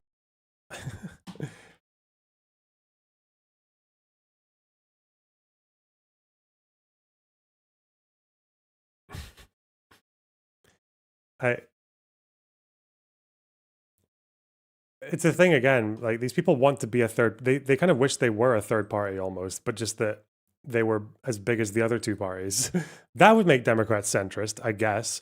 But no, people, I don't know, is this like maybe I'm just too online, but people who call themselves centrists or people who are even identified as part of a centrist crowd, a centrist is like someone who is sitting there like scratching their head over fucking Trump or Kamala at the end of 2024, right? They're like, oh, I don't know, maybe Trump is better on this and Kamala on that. That's like a centrist, right? Both sides bad with Democrats and Republicans under Trump. Or maybe Hutch said like Joe Manchin, as in like the kind of Democrat who a stiff breeze would push him over to the Republicans, right? A Democrat? Of the road Democrat, like a Democrat that could operate in a red state probably, and a blue state maybe equal, like somebody that's sort very of appeals broad to both. though. That's a very, very broad. Well, it's kind of Well, like that's just not what people the centrism see as itself. centrists. Like as I think about it and sit here, there's a kind of identified more Schumer-oriented Democrat, more moderate Democrat associated with a centrist label. Well, and it is kind of vague, right? It's a kind of vague but term. also like hasn't, I wouldn't say that the chorus, chorus has made content with Schumer. Like I guess I would say it's a very vague term. It's probably the most broad term because I don't think we want to get it again, like too specific. The important thing here, Taylor, is to Hutch's point, based on, and I found this when I read your article too. You use centrist as like a pejorative, right? Yeah. No, for this one we say that like when her and all her friends do. Yeah, that's a thing. Yeah. General, you do. Because to them, a centrist is the meme where one guy is saying we want civil rights, and the other side is saying we want slavery, and then the centrist is the person in the middle saying, "Can we compromise?" That's a centrist. Okay, that's what these guys see as a centrist. Taylor and her crowd.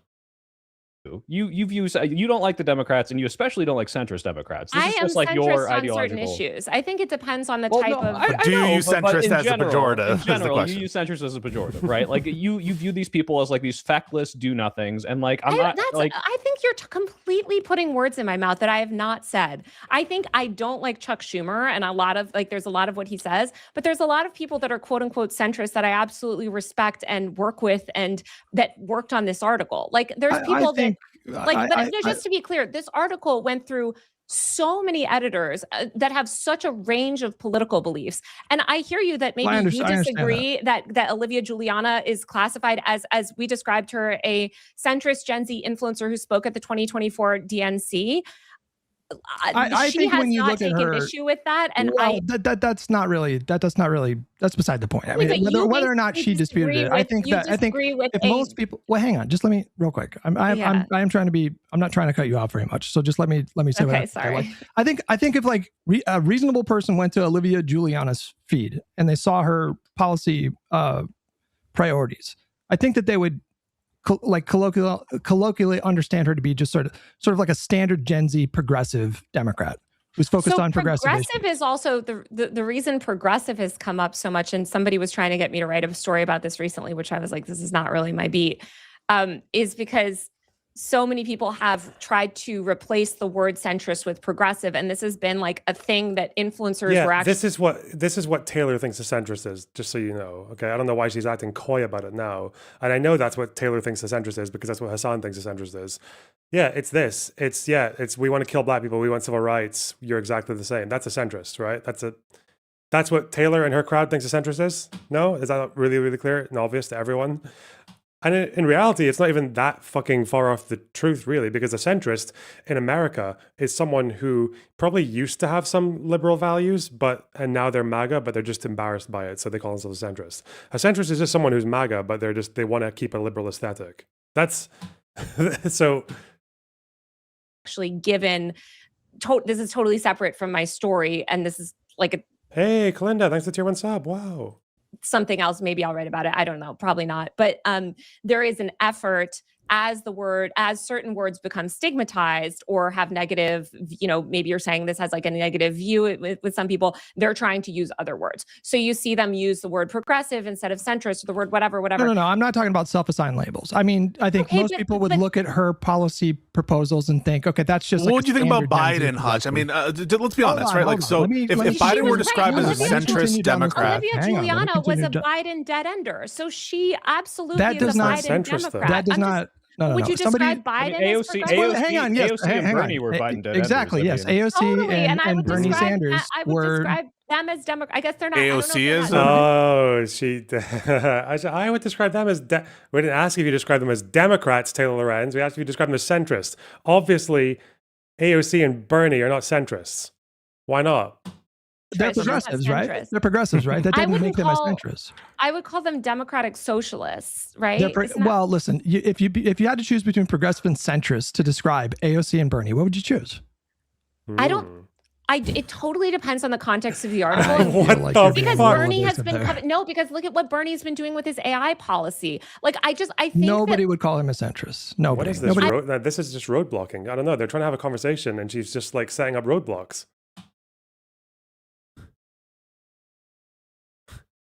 Why? Why are you doing that?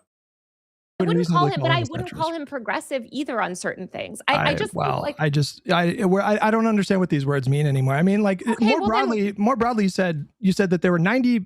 Did you see a list of 90 people? Is that how many people you saw? So just to be clear, I understand that you take issue with the way that editors categorize these people, but that's an opinion, though. I love all these like techniques that she's doing there as well. Is like she's kind of appealing to the authority of her editors now for an article that is it's her article all the same. Did the editor choose to call Olivia Giuliana a centrist? No fucking way. No.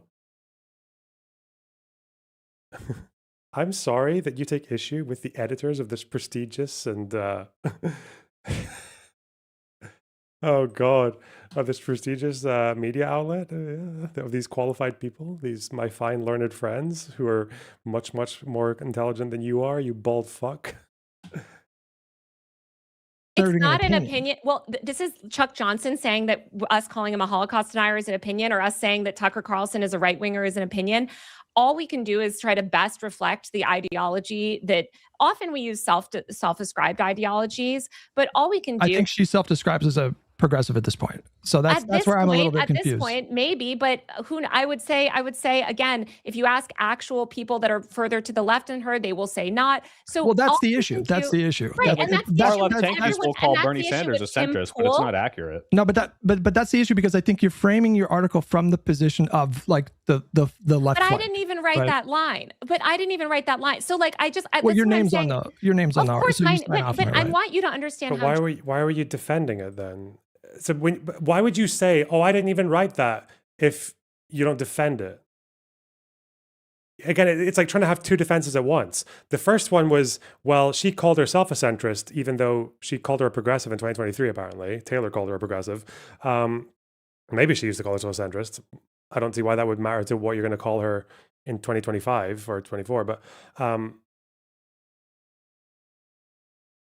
so first she called herself a centrist. Then it's, well, we don't actually judge people based on what they call themselves. We judge them based on their actions. And now it's, I didn't even write the line. What the fuck are we doing here? Like, which one is it? You don't say, oh, I didn't even write that. What, 5 minutes after you've defended it? Why didn't? Because that sounds like you don't defend it. If you're saying I didn't even write it. Journalism works, right? Okay. The way that journalism works. Yes, tell it's him how not just journalism. that Tell this fucking retard how journalism works. This bald idiot. Yes. that Wired is my personal blog and I can go and write whatever I want, right? And I can just go and publish on Wired and nobody's going to look at it, right? No, especially with an investigation like this, the way it happens is I find information, right? I get people trying to whistleblow in this case. Name next to $4.99. I wish I had 15 editors to fall back on for my failings in life. Shit. About a program that I don't they're see any failing. I see total dominance. I respect it, I just, whenever someone's good at what they do, it's hard for me to hate them. That's it. And she's very good at what she's doing here.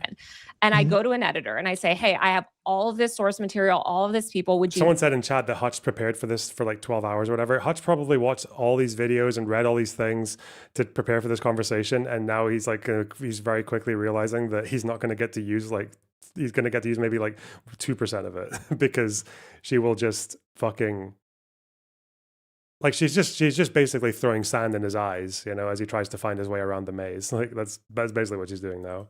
Be interested in a story. Yes. Okay. I work with that editor to draft the story. It then goes through rounds, in this case, rounds and rounds and rounds and rounds of review from many different editors that not only transform the story, rewrite parts of the story, add things, take things away, but also then it goes through legal review. Then it goes through copy edits and stuff. Like Yeah, I it goes through. understand that. So, but I just want you to understand, because I think, yes, my name is at the top of the story because this is my reporting. This is my reporting that I brought forward fundamentally. But if you're going to take issue with like random sort of characterizations, and again, I I don't understand. think it's random. I think it was deliberate. I think it was deliberate. Okay, well, framing. I guess. Why don't you you'll get have to take there? it I up- mean, like, well, I mean, you'll why have don't you go take there it and up just with an ask edit Taylor? with the copy editor. I'm trying to have a conversation with her. I don't know why you're jumping in here. Hey, Well, no, what no, I'm saying because is, like, it's kind of a honestly- stupid Oh, critique to be no. like, hey, centrist. It's kind of in the eye of the Really? beholder. Like, yeah, so Really? Joe Biden would describe himself as a centrist Democrat, correct? Yes or no? No, peaceful. I- The whole I- point. Wait, is wait, that- can you? No, does Biden call himself a centrist Democrat? Does he? Maybe he does. Maybe, I don't know. Biden. Where? Biden?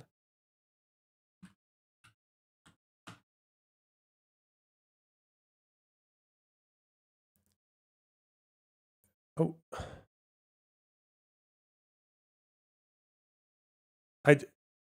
I'm just finding it really hard to imagine. Wait. What's this? I can see a bunch of I can see a bunch of articles of Biden being described as a centrist, but this is an interesting headline. White House defends Biden's comment calling out centrist Democrats for blocking his agenda. Oh, and of course he's referring to Manchin and Sinema. Did he actually call that? There's no way he called them centrists. Right? Continues to tick on President Biden's hopes for a bipartisan infrastructure bill. He met with West Virginia Republican Senator Shelley Moore Capito at the White House Wednesday to discuss potential areas of common ground. But common ground remains elusive in Washington. Last week, Republicans blocked a bill to create a commission that would investigate the Capitol riot. Questions linger over what exactly happened and who was responsible for the deadly attack on January 6th. This afternoon, the Committee on House Administration announced a public hearing. House Speaker Nancy Pelosi is considering options to move forward without Republican support. More on that in a moment. But first, President Biden is declaring June a national month of action as he seeks to get at least one vaccine dose to 70% of U.S. adults by July 4th. As part of the effort, some pharmacies will stay open 24 hours on Fridays. Free childcare will also be offered to parents and caregivers who get their shots. Mr. Biden warned about the potential consequences the country could face if more people are not vaccinated by the fall. America's headed into a summer dramatically different from last year's summer. A summer of freedom, a summer of joy, a summer of get-togethers and celebrations. What happens after the summer? The data could not be clearer. For all the progress we're making as a country, if you are unvaccinated, you are still at risk of getting seriously ill or dying, or spreading disease to others, especially when Americans spend more time indoors again, closely gathered in the fall. To aid in the effort, Vice President Kamala Harris will embark on a tour across the South and Midwest to encourage people to get vaccinated. It's the latest high-profile assignment she's been tasked with. The Vice President heads to Guatemala next week. I do actually wonder where this comes in. Centrist isn't actually in this headline. It's just where are the comments where's the actual thing that is there like a transcript of exactly what he said? Vote more with my Republican friends. I don't think Biden ever, I can't see Biden. Like when I hear centrist, it's like the two groups I see saying centrist are one, the lefty types who think that like all liberals are just like these kinds of centrist types who believe there's a middle ground between slavery and freedom for black people. And the others are the remaining 5 centrists on earth who still think they're fooling anyone when they support MAGA, but they just want to pretend that they're actually enlightened and above it all and can see the faults on both sides. Like these are the only groups I see who ever use that phrase, but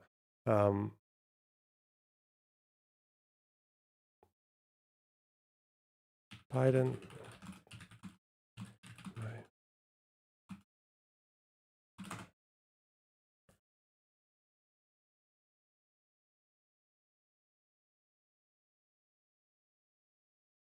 But where is the full statement here?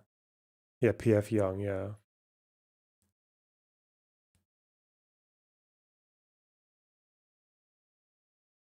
Yeah, no, he didn't actually say that they were centrist, I don't think.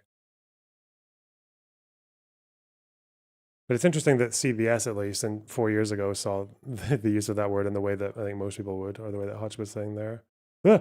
Answer that first. Can you answer that? So the question you should ask, is Taylor. Did you? Let me finish my track. The question that you should ask is, Taylor, do you were you attempting to imply something nefarious when you use centrist there? Were you trying to imply that they were aligned with the DNC? Well, ask the question about her intention. Listen, Taylor, respectfully, I think you were doing. I think you were doing that. I think you. I didn't even write that. I wrote the list of influencers' names. I didn't even originally. Well, here we have. But we have another spot here where you say that. And now she's doing the final fucking horseman of the fuck this conversation apocalypse. Now she's doing the thing where she's like, now it's like I'm going to be evasive and I'm going to be really difficult with these questions. I'm going to go from, she calls herself a centrist to even if she doesn't, that doesn't matter because we judge people based on actions. To a centrist is just like a Democrat. Oh, but not Bernie. Okay, so it's maybe not the same as that. To I didn't even write that line. To and then you're like, someone's just trying to be like, wait, can we just please get like some kind of justification or even a disavowal of this, calling this person a centrist? And now she's going to say, are we really still talking about? Yes, we're still talking about it because it's impossible to get anything fucking substantial out of you. Yeah, now she's going to do the thing where she acts like you're the one being fucking ridiculous for not letting her worm away from the question. Yeah.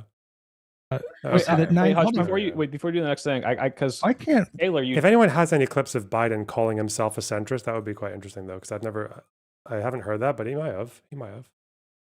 Did say that I was putting words in your mouth, but if you search on your defeated Medicare after all, Twitter centrist, it's very clear that you use this as a pejorative term, and like that can be your opinion, that's fine, but to claim that that's not like your ideological spin is a little frustrating. Sure, but I would say in what context is it? Is in what context? Because I think certainly do I get annoyed at certain centrist people? Sure.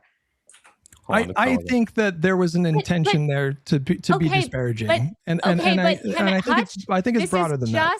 Okay, but this is just honestly, I didn't write the sort of things. It's fine if she had taken. Just let me finish instead of just let me finish. Well, you have been cutting me off pretty consistently throughout this entire exchange. All right. Well, then this is just not going to be how we're not going to be able to have a conversation because we're talking about a story. Let me guess. It's all pejorative, right? I don't think we really know Tyler's full political ethos yet, but I still think Luigi was a reactionary centrist. Okay, that's about Luigi. A centrist liberal could replicate Zohran's exact content strategy and still lose because their policy platform is fundamentally, I'm going to assume, not good. Blue MAGA liberals are the ones melting down. Blue MAGA, okay. The centrist Dem Chorus 1630 fund creators support Crockett. Leftist hate her because she's pro-crypto, pro-Israel corporate shill. Holy fuck, man. I'm going to assume if it's Taylor Lorenz, these are bad things, right? That was edited by so many people. Centrist Blue MAGA Democrats. Blue MAGA. Is Olivia Giuliana Blue MAGA? And I don't know what to tell you other than Okay, so are you people who, Democrats who sell out to align with the right? That's like, distancing yourself from that label? Oh my God! Oh my God, Hutch! What a stupid thing to say. After that story, and all I did was just say I didn't write that. That's not my responsibility. I didn't write that word. So, okay, so are you distancing yourself? Oh my! Why would you think I would? Now we're gonna go back to the what was it? She can call for a retraction. You grossly mischaracterized my views. I'm not a centrist. Take it out. You mischaracterized it. Whatever. I would have been happy to bring that to the editor, and the editor could have looked at her positions and decided whether or not that was correct. Well, Taylor, this is how journalism opinion works. But Taylor, her opinion is not especially relevant. Like if you're saying if you're saying that the language, if you're saying that the centrist language, her position, whether it's not she's a centrist, isn't relevant. No, it would be what are her positions and do they? Oh my God! Was not something that you picked. Is that your way of saying that you're kind of distancing yourself from that language? I would have until this conversation called Olivia Giuliana a centrist because she's a Democrat in a red state, and I would imagine that most people that are the Democrats in the red states lean to the center. Also.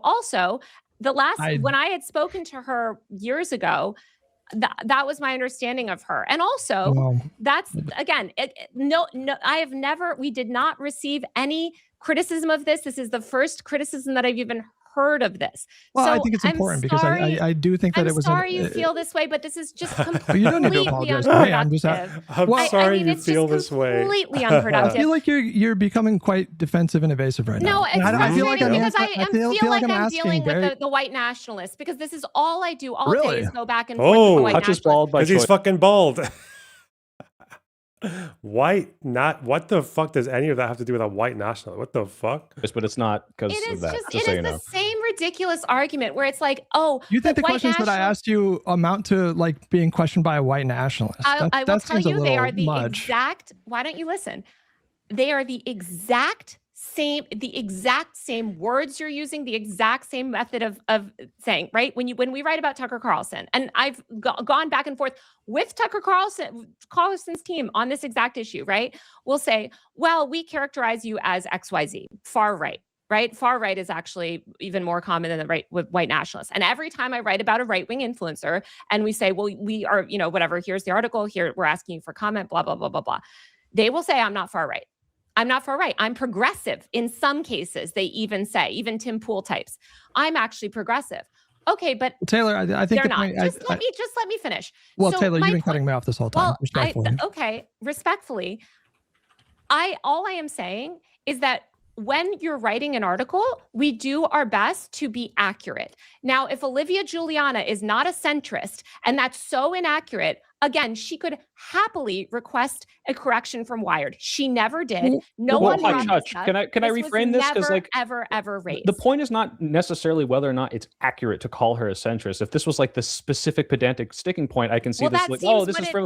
But it's not. What Hutch is getting at is that this article is clearly viewed as, hey, we're painting these chorus people who are taking this money as these kind of shills, these DNC operatives who are just paid to get these talking points and just repeat exactly what what the do nothing centrist Dems do, right? And that's kind of where the perspective that he's saying this is kind of like an opinionated. That's taking a lot from an article that doesn't say a lot, and I don't doubt that that's how TikTokers were taking it. The article doesn't And that's say a lot, that's does not it? how Okay. TikTokers and people Taylor, on Instagram threads are can I- taking it. But if you actually read the article, Taylor, you will Taylor. see that it is quite clear what we say. And this is not a DNC. Listen. But, This is you- poor Shelby at the DNC had to like literally kept being like, guys, this is not a DNC program. Obviously, they support the DNC. But the Taylor. DNC has its own influencer program. on August 27th, you tweeted Uh-oh. the 90 influencers dates. involved 90 appear to be influencers. primarily centrist, pro-DNC, Yes. who have not spoken about Palestine, are pro-Israel.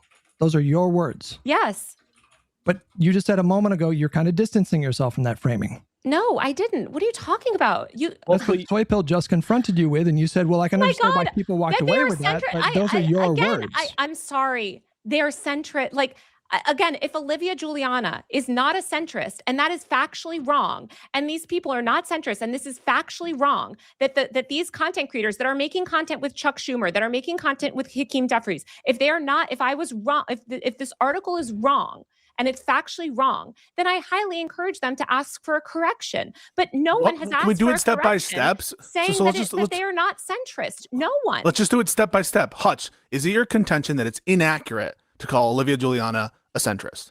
I do believe that, yes, and I think that she In used virtue that of word what? intentionally. Well, I don't know why you're Well, playing no, dumb here. s- You s- understand that when Taylor uses that word, it's a pejorative. Hang on. So You separate understand that that, intent. Pisco. So You do. you can make a critique of an article based on its accuracy or based on whether there's some bad motive. I'm in trying using to that term. get to a larger. Is it your contention? I know, but let's just do wanna it step by step. Let's do it step I'm by step, trying right? to, but you're Is it jumping in. inaccurate? And so, Okay. and if it's inaccurate, why is it inaccurate?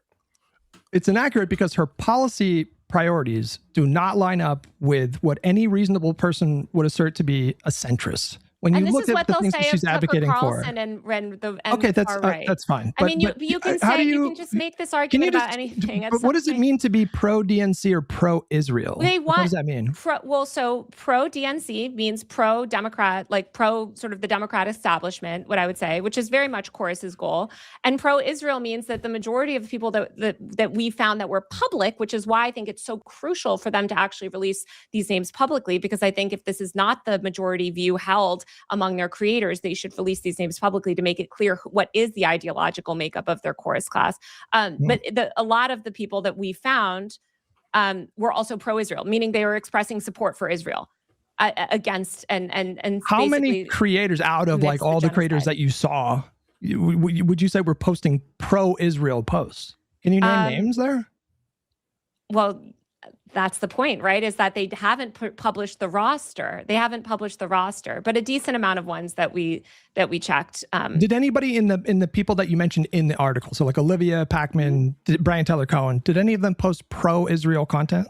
You'll have to go check their specific feeds. But Brian Tyler Cohen, you claim that they were primarily pro-Israel, right? yeah. Well, some people that are pro-Israel just don't speak about the genocide in Gaza at all, for instance, and that's another same thing as being That's not what pro-Israel people just are the ones who defend like everything in it. Like, have you seen? I don't know. It's why this Overton window and social media. Oh God, I'm gonna become a boomer. I'm gonna become a full fucking Luddite.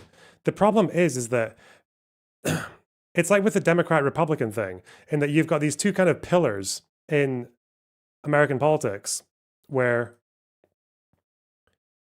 you've got your Dems over here, and you've got your you got your Republicans here, okay, and you've got your Dems here, with slightly less of the popular vote because Trump won by a landslide. Don't forget it. Don't forget landslide. Okay, and then the problem is that over here you've got your little fucking hammer and sickle crowd, or your sloppulist, whatever the fuck you want to call them. These people here, but they're so desperate to fucking get involved in this conversation here, right? And they need to make themselves feel more relevant as well. So suddenly they just decide that for the sake of them, for the sake of their fucking egos, we just need to take all of this and go over here and just and just imagine that these guys have enough relevancy that this is where the center is. when it comes to Israel, if you think there's like pro-Israel / pro-Palestine creators,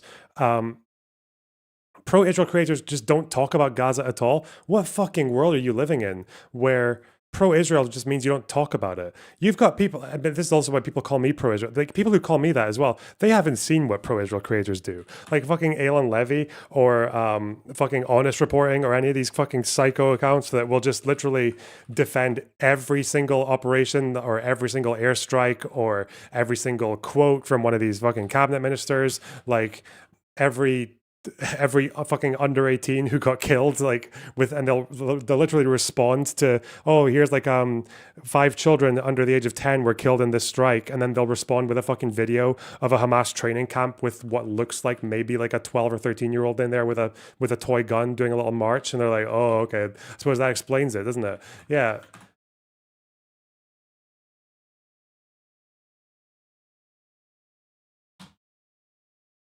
Mental. But obviously to them, like pro-Israel is just everyone who doesn't wholeheartedly fucking chomp on their retarded fucking narrative. Ugh.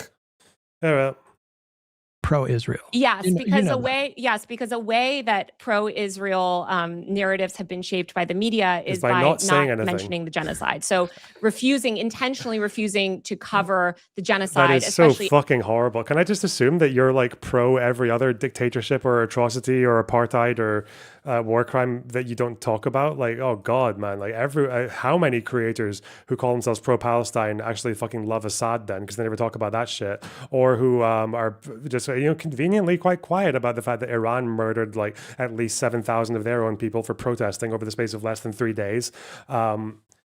Obviously pro-RSF, Taylor Lorenz. Yeah, you're never getting around that. Fuck me. She refuses, nay, intentionally refuses. As it was this politically relevant topic. Is that what you were also- alleging?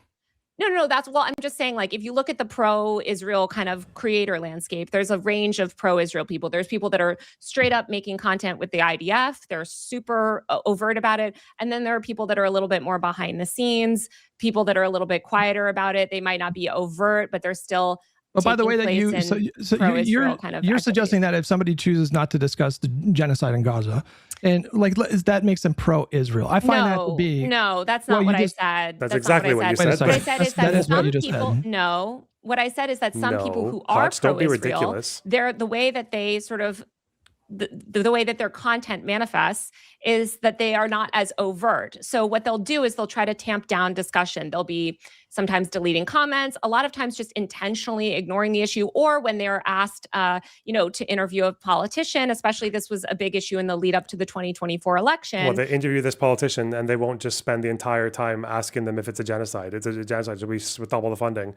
Should we make that perfect phone call that abolishes Israel and replaces it with a democratic state for everyone? Like, what are we talking about? You had people saying, like, sort of minimizing the issue, attempting to minimize it, attempting not to get people on the left to talk about it. Okay, and does that some creators qualify? in that Or program does that More apply like not attempting to get people to talk about it. to any creator that was mentioned in your article?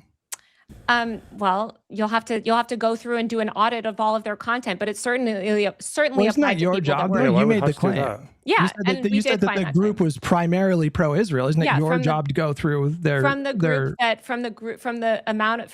that we saw, from the amount of creators that we saw, that was a common theme. But that wasn't necessarily a. You didn't say a common theme. You said they were primarily pro-Israel. Yeah, from the group of creators that we saw, that we were Okay. evaluating. So I'll ask again: was anybody that you mentioned in your article someone that you would say was pro-Israel? Well, you'll have to go look at the article and figure that out for yourself based on the creators. Wait, Not I'm all of speaking the with creators. you. I don't understand. But we're not. Oh God. This is what I say to someone if I just think they're bad faith, I just want to annoy them. That's something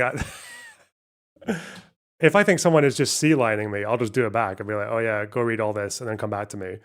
God, that's what that fucking mod of mine used to do. Fucking Sulfur. Jesus. She would just lose arguments and then just send people 90-page documents that she hadn't read and tell them to and they wouldn't even support the thing she was saying. Oh God. Yeah, just read this, you do the work and come back. there's a lot of creators that we spoke to for this article that we know are in chorus that weren't mentioned in the article. I'm just asking you if anyone in your article you consider to be pro-Israel. Well, I don't know. You'll have to, I really don't. I don't remember which creators that we named and didn't name off the top of our head, but I think you can just go and look at them and frankly ask the creators themselves. That's a great thing I to just do don't know why as you would well. say that 90 influencers were primarily pro-Israel, but you can't name a No. single We person said in 90. your We reporting. said the creators in that we were able to suss out as being part of the program. So one thing that we asked is weren't a couple of these creators literally kind of adamant that they were against the Democrats for supporting a genocide or whatever? Like, at least one said that, didn't they? Yeah, one said that.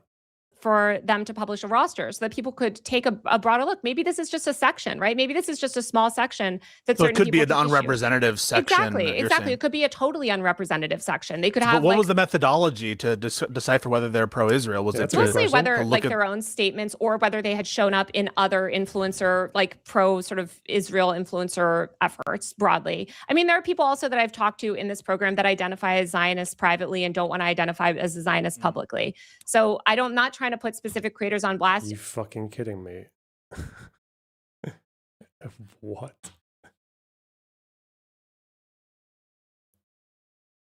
People who were on the program or people who were going to sign up to it but didn't, who were looking at contracts but gave it the interviews? Because I thought that's where a lot of her information came from. Okay. I actually don't think that being pro or anti-Israel was She's letting a Zionist stay in the closet.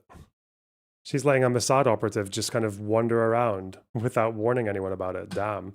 Yeah, that's what collaborators do, actually. If you do that in the West Bank, they'll call you a collaborator. They'll kill you. Fucking hell. Why would you let them do that? You knew this guy was special forces? And you didn't do anything? What the fuck? You could have saved so many lives. ever something that was necessarily something that would get you in or Yeah, out of also, who the fuck? Who is this Zionist who's afraid to tell the public that they're a Zionist, but they will confide in Taylor Lorenz? Well, whoa. Who the... Yeah, what... Who's that Zionist? Where are they?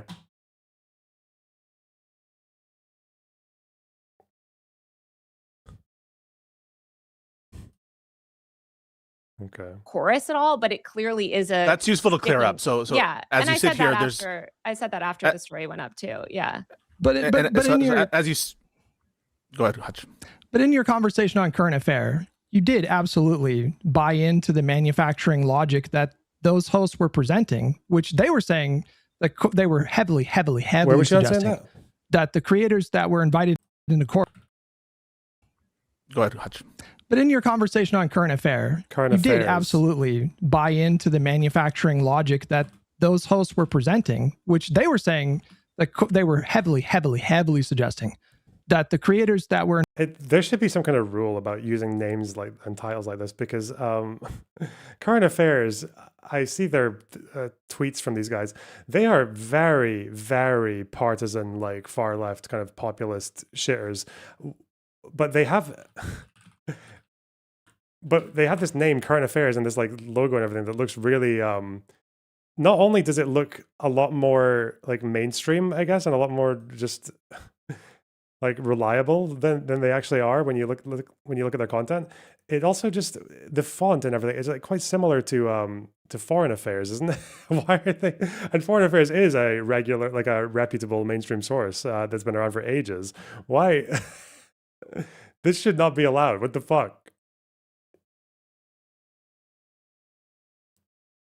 You need more fireworks and like wrestling, like a picture of The Rock in the corner.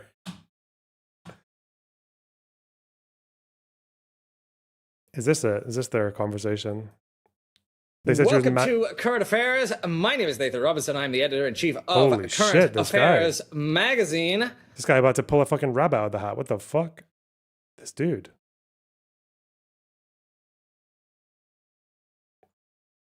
The human monocle. Let's see. Manufacturer. Oh, they said it.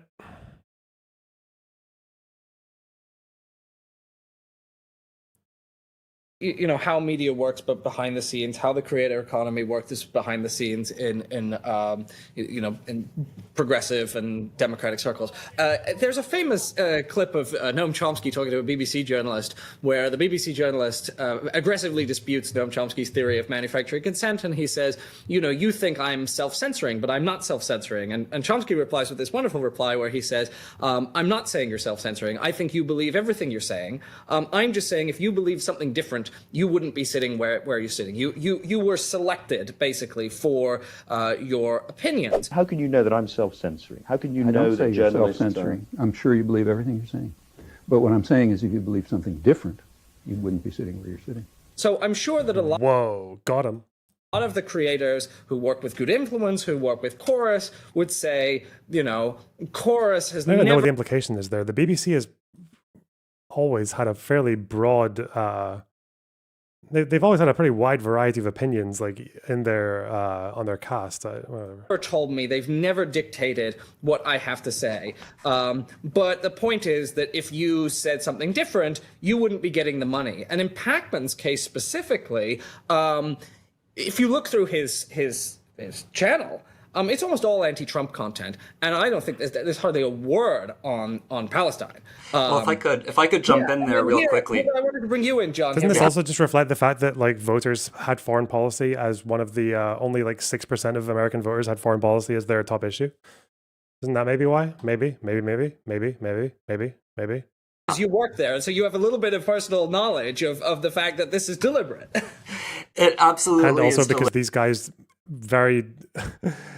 very clearly made sure that if you spoke about that issue with any sense of nuance or care or thought or like caution, then you would just get called a fucking genocidal pig, and and these people would fucking hound you to the ends of the earth. Yeah, no wonder some people didn't want to talk about it who actually just wanted the Democrats to win.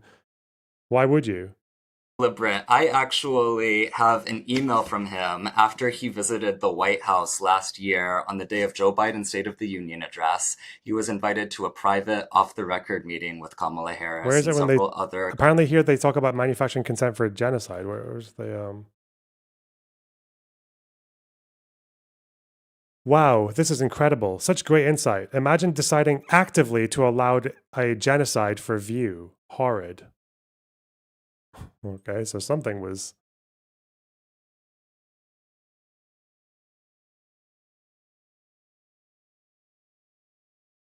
Oh, maybe here? Who had challenged, Biden. Much less present in the public discourse around a certain type of person who isn't getting their news from actual journalists, but paid shills for the Democratic Party. I mean, I think it's like, to me, what's so insidious is you saw this strategy like emerge because it didn't just start, the denialism didn't just start with Gaza, right? We've seen them shut down progressive wings of the party before. Like we saw, and that's why I bring up like the COVID stuff and the Gaza stuff, the COVID stuff and the climate stuff and some of the other criticisms from activists who had challenged, Biden previously. It's like they didn't, it was just this complete like bad faith like attack and shutdown of criticism. And I think it's been really corrosive because like you said, it's not even just like the Gaza stuff, which is the most extreme example of this, right? This is a genocide. How on earth do you call yourself a political creator and not acknowledge it?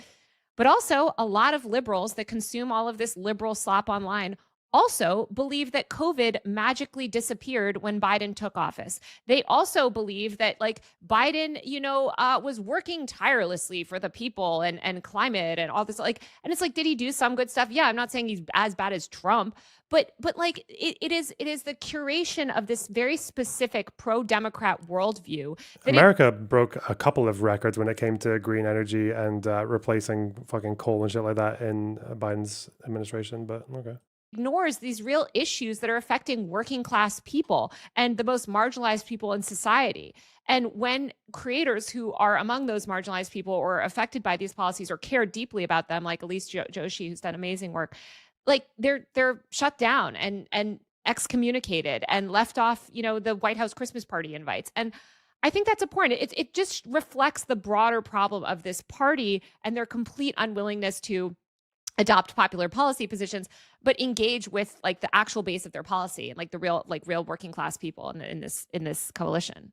Yeah, to go off of that, like, I don't think that the purpose of like this cohort of creators is to strengthen the Democratic Party. Their role is to protect the Democratic establishment.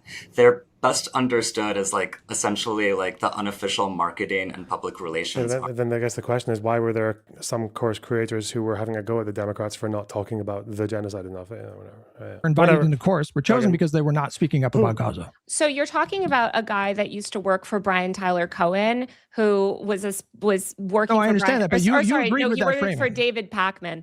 Well, listen, I'm not going to disagree with whatever he wants to say was his experience working for David Pakman, one of the leaders of Chorus. This is his former producer. He was commenting on your reporting. He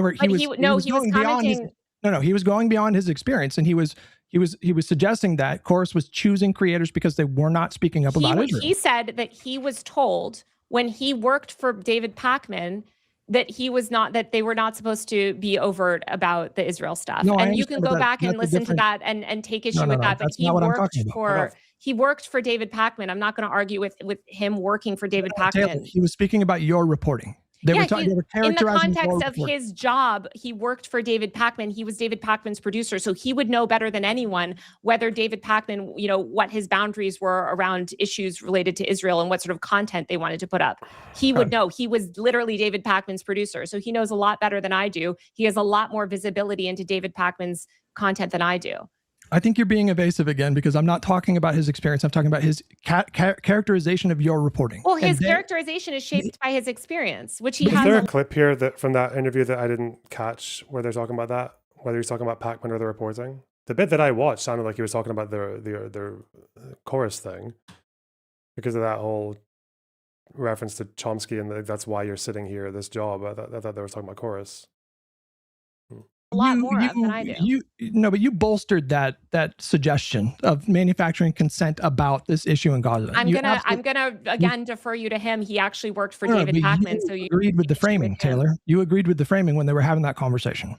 He worked for David Pakman. So if he says that these were the lines that David Pakman drove when he worked for him, and that David Pakman told him this, and he had visibility not into just David Pakman, but all these sort of people that David Pakman worked with, I am going to listen to him because, again, he's a primary source. Okay. Another part of your reporting referred to an older article that you wrote, I think a few months before this Chorus one, and you had described a 2024 situation where the Biden administration was, your quote was, snubbing creators who had lightly criticized Biden. Do you remember saying that? I think you're talking about my Washington Post article when I wrote I didn't see this, but ZJM, thanks for the 5 gifted subs. Really appreciate that. Wow. Thank you. And YOLO Swag for the tier 1 sub. Nice collarbone homie. Jesus. About the Biden administration effectively blacklisting content creators. Right. Yeah. Yeah. And in your Wired article about Chorus, you described that as the Biden. You said in 2024, President Joe Biden's White House snubbed several prominent content creators after they lightly criticized the administration over its policies on climate change, COVID, Gaza, and the TikTok ban. Lightly criticized. Yeah, they did. Okay. Yeah. My issue with that is the word lightly, because I actually clicked on that article and I looked up the creators that you mentioned in that article. Mm-hmm. One of them was Aidan Cohn Murphy. He was tweeting that Biden created a man-made famine, was ignoring the law to but he was blacklisted before all of that. He was blacklisted for the climate stuff. Well, you mentioned him, and so when you say lightly, but at that point he had only lightly criticized. So the Biden. No, that's not true. Okay. I went through his tweets and I found tweets in 2024. You're talking about Aidan Cohn Murphy, who is the co-founder of TikTok for Biden. Just to be clear, the co-founder of TikTok for Biden. That does not preclude him having gone beyond lightly criticized. She's such a fucking snake, man. So Aidan ended up being very critical of Joe Biden. That was a 2020. That was a 2020 effort, right? No, that was well into 2022. That was the TikTok for Biden. Yeah, exactly. Gen Z for Change was but in TikTok 2024, but in 2024, Taylor, he was directly accusing Biden of being complicit in genocide. But we're not talking about that. He's speaking, by the way, as a member of Gen Z for Change, and he's talking about the evolution of TikTok for Biden through Gen Z for Change. And part of the reason why TikTok for Biden became Gen Z for Change, and part of the reason so now she's going to filibuster because Touch caught her on the timeline, and she. Okay. Unless she refutes it, because now it seems like Hotch is saying that he was already saying these things before he was removed. So, okay. Why there was this whole evolution is because Biden's digital, whoever was in charge of sort of digital press there was blacklisting creators that were even just lightly critical. And I'm not saying that These Aiden, creators were I'm not lightly criticizing sure, Biden. maybe Aiden eventually was not, but It I wasn't will just him. There was also Elise Joshi. She made similar accusations. She accused the Biden administration of being complicit in genocide, right? No. But Elise wasn't banned for any of that. It was the climate They stuff. were all just being light, and then they got banned, and then they started saying crazy. That all of them, every single one. This was the climate stuff and for COVID. So this is all back in 2022, 2023, even 2021, when Biden started to say, hey, COVID is over, everybody get back to work. A lot of disability justice activists, a lot of climate activists were like lightly being like, hey, well, what about this? What about these promises that you made, right? Okay, Khalil Green. In your course article, you do reference that several creators were snubbed for lightly criticizing him, and then when I clicked on the hyperlink, the creators that you did mention, they were not lightly criticizing. Well, Biden, because those are some of the people that we quoted as giving sort of expert commentary on that on that fracturing, which is again quoting Aiden, the founder of TikTok for Biden, talking about Gen Z for change. But a lot of the creators that does that make him an expert in what? In getting snubbed by the Democrats? were ultimately snubbed, I would say, blacklisted, they would say, they certainly did not. In some cases, people from the digital team just didn't like that they were liking posts that were critical of the administration. Well, I read the article. I didn't read anything about that. I just read about. Well, I'm happy to elaborate. To zoom out, Taylor. I mean, I've got a bunch of exonerating information that I just didn't bother to put in the article. Here is not just did they or did they not lightly criticize? It's that if you read this paragraph, it seems to be that you're painting President Joe Biden and his administration as this snowflakey, like, oh, you can't even say the slightest bad thing. In reality, they were extremely the Biden administration, the way that they dealt with not just the sort of the creators, compared to Obama, not compared to Trump. Trump's even more crazy, but really, I would say compared to Obama, they were incredibly sensitive. And I think that sensitivity only grew throughout his presidency for so many reasons. Number one, he was older, and I think there was a lot more protectionism. They were less likely to let a lot of creators in. They were getting nervous about unfiltered press. This is also why they started to get very prickly with the actual journalists as well. And again, nothing compared to Trump. Like Trump kicked out all the reporters from the Pentagon and just gave us influence. So here we are. Let's see. This is her article from 2024. Hundreds of TikTok creators were branded in service of a single goal to get Biden elected. Okay. And then at some point they get, in 2024, she says, is when they got kicked out for light criticism. June 2024. Where do they actually get? She said 2024 in the Wired article, right? Yeah. Snubbed several, okay.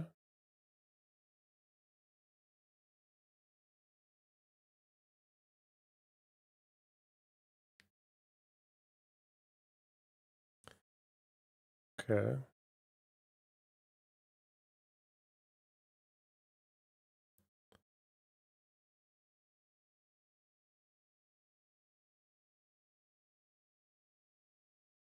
According to a recent poll by Morning Consult, 2/3 of Gen Z voters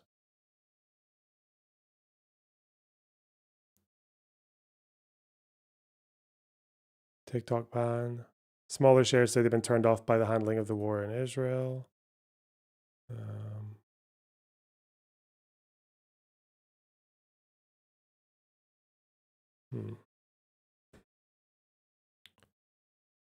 Where's the snubbing here?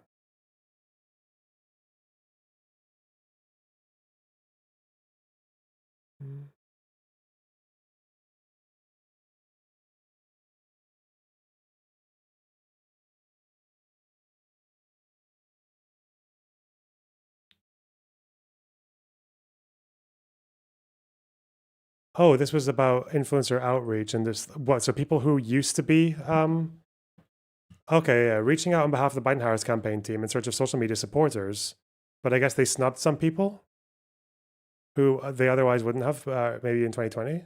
Okay. Who were the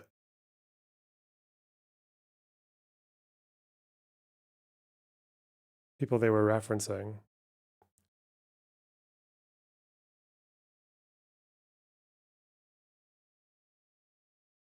Climate, and then they go to pandemic, and then finally they're outraged by the failure to negotiate an end to the Israeli military campaign in Gaza.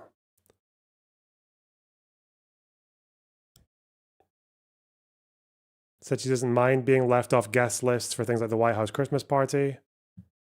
Oh, so they're not being kicked out or something, right? They're not being further involved for 2024 stuff, even though they were in 2020. Okay. What were I don't see was it the Joshi guy? Elise Joshi? Gen Z for Change executive director. Content creator and climate activist. She's comparing this to the MAGA cult. Yeah, it's pretty unbelievable. That's the same as kicking out journalists from the press briefings. Okay. Is this person on Twitter, I wonder? And how much they talk about Biden in pre this article? Biden?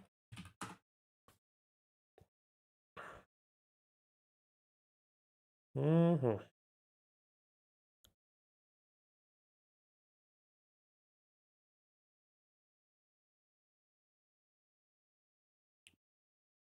When was this article written? Was this mid 2024? June. Yeah, okay. And the snubbing, they mentioned that as well, right? Because they say that they put out a call in April, outreach emails. Okay. So April 2024.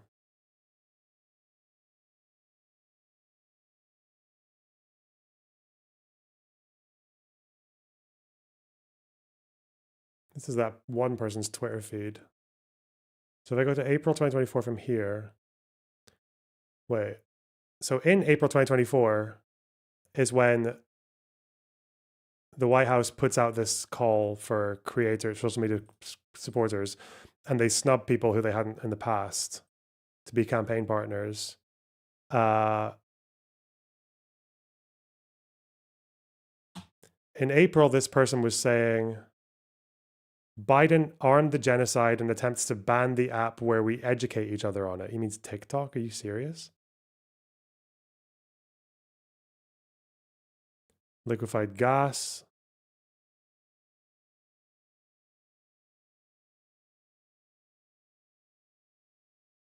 Our tax dollars are funding genocide. On October 13th, they're retweeting Quds, the Hamas supporting news network. Okay.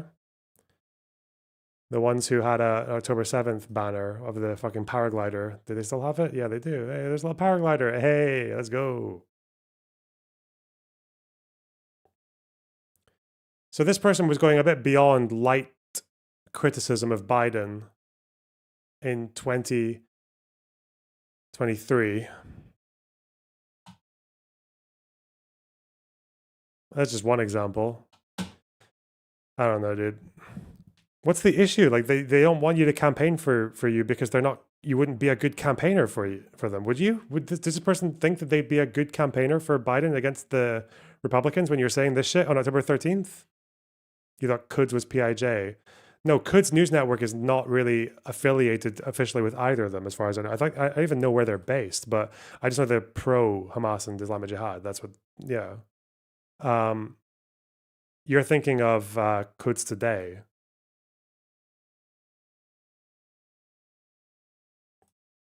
Whatever it is, fucking Al Quds Al Yum or whatever.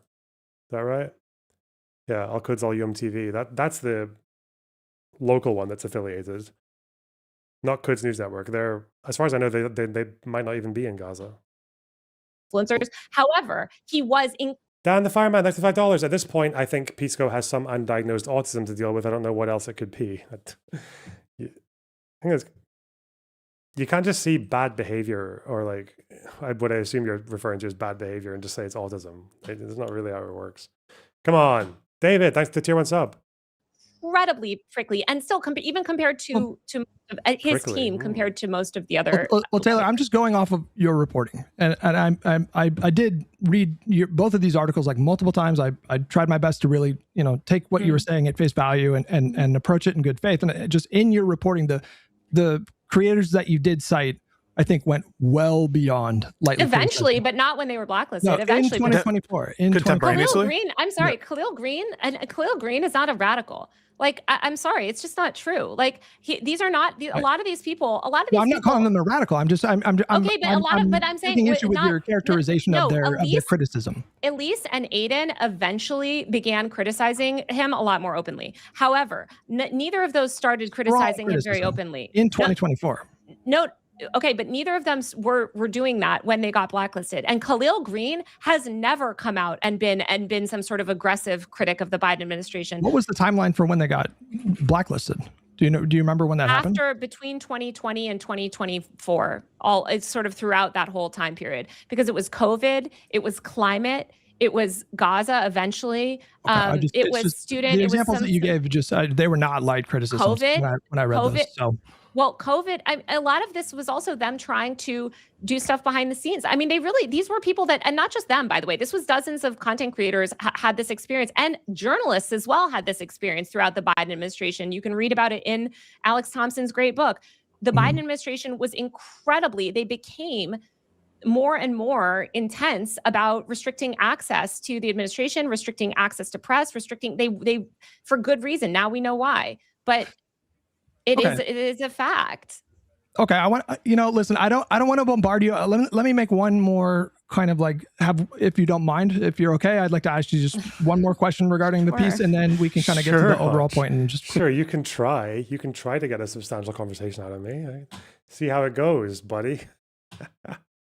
How come you never asked me or the Pisco fucking eye roll, dude? She's such a queen. Okay, let's hear it. Yeah, let's hear it. Come on. So the part of your reporting that I think is fucking loser, the weakest, the most vulnerable to attack, is your characterization of the contract language. Specifically, when you talked about the contract required chorus creators to funnel booking appearances through chorus, they had to get express authorization. He fought with Aaron on that before they what was it, put up content or set up interviews, this kind of a thing? No, they had to leverage the chorus newsroom when they were making when they were booking appearances in the contract. That's what it said.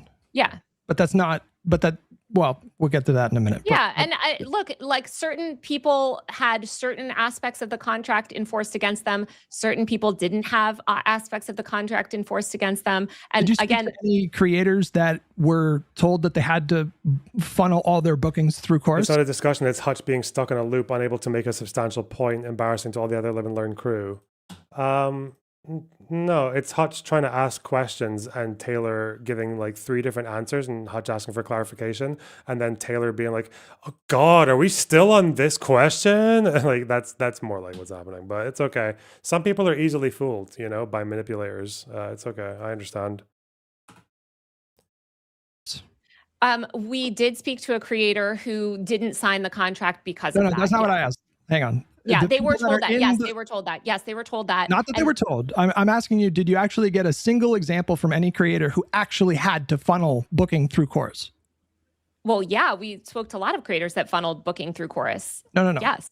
Hang on. I'm asking you, did you talk to anyone that told you that all of the bookings that they did had to go through chorus? We spoke to a creator who was told that all of the bookings that they had to do if they wanted to do bookings, it would have to be filtered through chorus. And so he chose not to take that. Just let me finish. Why don't you let me finish? You're not answering my question. Well, I am answering your question. You're not. I'm asking you in practice, did you have a single example of a creator who told you that chorus in practice told them they had to funnel everything through chorus? Yes.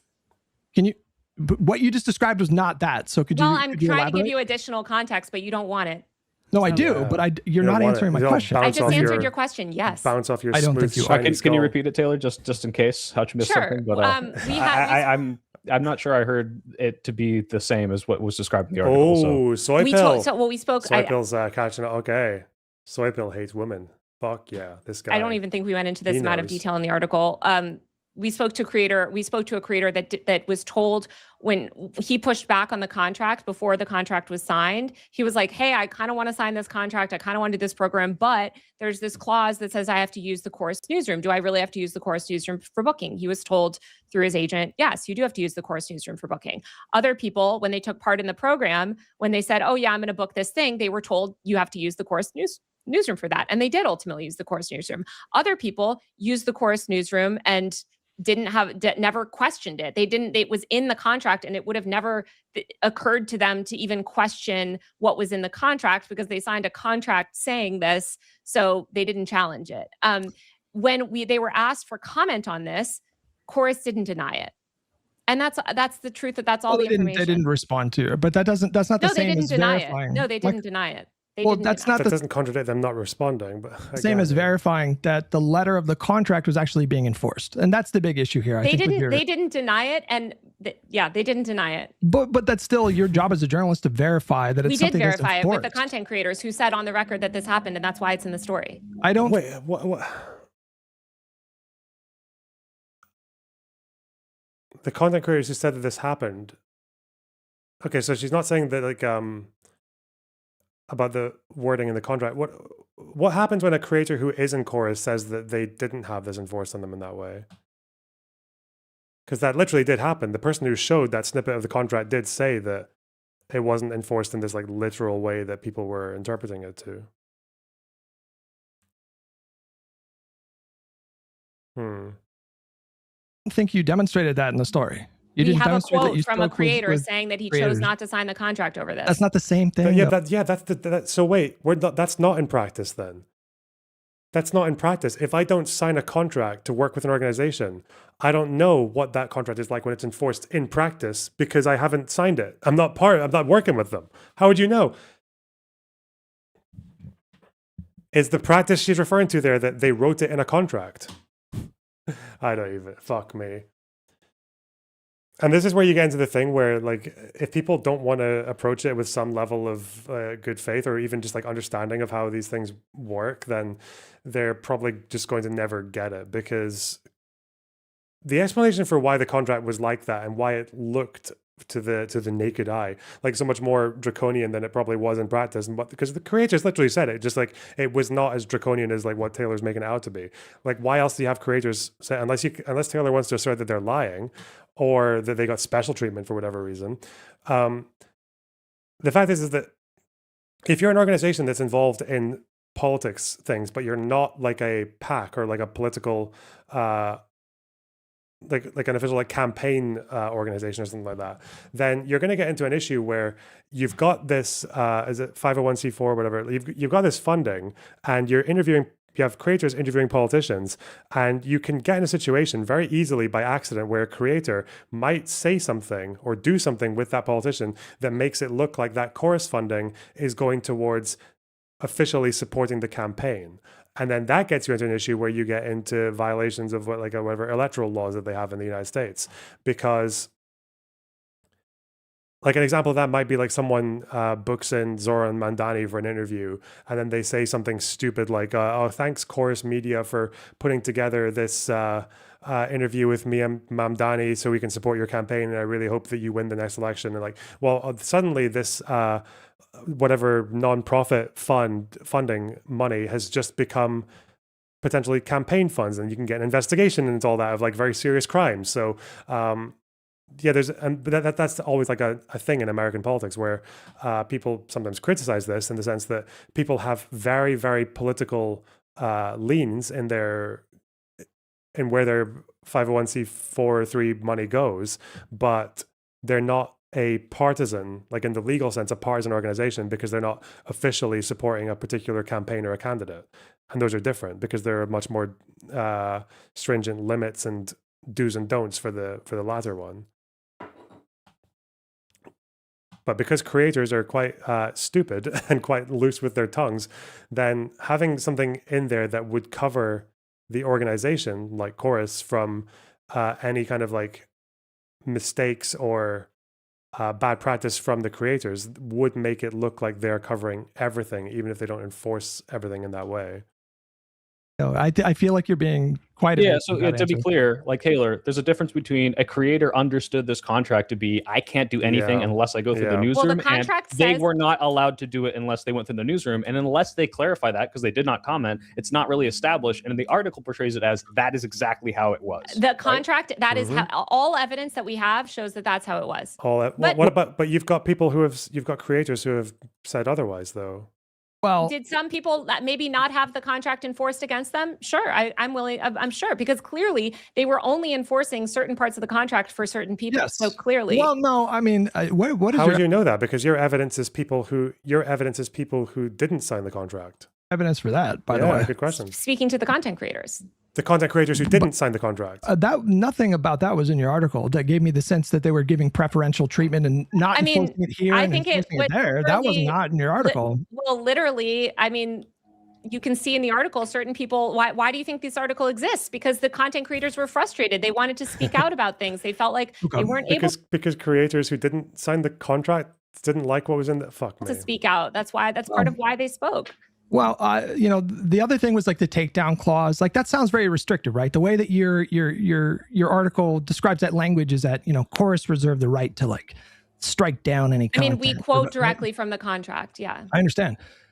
The problem here, Taylor, is with all three of these things, the funneling, express authorization, takedown clauses, would this not be standard language in a contract for a 501c4? I've seen a lot of these contracts. I just wrote another story for Wired on another dark money influencer program, and none of this language has been in the She other loves contracts dark that I've money seen influencer that are program. for Oh, similar God. programs.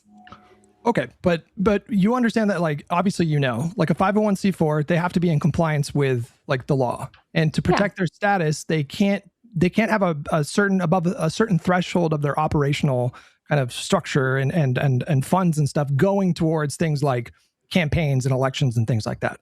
So in that context, I'm telling you, I not write about read the dark money. language? I've Could you read. not? Wait, hang on, real quick. Yeah, let him finish real quick. Could you not read this language as a company that is trying to protect itself, the status, and the creators themselves from violating the law?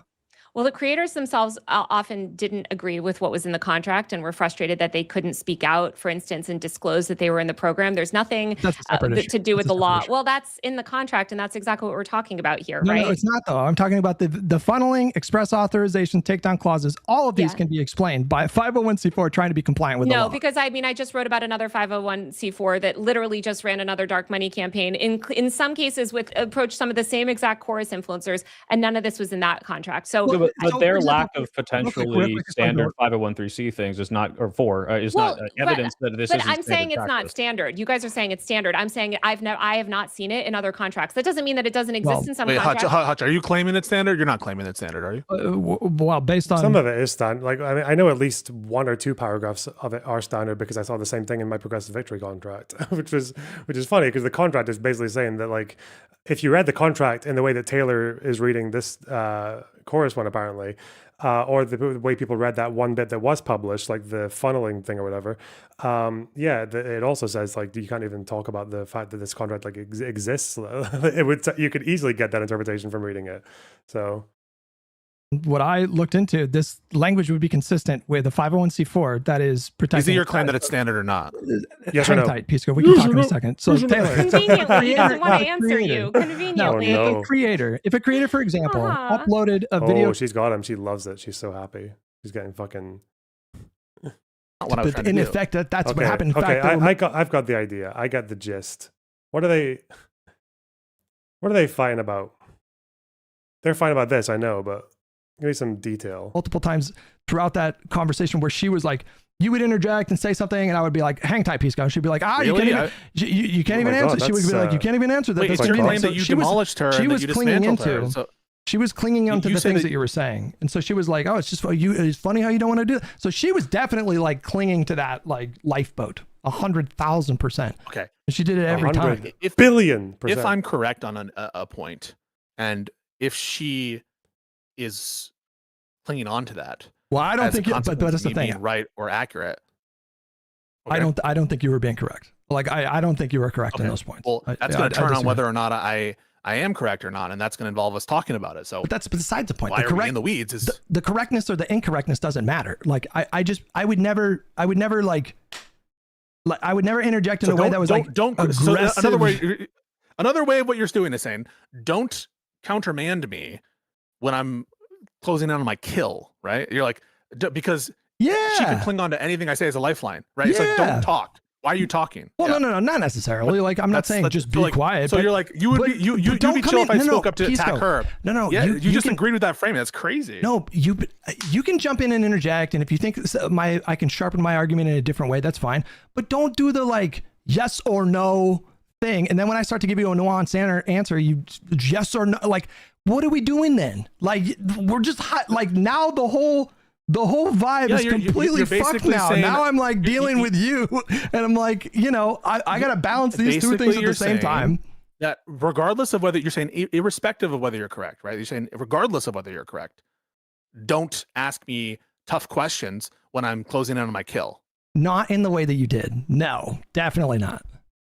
And the reason I don't do that is because you why you fuck up the whole vibe. Because he's your boy. The whole flow. I had a whole fucking because Hutch is your boy. Thing. That's you why. had plenty of time, Hutch, and on your own accord. No, but you're distracting me. You're coming in and you're like yes or no, and I'm not. My brain is very focused on what Taylor is saying. The first rule of your boy is you let your boy cook. Where I'm going with it, I have like a plan. It was very methodical, and now I got like fucking Biden, yes or no, you motherfucker, and then I try to do like the fucking nuanced answer, and you're talking to me like Rob Noor. You know what I mean? Like I just don't do that. Like if you want to sharpen my argument, just do it in a way that's not so like because it's distracting as fuck. Is my point. Well, listen, I have no. If what you're saying is like it doesn't matter whether you're right or wrong, just like don't ask me these questions that I would also ask of. No, that's not what I'm saying. Of a guest. I didn't say that. What? I said the tone. Right, just how you do it. Just how you do it. If you're like Hutch, if you jump in and you're like Hutch, I don't think you're making the point the best way. If you do that's fine. Like that's direct. That's not going to blow up the conversation. You don't think that's. But no, that's not what you did. You do like yes or no. Biden, did he do the thing? Yes or no. I'm not saying that's what I did. I'm saying like. So you wouldn't have an issue with that. You wouldn't have an issue being like, okay.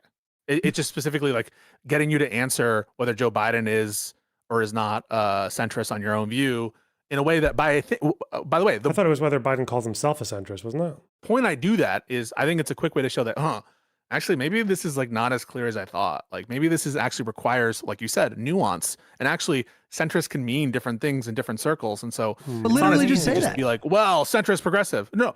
I understand, right? Like that's what the question is meant to elicit. And you're saying I'm thrown by that question. That question throws me. So regardless of whether, whatever happens, the question threw me. Well, and so I didn't like the question because of the tone of it. When you're having interactions with human beings, like the tone of the interaction is going to color what happens. And so when you do the yes or no, it's hostile. And so now I'm dealing with a hostile actor. And I'm also, but that's what it is. Big leagues, though, Hutch. I mean, you're being incredibly hardball on her, but right? You're not Rob Noor. He wasn't being incredibly hard, man. What incredibly hardball?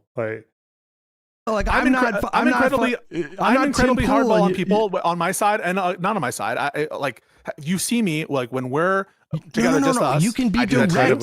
You can be direct without being like overtly hostile. Is the point? You can be direct without like.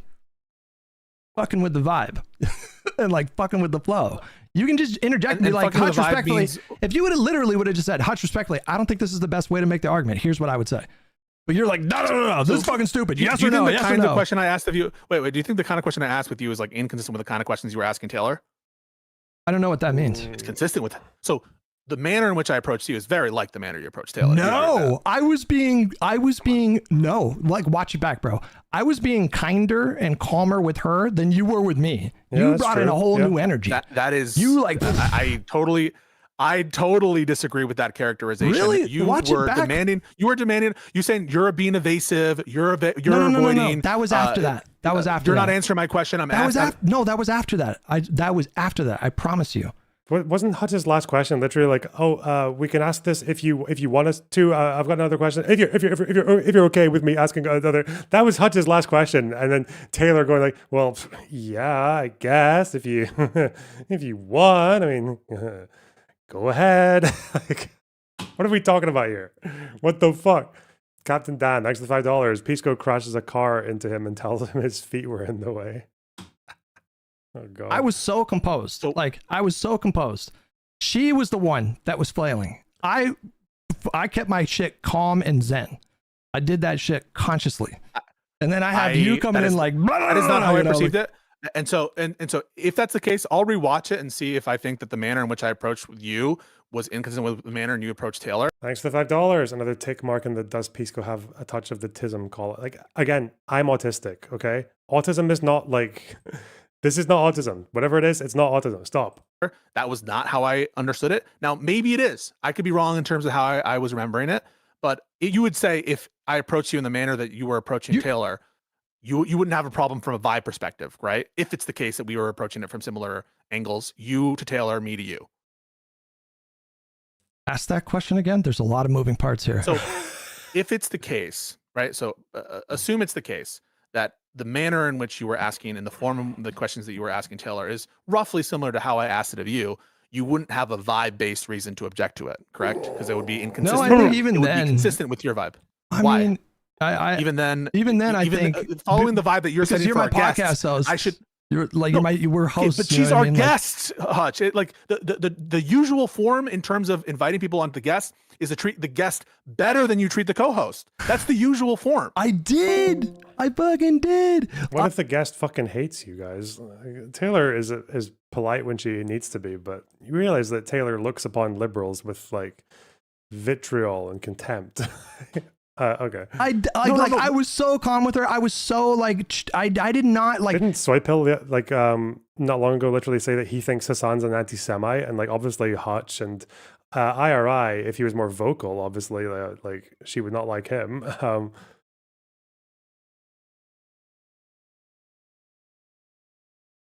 At any point, did you hear, especially when at the point that you jumped in, was the tone that I was using with Taylor, was I doing stuff like yes or no, Taylor? Yes or no? Like I'm not sure if you use the term yes or no. No, I'm not sure if you said the words yes or no, Taylor.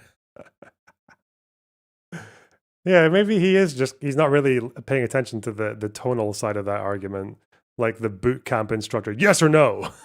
You were asking direct question. Whether you use the term yes or no can't be what this is turned on. Really? Is that really what's going to turn on? Is whether I said yes or no? It's not about the specific. Whether you did or didn't. It's not about the specific language. It is like Okay, very. maybe, I don't know if there's. What?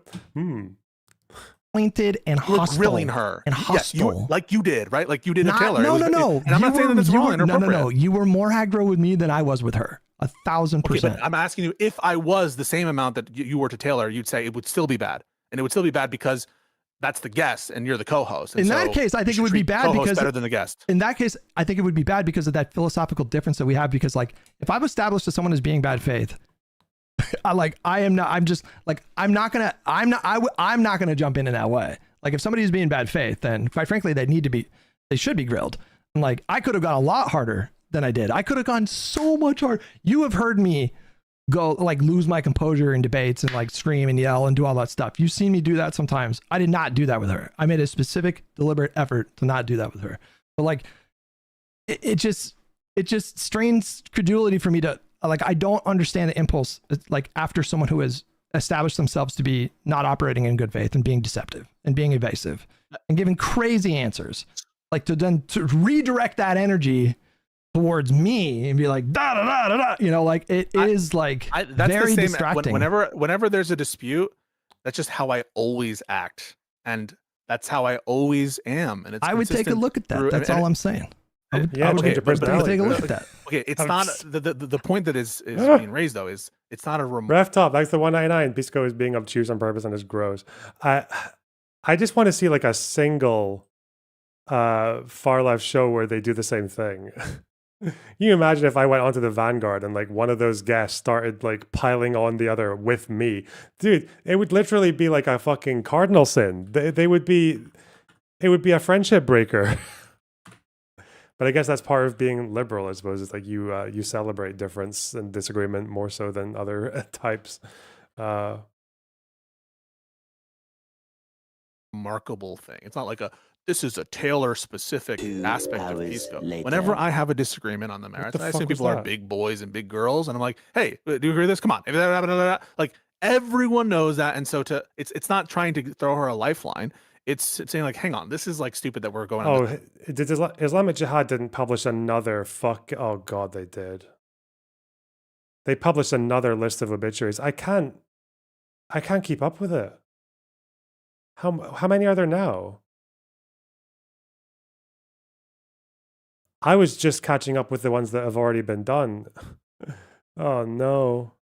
Please don't make this be a big one. Let me see. Soraya Al-Quds. Apparently there are more journalists in it. Oh.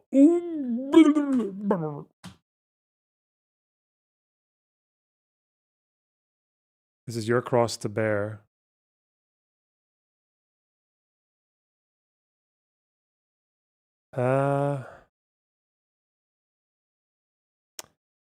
What have we here? Al-Quds Brigade mourns a group of its fighters who were martyred during Zionist targeting operations. Oh, there's not many. Wait, there's another. This is the same article, isn't it? Oh, what? Oh no, that's the second one. There are two on the same day. Okay. This is a short list though, because it's not. Why is it listed like this? Abdullah. Okay, 1, 2, 3, 4. Okay, 5. Okay. Plus, this is maybe a more prominent commander if he's got his own thing. Okay. Normally there'd be photos though. Where are the pictures? Oh, what's this? May 6th? May 2nd. Oh God, I didn't even know there was a. I didn't know there was a May 2nd. There's only 5 extra ones. 6. Oh, okay. The center's point, or on the aspect of are you claiming, for example, this is standard? That this is standard contractual language? Like, that's just a way for me to like. One, I'm frustrated that the conversation is like circling around there, and two, I have my own views how the conversation should go too. That was another point, by the way, that confused me. What was that all about? What was that all about? So that's another point where you might have taken it a different way than I intended it, right? So in that point, she was claiming that, well, I've seen contracts that aren't anything like what you're talking about. Remember that? Yeah. Like, I've seen contracts where this, yeah. And so what I was trying to do is say, well, hang on a second, Hutch, you're not claiming this is standard, is it? And I need to pee. I need to pee. Fuck. It's Hutch. He won't care. supposed to say, no, I'm not claiming that. I'm just saying this is a plausible reason why compliance, right? Regulatory compliance is a plausible reason. Did you consider that? Well, I did. Right? So you weren't making the claim that it was standard, but you didn't answer it, right? Wait, you were scared to answer it because you were defensive. No, pause. You had the wrong read of that situation. I did a superficial Google search about like that kind of language as it applies to 501c4s. I didn't deep dive. Like that was like towards the end of my prep. Okay, so I didn't find like sure, yeah, no. I didn't find like making the claim that it was standard. No. You have the wrong read still. No. You have the wrong read still. What I discovered was that language actually does appear to be somewhat common in these kinds of structures, but I didn't feel confident enough to like flesh that out. So I was like, well, I don't know. I'll look into it afterwards. Just say, I'm not making that claim right now. I'm not making that claim right now. Right. So all I'm trying to say is she was trying to. But I think it was. You in but I think it was, Pisco. You like, why did you jump into? You're like, you're not saying that's standard, right? You're either making the claim or you're not making the claim. So she was acting as though what she was saying is contradicting you. So you were saying something like, well, this could be a plausible reason. She's like, well, I've seen contracts without it. So instead of being, well, what does that mean? You're going to say like, well, I've seen contracts with it, right?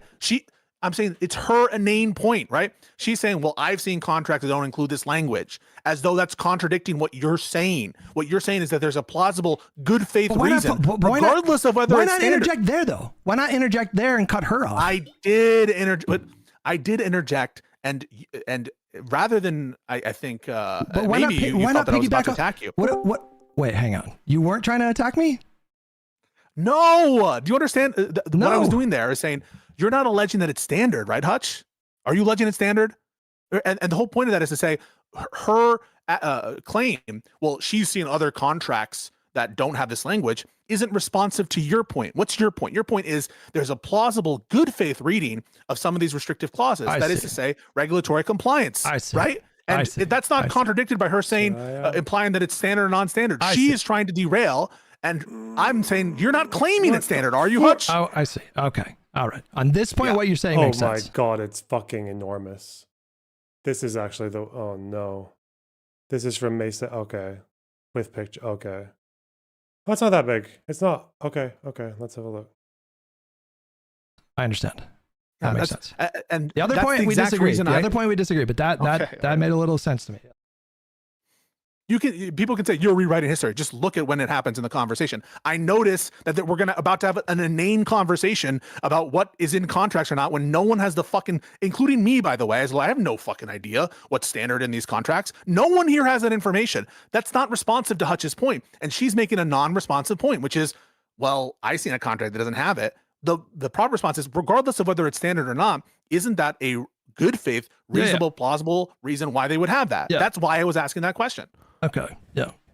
But instead, the interpretation is he's sweeping because he asked Hutch a question. He's sweeping for Taylor. No, my instinct in that moment was like, because you fucking pounced on me like 30 minutes before, I took it as another pounce on me. I'm like, fuck, I'm being interrogated again, and so now I'm in fight mode again. That's presupposing the first is intended to be a pounce. I understand. Okay, maybe how I approach it, is really not conducive to good discourse. I mean, maybe or so, but like the whole point of these questions is to make it clear what the claims are. If the claim is that it's factually correct or incorrect, that she's a fucking centrist or moderate, whether you're claiming it's standard, whether you're claiming that the contract says that there's no disclosure, or whether the course of dealing was that there's no enforcement of that provision, like, I don't understand why we just can't get clarity on the views. And that's what I was trying to do. Most of the time, I didn't interrupt your flow. And a lot of the times you performed beautifully. True. I thought that I wasn't trying to go about, and if I was just trying to do that, I would have interrupted at the most devastating moments when you were absolutely destroying her on the Israel point. And I didn't do that because you were cooking. Okay. Well, listen. There was an Israel point. I missed that. I gotta get going here pretty soon. I didn't expect this conversation. Right, this is another one of our patented fucking good 3-up. content, man. Listen, yeah, I enjoy the conversation. Here, the only thing I ask, like, I am not asking for you to like go easy on me. That's not what I'm saying. I like being directly challenged. I would question sometimes. That's all I'm saying. I would just question sometimes the level of hostility.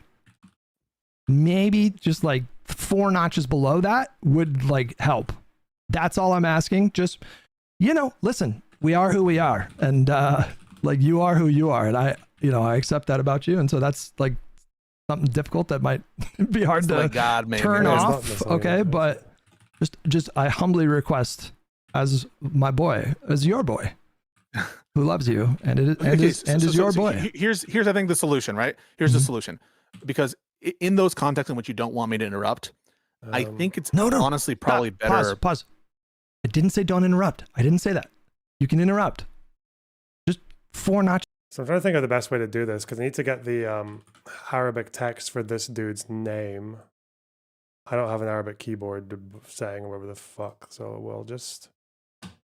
I think I have to save the image to put it into Translate. What? All right, let's see. Give me that. Google Translate.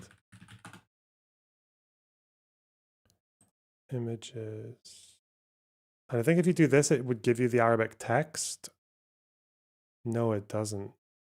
Oh, shit. What if I just put it... Oh, I would have to... I know how to do it. Okay, I know what to do. Did I mean to close that? No, I didn't. Nah, give it back. Fuck. No, it's not the lens I need to use. I need to just go on to Soraya and do it from here. Fresh. Delete the lolly. No. Let's see, where is it? I have to go here. Here. And I can just... What was that guy called? What was he called? I forgot. What? Salam Abdul. Okay, this one here. So he is how do you untranslate it? Do I just have to do it again? Okay. Wait, which one is... Where's the name start? Here, Salam. Is that right? The way that they've written these letters is really fucking weird. Is this the name here? Because this is all the same shit as like something commander or whatever the fuck.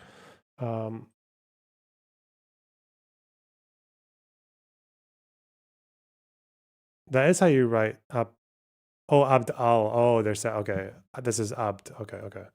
Salam Abd al Jabbar al.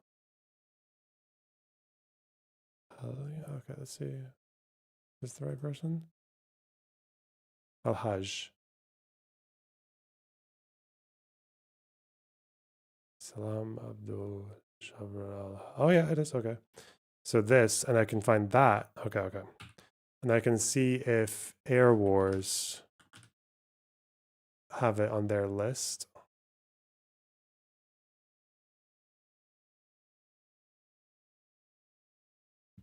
No names found. Oh, because of the extra bit here. Get rid of that.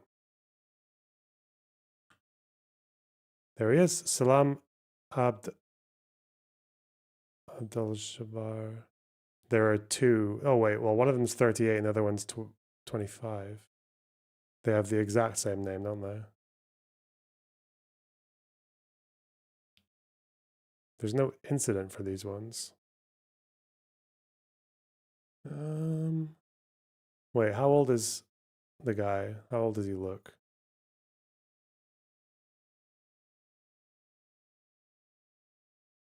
Did I take down the wrong person? This guy's got a different name. Oh my fucking god, dude.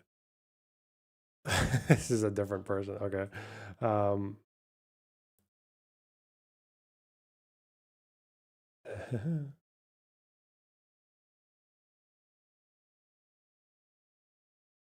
Wait, what does this say? This says Muhammad Abdul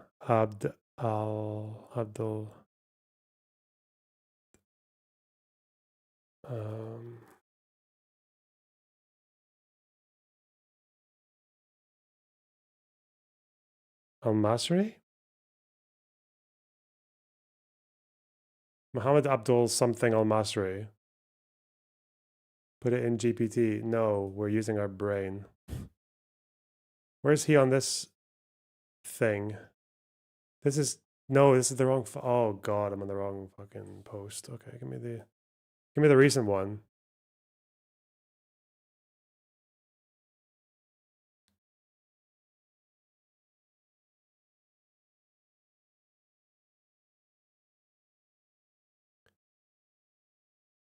Oh, okay. This guy is this is Nasser. Oh yeah, okay, okay. Nasser. You'd think I would know that one easily.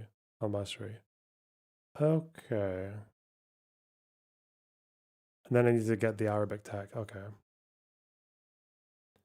Want early access to my new short Lorenz vid. Yeah, but I'm not gonna watch it today. Maybe tomorrow. Right. How do you translate it back? You just have to reload it, right?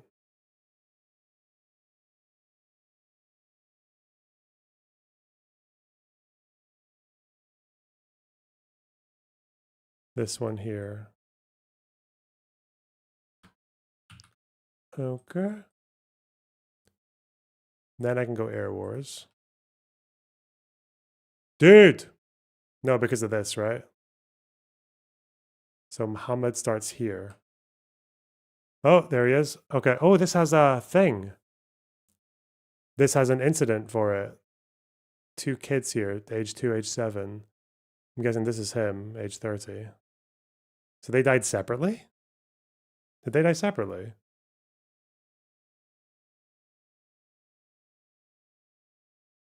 Interesting. What does this say? Or maybe they're just a different, maybe they're extended family or whatever. Okay, let's go here.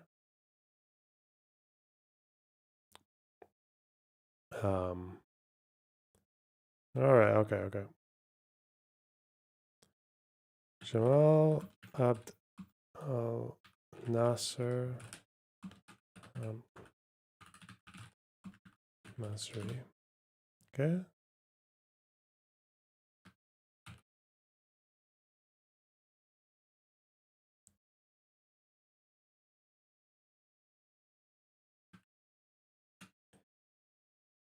Do they have date of death for this person here?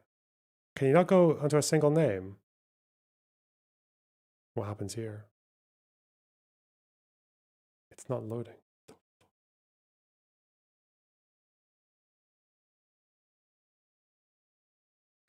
Dude. Okay, what's his military role? What do they say there?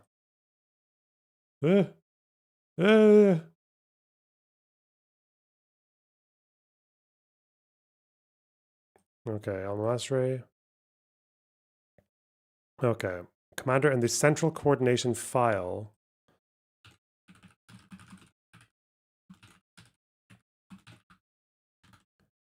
Northern Brigade.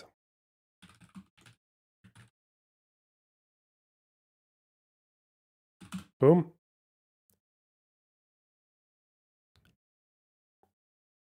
So the way I would do this is I would take that. Sometimes you'd maybe have to get rid of like one of the middle names, but it should give you something.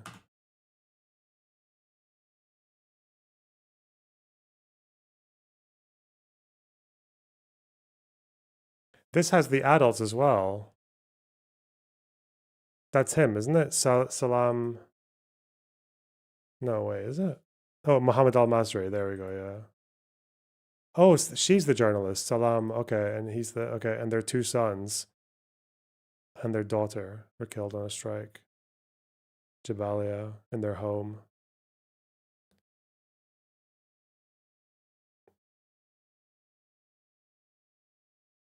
Okay.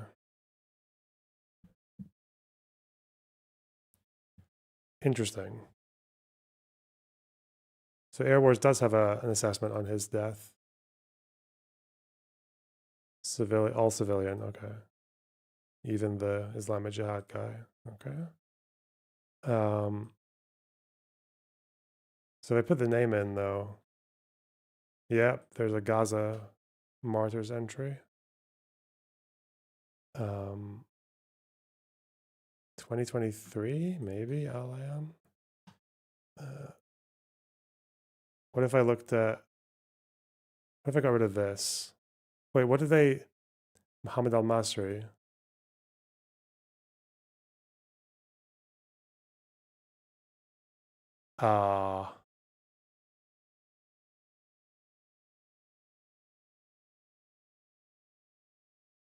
Keep forgetting the full name. No. Okay. If I get rid of that. Oh, that just brings up fucking Nasser. Oh yeah, because of the okay. Makes sense. What if I get rid of nah. There's a Facebook post from a year ago. Oh, there he is. Killed on October 10th. Very, very early then.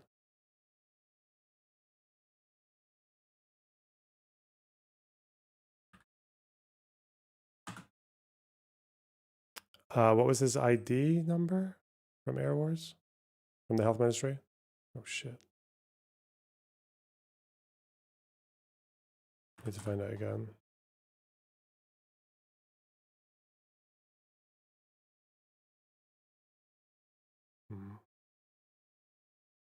What's this? Completely irrelevant. Okay. Hmm.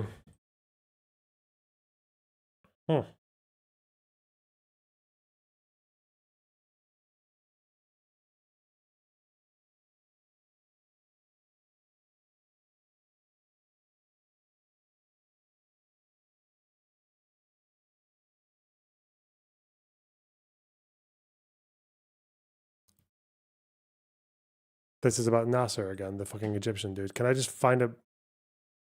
Because yeah, like the first half of his name is just the same as the Egyptian president from the 50s. Okay, good, love that.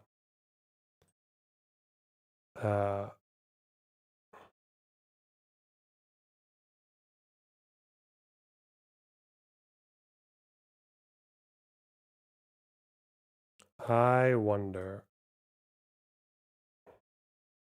What if I just use this?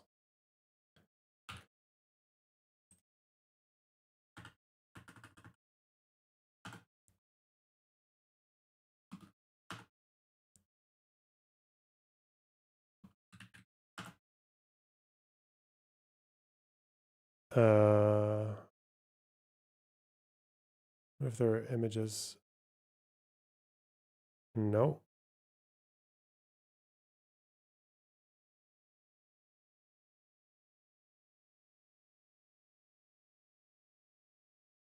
Hmm.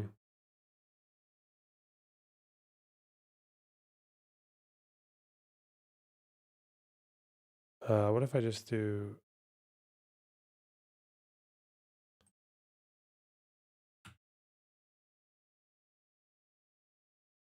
this and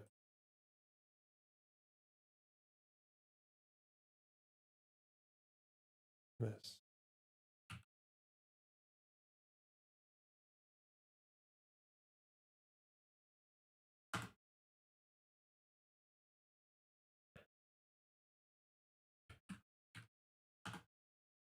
Hmm.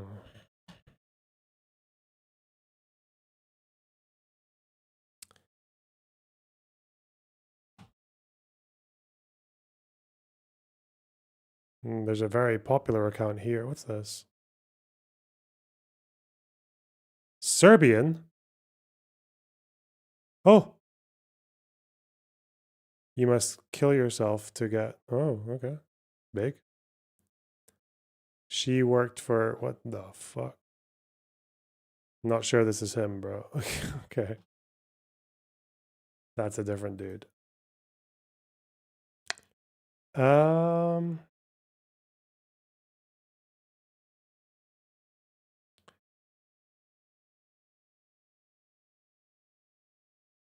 Unless it's in English somewhere.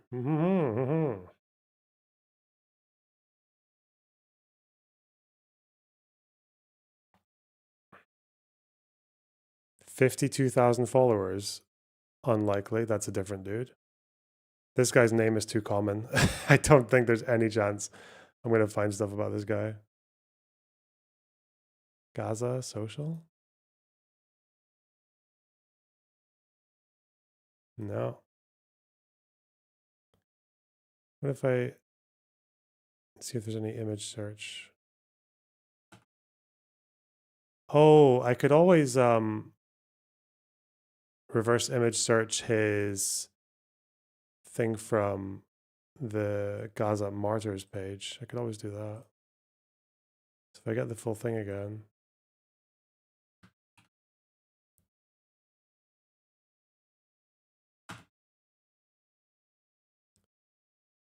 Oh, wait.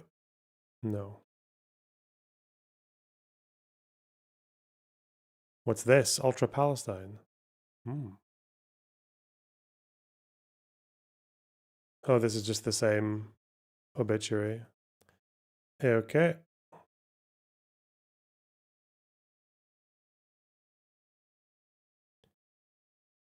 If I go here and reverse image search, maybe there'll be something.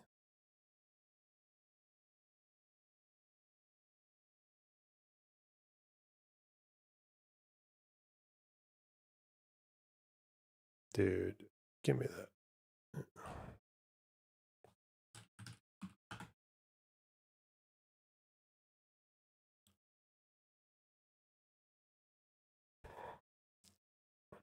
No.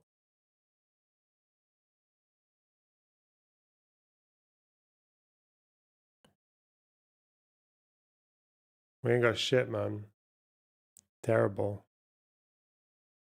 How can you be called Muhammad twice? Dude, these guys love doing that shit. What do we have here?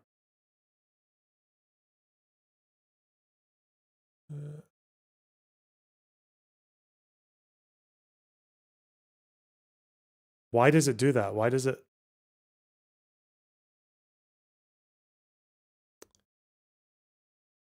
I don't fucking know, man. Okay, so this is just like one example of a person who is showing up in a list here, but I guess there's the Air Wars assessment. We'll put that. I'm trying to find out if he had a civilian job. That's all I'm trying to do. Like if there's anything else about him, but I don't believe I can find it. So, but we do know that his wife did, and she was with him when he was targeted.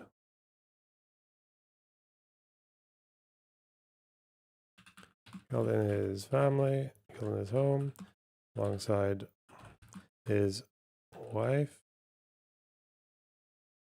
and 3 children.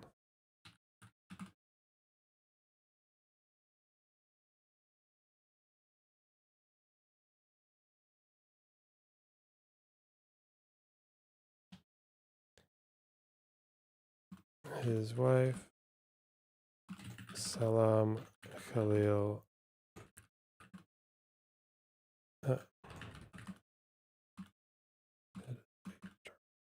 She's a journalist.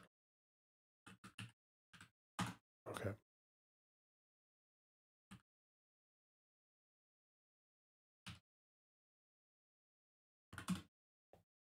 The thing is that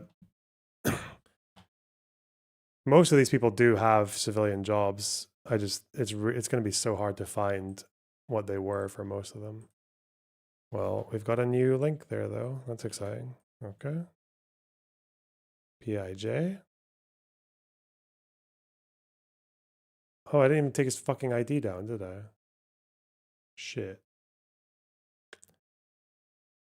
Maybe it's spelled like that on an English version. Wait, where's his ID? Does he not have one? He must. Mohammed Al Masri. Air Wars. MOH list.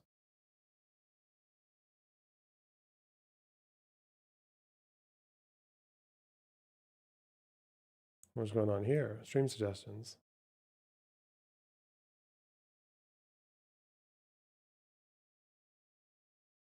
Holy fuck, man.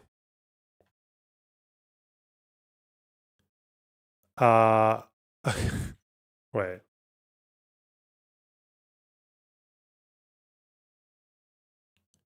Wait. He has more names. His name is more barreled than that. Give me the full thing, please.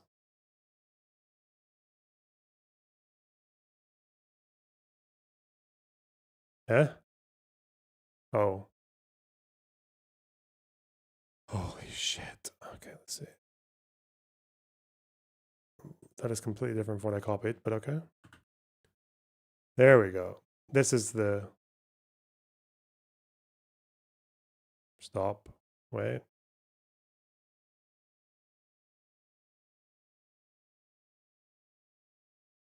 Jamal. That's the guy, isn't it? And that's his ID. Okay. Okay. And he was 30 when he died. Okay. And that's also what the thing says.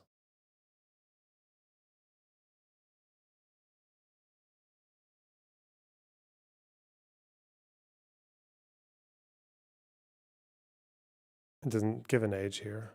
Interesting. Yeah, they don't actually give an ID number when they did this investigation. Huh. Well, okay, great. That's one obituary added. Great, wonderful. That's just do that 300 more times and we'll be good for now, maybe. Holy fuck. Get me out of here, man. I'm trying to approach this new project with a bit of optimism, but it's so much.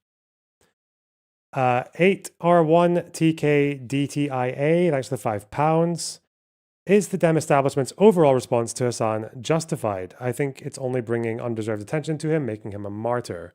At the end of the day, Democrats and center-left liberals and all those, whatever you want to call them, are going to have to contend with the fact that there is a far-left authoritarian shit or whatever group that is trying to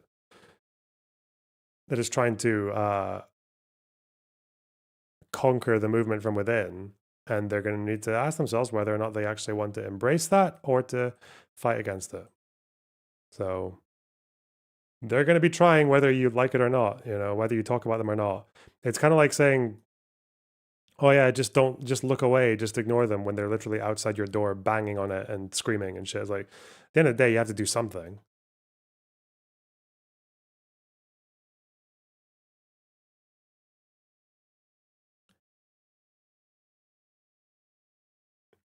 Why is no professional pro-Israel organization doing this work? Because people who are pro-Israel, like in the broad sense of the fucking phrase, are people who just say, "Oh, the IDF said they killed 25,000 Hamas dudes. Done. Boom." They don't give a fuck about looking at any of this shit. Died to an Israeli bomb? Probably a terrorist. That's what they'll say. That's what pro-Israel, that side of the discourse, is dominated by. But what can you do? Will your reaction to the debate be a segment? I don't know. We'll see.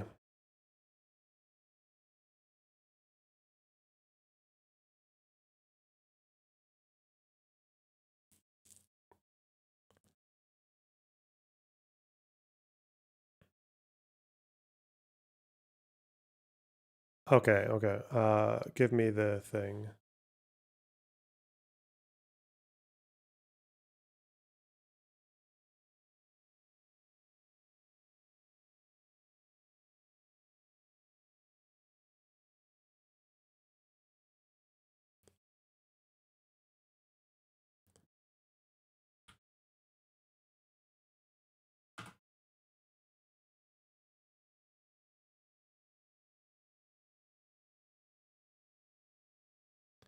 What in the actual cock is this connections puzzle today? Okay. Yeah, we can handle this. No problem. I don't even... Whoa. Okay. Okay. Button. Button. Button. Zoomed in. Belt. Buckle. What's this? What's this? It's rectangles and squares. 2 squares. Cards?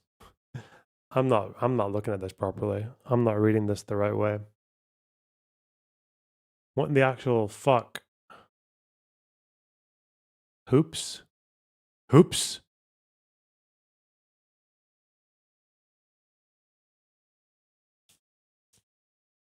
Oh my god. Shapes with shapes in them. That's these 4.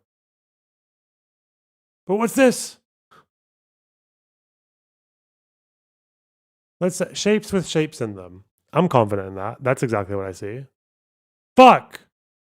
Oh, because these are the same shit as circles and circles, not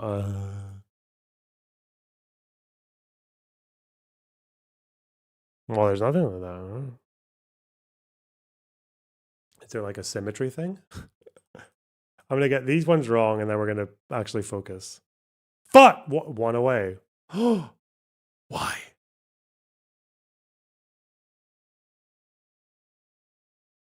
Why are they... Why is that one away? There's like a geometric type shit going on here. Okay. Huh. Well...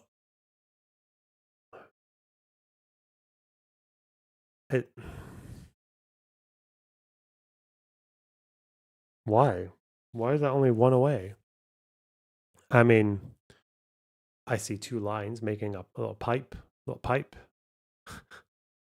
This one's the non-pipe, but it could also be this thing is a singular. Oh shit! I think this is the odd one out.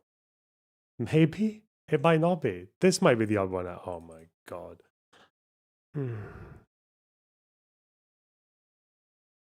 Okay, come on. I'm autistic. The entire world looks like this to me.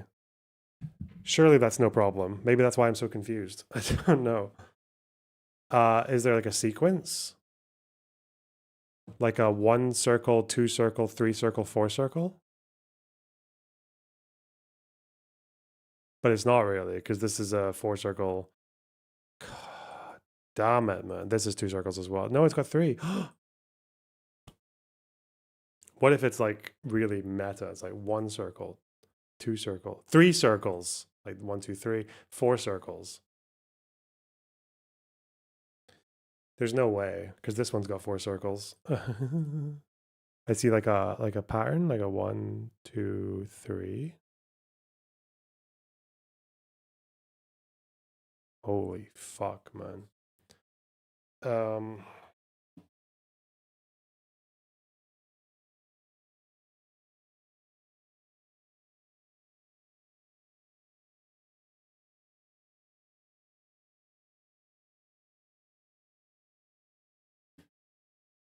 I feel like these have some kind of relation, maybe. Okay. I don't. It's great. It's kind of weird, but I feel like I don't even know exactly what I'm looking for. I know they're, well, connection of sorts, but these two. But again, what goes with that?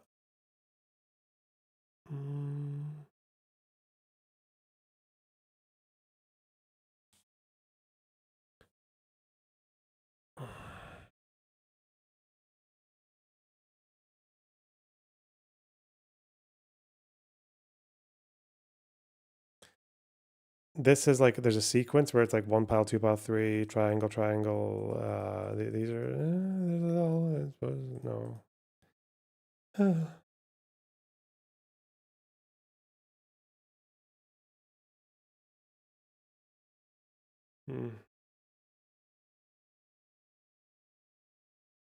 I might just stare at this for several hours and just see what happens to my brain.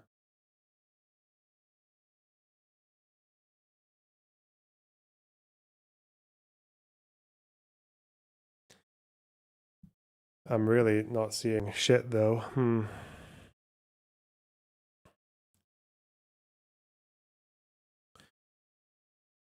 There's a tilt going on in these two. Is there anything else that's tilted? These are tilted.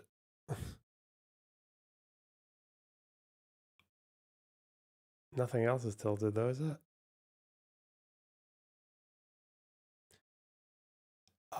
These all have diagonal, like diagonal. Everything else is kind of just like that or that. Oh God, I'm gonna lose. I'm just gonna fuck all of it. Fuck it. Oh, it's not even 3 out of 4. Okay. We can do this. We can do this. Okay. I don't think we can do this. I mean,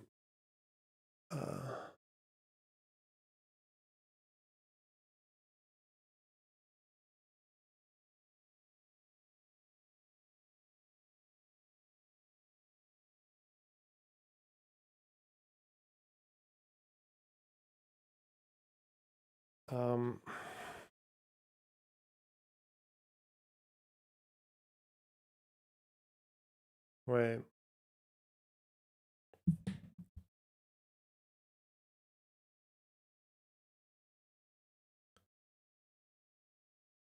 If this is a belt buckle, what is this?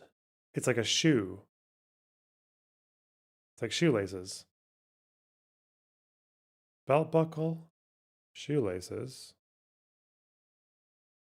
But there are 2 buttons here, and there's also this. This looks like a zipper. Buckle, shoelaces. But then how would you have what would a button be to well, buttons, do they have 3? I don't look at buttons. I don't look at my buttons. I don't look at buttons. How am I supposed to know what a fucking button looks like? What's the last thing?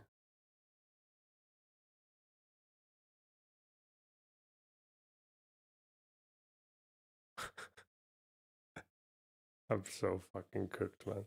I'm so shagged. It could also be one of these because one of them was odd one out. It's not that. It's not the cards fanned out. It's not this because this looks more like a fucking machine. It's not these. It's not just a random ass circle. It could be this, but I don't know why. These little hoops. What could these be? Like these two, this,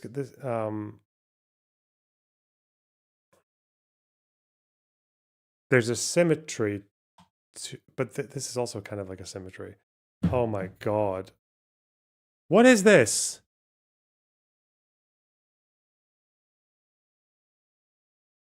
It's like a, it's like a thing, like a slot machine. Like you pull the thing and it goes. Okay, like some gambling type shit. Oh, gambling associate. Oh, like that and that chips. Oh, or dice. Wait, gambling.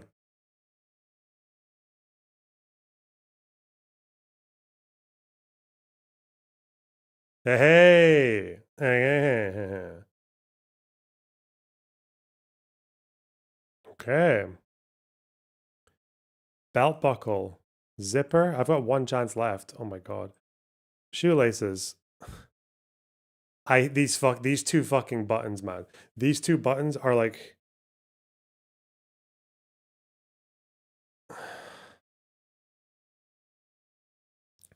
these two buttons are actually like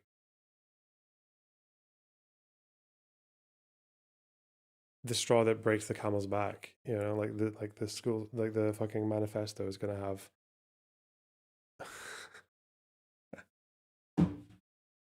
You kidding me, man? I'm gonna assume that buttons are usually 4, right? When's a button got 3 things? How would that even? It has to be one of these, right? Like, what the fuck are these? What is this nonsense? But they could roads. You want help? No. I actually clocked it and I don't know why. Okay. And I've never done this. Yeah. You want a hint? This. I'm gonna give you a hint. No, Okay? don't. It's just a I small, can only it's hear a you through my small headphones, hint. actually, by the way. Sorry, hang on. Okay. What? No, it's okay. I could only hear you through my headphones. I'm gonna give you a small hint. It's a kind of sport activity related. Oh, okay. I love it when they do this. Okay, no, stop. It made me feel guilty. I'm gonna say buttons don't have 3 holes. Why would they? Yeah, How would that even work? That's how I clocked it. How would you That's sew it how I- on with 3? Okay, fuck. Okay. And you're saying there's sport. Oh. It's not pool or snooker. It's bowling. It's a bowling ball. I see. Yeah, that's the one I clocked. But wait. This was a 3 out of 4. This is the alley, right? The bowling alley. What the fuck is this? Is this a score sheet? Is that what a bowling score sheet looks like? Dude. Good job. See ya. Is that a bowling score sheet? I thought it was the X. What is this? What's going on here?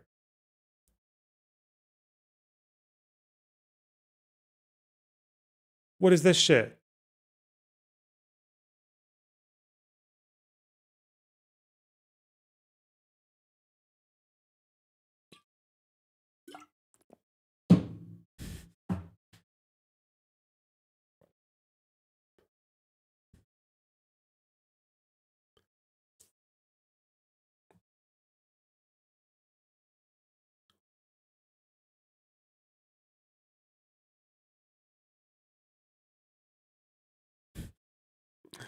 I've got one. Oh no. Why is this? What? I don't understand these. What the fuck are these last ones? If they are, if this has to be this, there's no way this is, dude. If this is the other side of the bowling ball, I'm going to be so fucking furious. But it might be. Okay. What the fuck? Oh, because of the core. Okay. What is this? I don't know this one. Oh, wait, when you put it like that, no, I don't know. Oh, flag to, oh. See, I don't give a fuck about flags. I can name the countries, but if I look at a map, I don't care about the fucking flags. Holy shit. Thank you for telling me with the tier 1 sub, by the way, the buttons have 4 holes. Well done. I was already leaning there. I just didn't want to. I needed the push, you know. Did I get my spelling bee today? Did I succeed? Bhutan has the best flag. I don't even know Bhutan's flag. Oh, that's cute. Wait, what? Hey, what? Will you try the redactyl, please? What's the redactyl? Like Wordle? Wait, what? What's redactyl? A game, a Wikipedia-based game.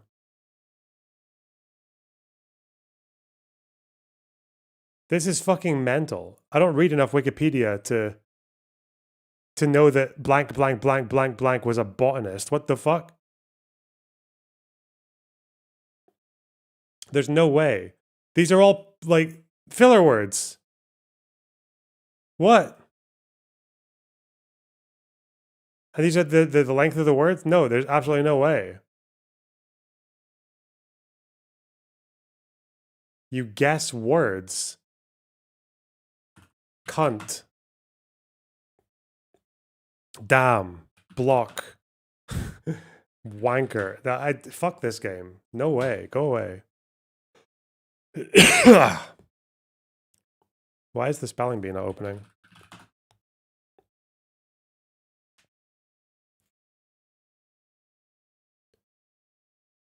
Catfishing is a good daily. This doesn't sound good.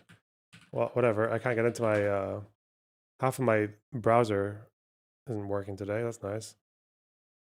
Guess the Wikipedia article from its categories.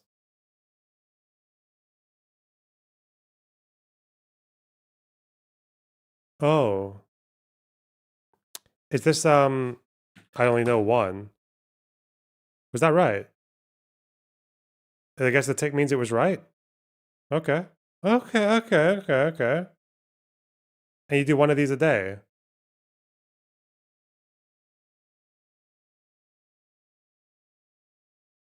Wisconsin. I don't know, man. I don't know fucking mail. Like, this could be anyone. Board game designers. People of Swiss descent. I don't actually know. I don't know. This could be so many people. Deaths from abdominal aortic aneurysm. If it goes into the 21st century, I don't know that many novelists. I know he's not even really wait. I don't know. Chess variant invent. What the fuck? Who made a chess variant who's also an author? Who the fuck? Maybe novelist. Dungeons and Dragons game designer. Dude, this person doesn't exist. This person doesn't exist. I'll just start naming random chess wankers then. American chess player, 20th and 21st century though. So it's not like whatever that fucking Morphy dude. He was like 1800s or something, wasn't it? Paul Morphy. Bobby Fischer? See, who the fuck would ever know this guy, dude? He was a busy man, but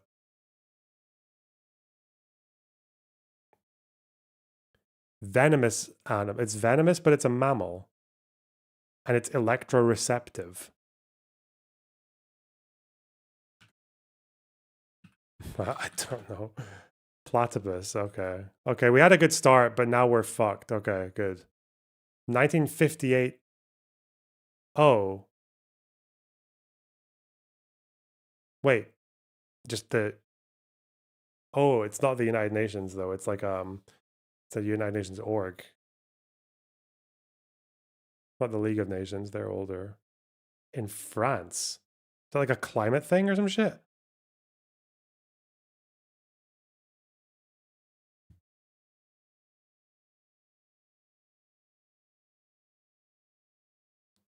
Oh, wait. Is there like a court or something? Educational organizations. Cultural. Is it not like, that's not like the fucking when did the European Union, was that later? There's like a building, or like, not The Hague, that's not in France, is it?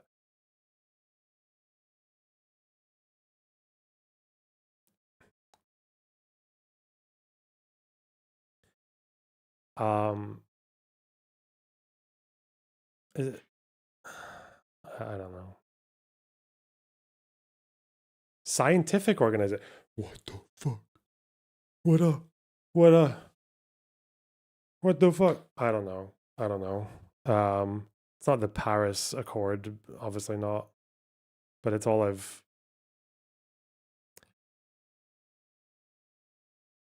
Wait, unless it's something that's like UN educational, heritage, conservation, scientific. Is this like a? It's like a.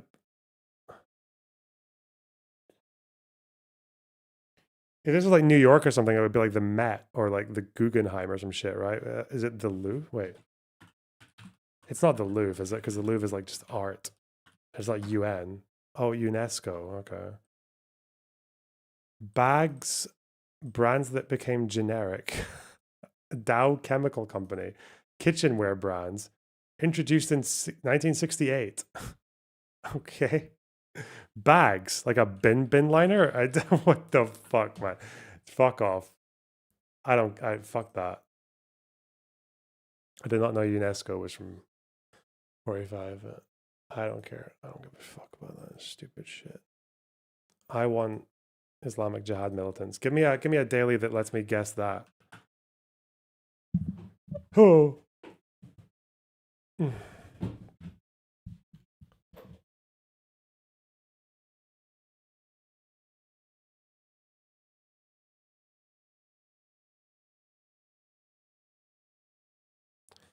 Play Time Guesser. Nope. We're doing Medi next stream. I guess we are, yeah. Our hero. God, I'd love to just watch Michael Knowles getting the absolute shit kicked out of him in that debate. in the marketplace of ideas. I don't think Mediasan actually beats him up physically.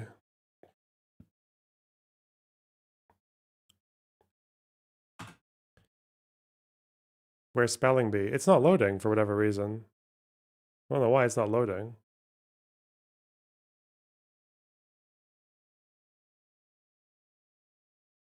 What the fuck is this?